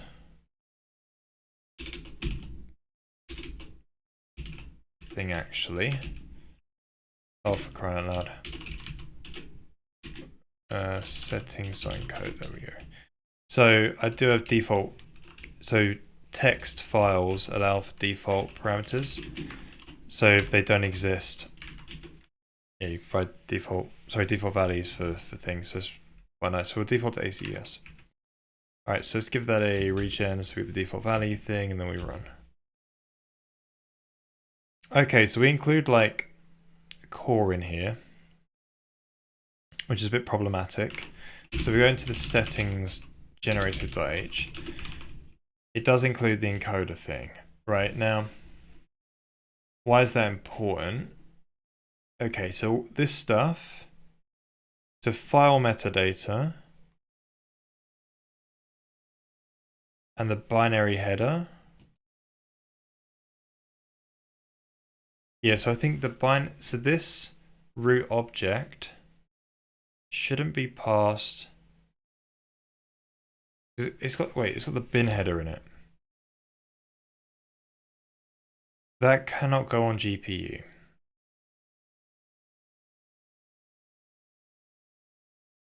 That's interesting. How do we get that to go on GPU? So you might want, so you can't have variable length arrays, but you have variable length arrays so you can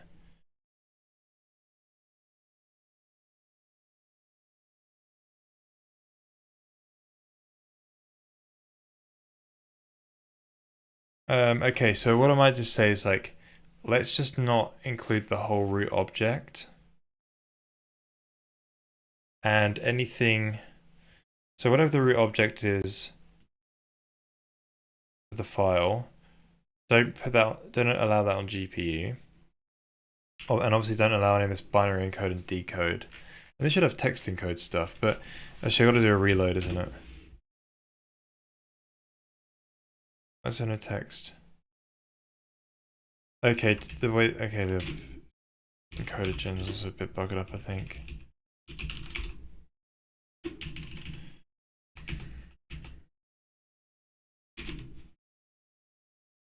What GPU do I have? I have the AMD RX 7700. That's kind of like a mid-tier card.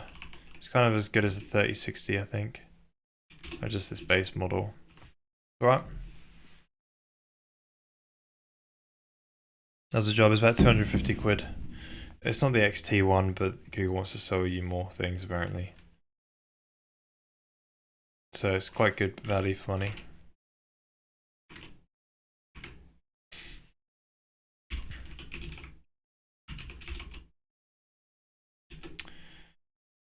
Right, file has CSON.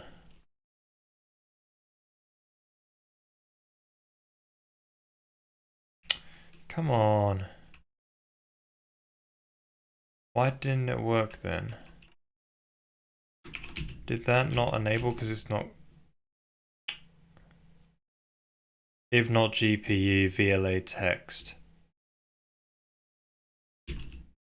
Get out.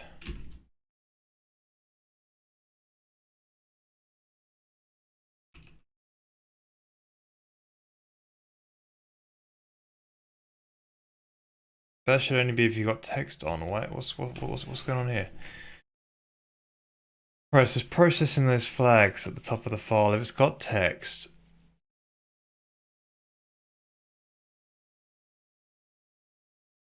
oh, so okay, feature flags.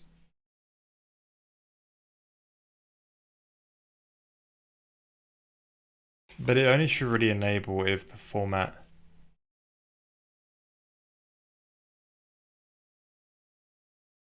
Yeah, so you want to know, okay, so really, file has text and file target flags, and I'm probably going to have to wrap these in brackets because no one knows how C works. Format flags text. Right, type info is kind of always supported though. So type info can actually go as well as a thing. Let's look at pointers as well.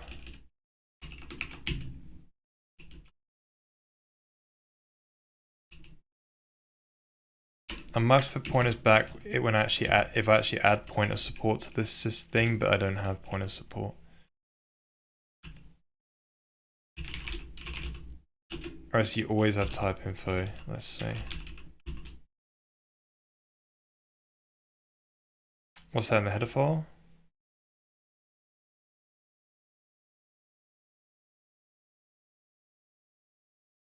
Hmm. Yeah, let's look at that in a sec.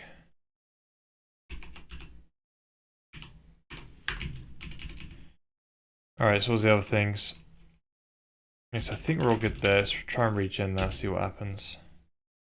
So let's look at that settings, generate.h now, let's reload. Right, so let's put all these damn silly type info things in. So that should be put under another header file. Sorry, section. The code. But yeah, we've got the CSON things in here now as we should be having.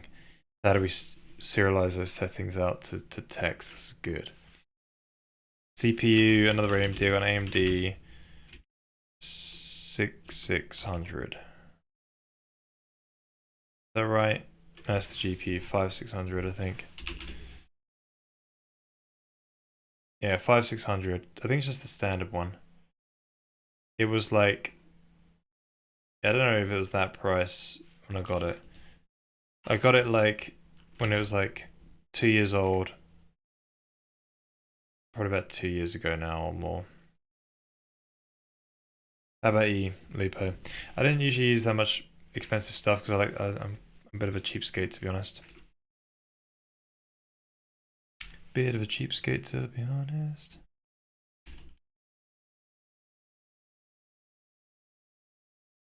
Like, the price per performance that you get when you buy new hardware, just like I buy it when it's like it doesn't when it starts to like taper off fast, basically.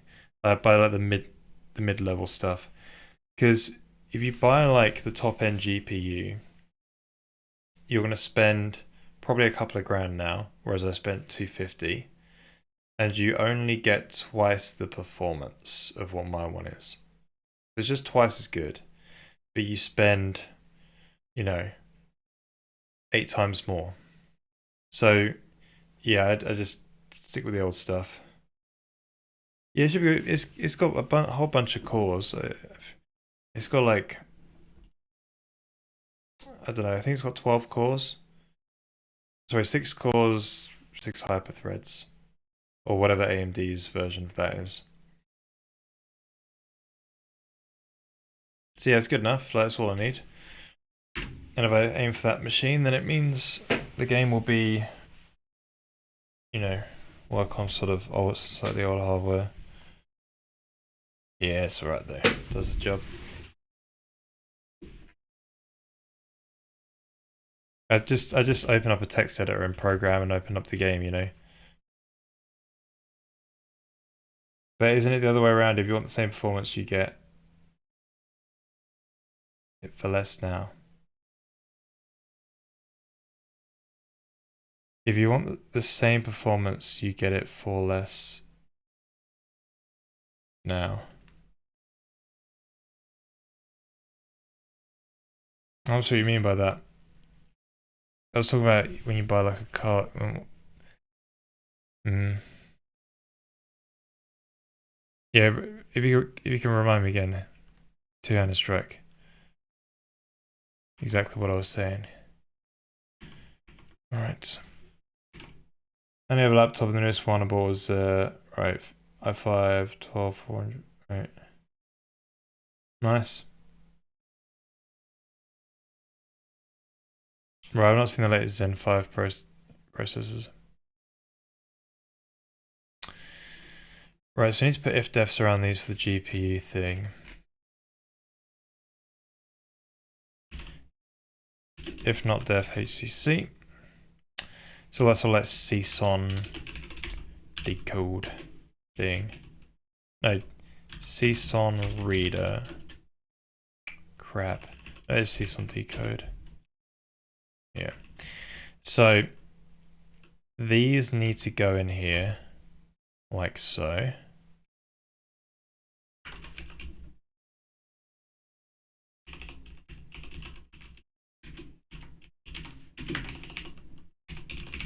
Nice. Neat. And then we obviously need to take all of those silly... Well, so around the root object, I do kind of need that. So these are the types, right? Here we remit the types.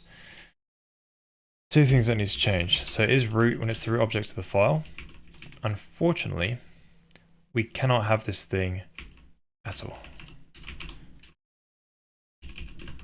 So if it's root, like I could probably try and add it in later if I need it. It's possible. But for now, we're just going to if-def it out. So it ends around here, right? Emit structure.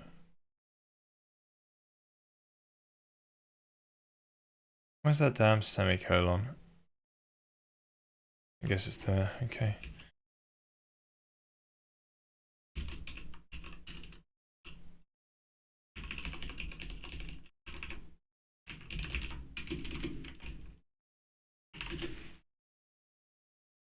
Right.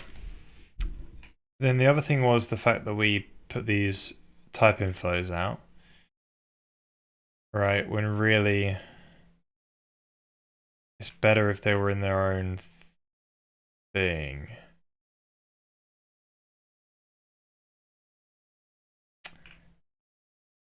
All right.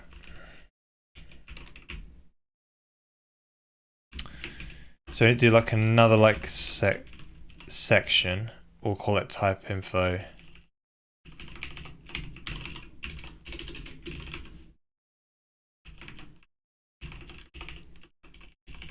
I think I've done all of that. So you go over all your things. I think you just literally just do that. Emit, emit, emit, emit. And we definitely need that sort of like if-def thing around. Just get rid of that from there. We need that there like that.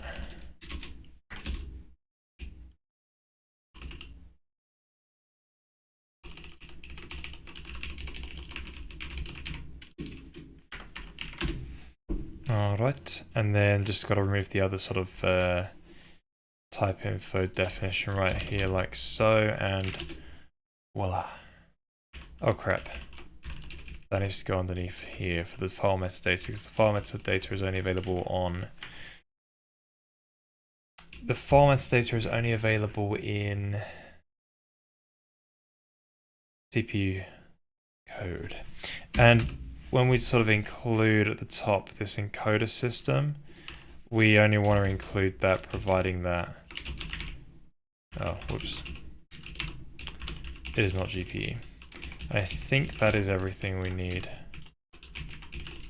to make those changes to get it to work. All right, regen, run.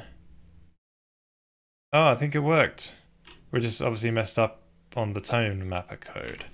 So if I look at the settings.h now, generate one, reload. Made all these lovely changes, right? That could do with an extra space. That could obviously be better under there. We should make that a little bit nicer.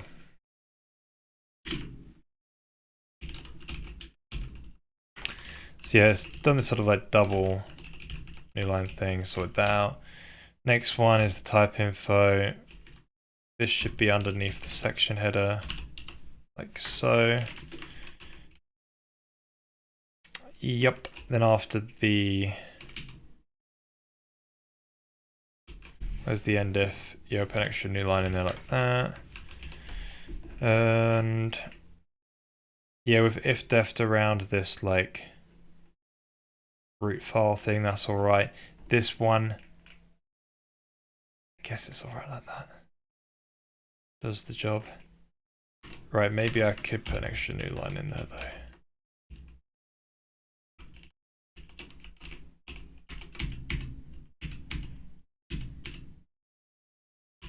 Just to make it a little bit neater, you know? And then reload, jobs again. So that's just a little bit neater. So when we read it, it's just feels a bit better.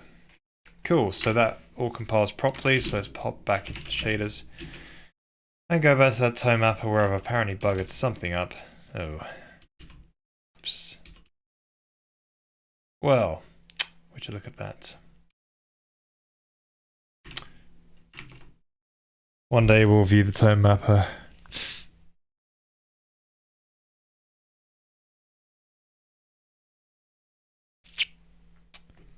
I mean, let's say you bought the CPU for 300 4 years ago.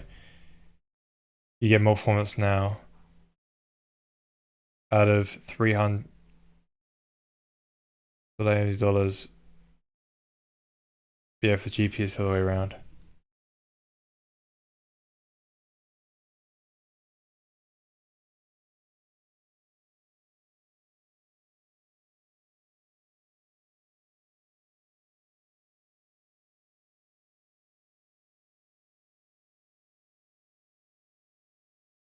Yeah, I'm not sure I understand still.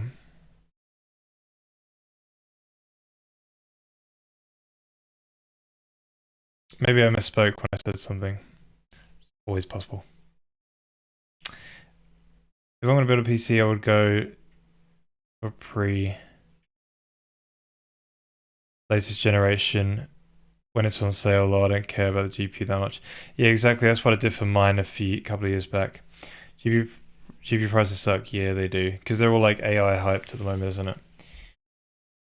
People need them for AI, so they're like, oh, we could just jack these up because they're AI processors.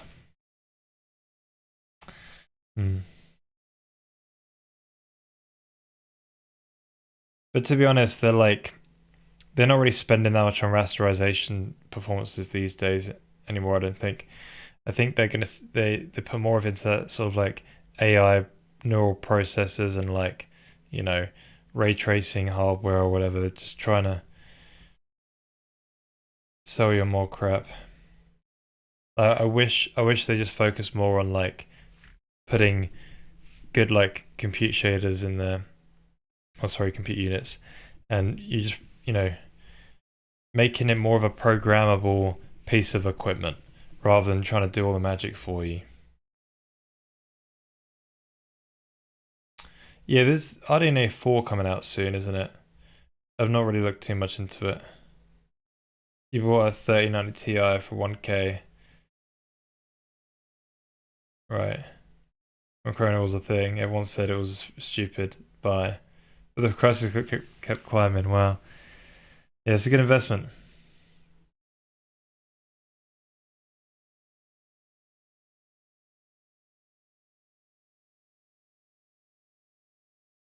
Dual GBs support bindeless. They've supported them for a while. I wouldn't say all, right? You don't like if you take a look at GPU info.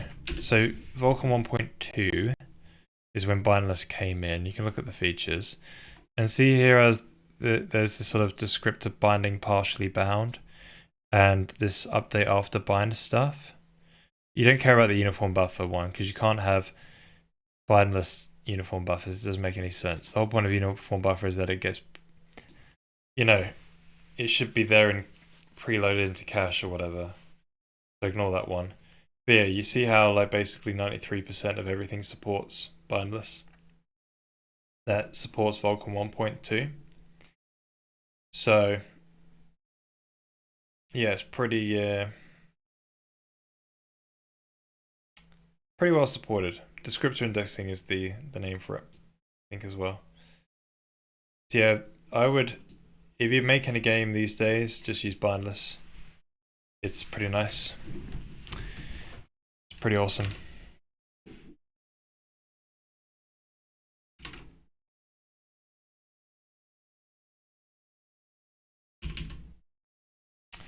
Crap, my multiply.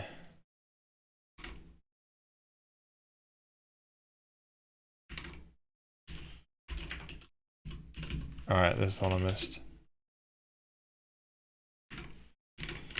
Okay, so hopefully the tone mapper works. Oh, I ran the wrong one. This one. No, what is X? Good point. It's color. Color, mate.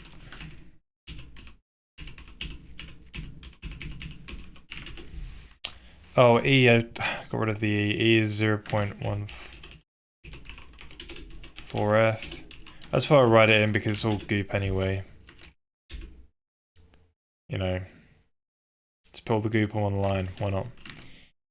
I did do molest. What did I do?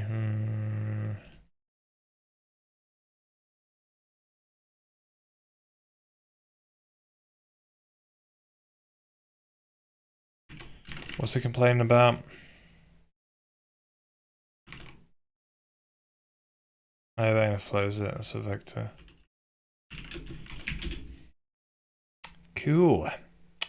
So this one says mode. This is actually tone map mode.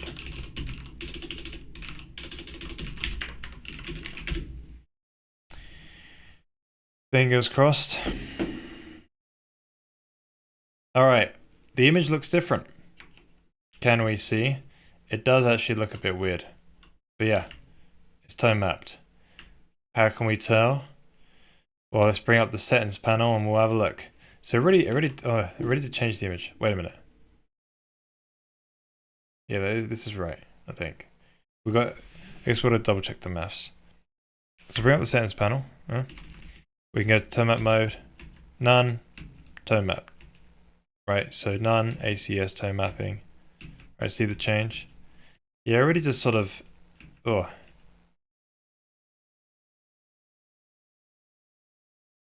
changed the image quite a bit.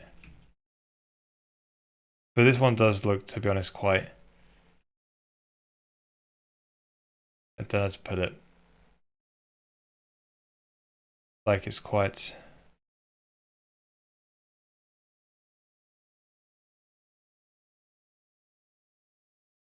I lack the vocabulary to explain what I mean. Yes, so tone mapping off, tone mapping on. So if you notice here, let me show you what I mean. Right, let's get it down to 1. That's basically 1. Oh crap, I want to view the surface. My face.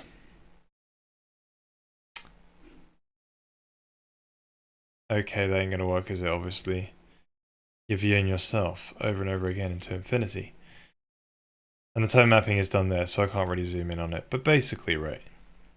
If you keep an eye on here, you see that this, I can actually just zoom in like this. Look at this. I guess you can see that you get more sort of like, huh.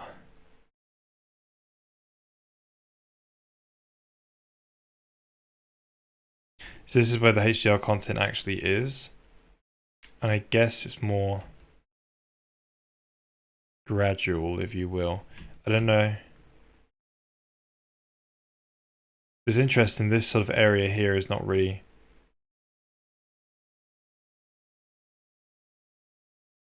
Yeah, it's just the way it gets clamped.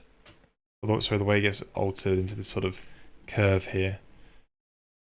I wouldn't say it's in between this range here that edge light, that edge.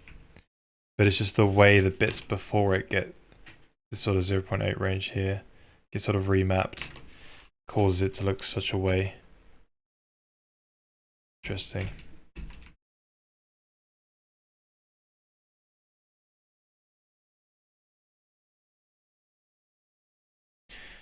Okay. So there is other tone mappers you can use, and it would be good if we just double checked that our tone map code is correct. So let's just do that quick.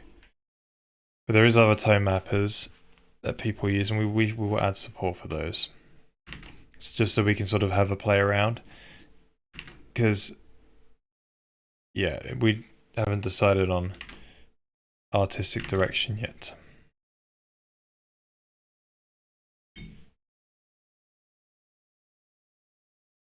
So the multipliers happen first, right? So color times is sort of 2.1, right? Then that gets added to B, which is 0.03, yep. Then color multiplied by that as a result, yeah? So jobs are good. Then that gets divided with color multiplied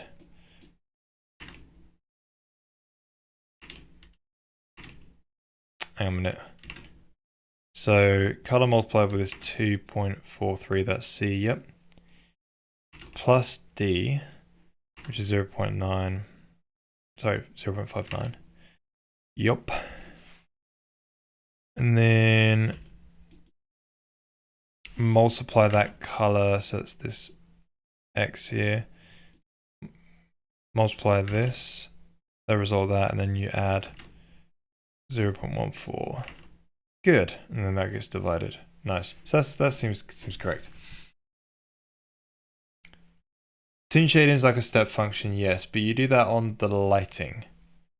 So toon shading will be done as part of your lighting calculations when you do the material shading. So it's an actual sort of material thing and not typically a thing you do in post, I would say. What would you do in post?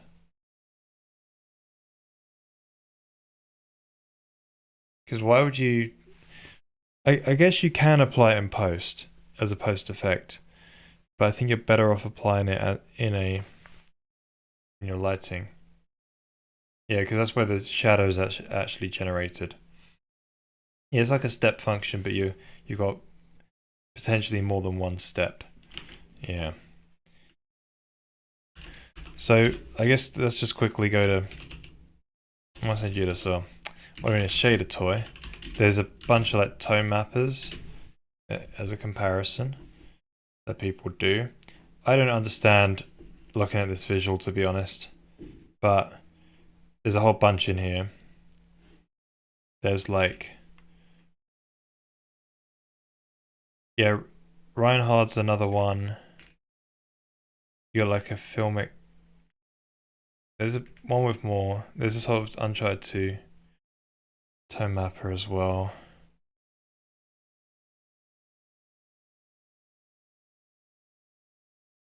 Yeah, AGX is a bit of a complicated one. I wouldn't support that one. There's lots of different ones though. I much prefer more simpler tone mappers.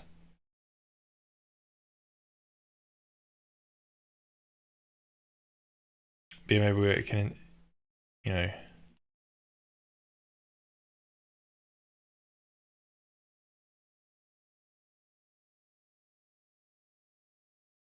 Oh, interesting. That is quite right. That's quite cool looking.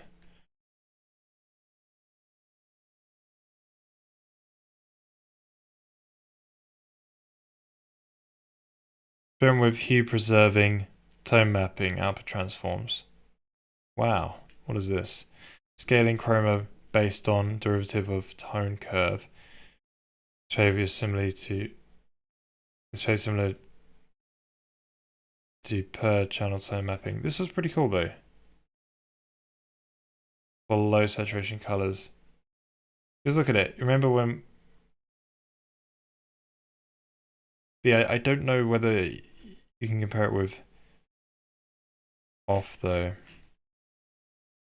It's not, you can't see it with off, but I guess you would. What does that do?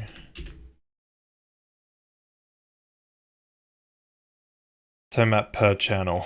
Or it gets brighter. Quite expensive, I guess this is. Or it's quite a lot. Was it hue preserving?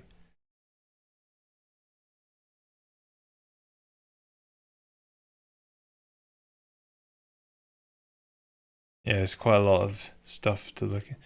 That's interesting to know that it exists. But yeah, there are sort of like a tone map comparisons that we could probably look at a whole bunch of different ones. I've seen ones with like tons more. Maybe we can search tone map up here. But yeah, I guess in the future we'll add more. But for now we'll just live with ACES. Yeah, here's one with a whole bunch. Gran Turismo Time Mapper. Okay, it's not really a whole bunch. But yeah. Was this it? No, it's only a few of them still. But there's some more ones. There's like Unreal 3. GT, I guess, is Gran Turismo. I guess. But yeah, we should probably look at some of these and port them all. Or port a lot of them over. The simple ones at least. And have a bit of a play with how this looks. Oh, it's the guy behind OK Lab. Interesting, of course. The guy is really into his, you know, doing his color theory, right? So he's probably like an absolute G at all that stuff. Can you add one more? That's so basic.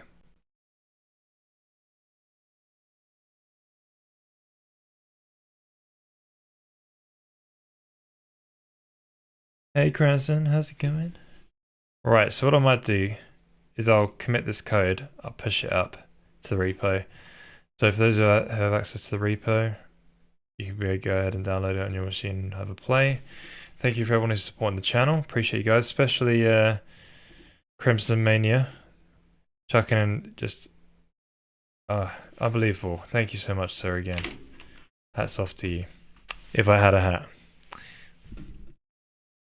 But yes, I'll put that up tonight. I'm going to go and eat some food and crash out in bed. I'll go work tomorrow, you know. So Tuesday, Thursday, 3 hours ago, but on those days. And then Sunday, about 5 hours ago, we'll be doing another one. So what's in store for next week? Well, we've got Bloom, and then hopefully thinking about materials and going back to the material editor, which we already have been working on in the past, but I've thought about it some more and I want to kind of do it a different way, which is fine. But yeah, we'll add, this is the material editor where you can change the material and all its properties, but why can't we do it from textures, right? And how are we going to make those textures for these ellipsoids? So it's going to be really, really cool and interesting.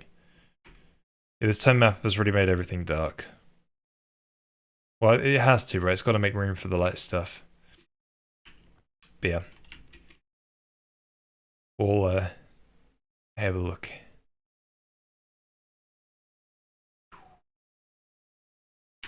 But yeah, so I think next Sunday we might, or maybe during the week I should probably consolidate my thoughts on what I want this new material editor to be, and I can give it a rundown on Sunday, and then we can actually start it on Sunday. Maybe do some things like adding multiple material support or something. But yeah, Bloom, we'll be adding Bloom support so we can make use of this HDR content, if you will, and make it actually sort of like pop out the screen. So right now, right, if we go over to here with this material editor, right, if I add an emissive color, here's the OKLCH color picker that we mentioned. It still works. It just adds it just adds the color to it all over, no matter how bright or dark it is, right? It doesn't actually sort of like blind you with light, and that's what we want to add, is support for bloom, right? So we'll be doing that starting on Tuesday, hopefully. Be a lot of fun. Cool. Oh, it's definitely night. Definitely night. Okay, let's find someone to raid in the meantime. In the meantime, there is Discord if you kind of hang out and chat. And yeah, I think that's all I want to share today. There's a VOD channel as well if you're going to catch the past streams. Bloom is always fun. I hope to catch it live then. Yeah, it's going to be good. It's going to be awesome. It's going to actually make stuff look a little bit more realistic. It's cool. It's going to be awesome. Right. Anyone a raid? Maybe Ryan. Yeah, maybe I'll raid Ryan. It's been going for like 8 minutes. Fair enough. Give him a little boost. Cool. Okay, have a good start to your work week, guys. Thank you all for coming. And yeah, appreciate you all. Right, much love, guys. Catch you later.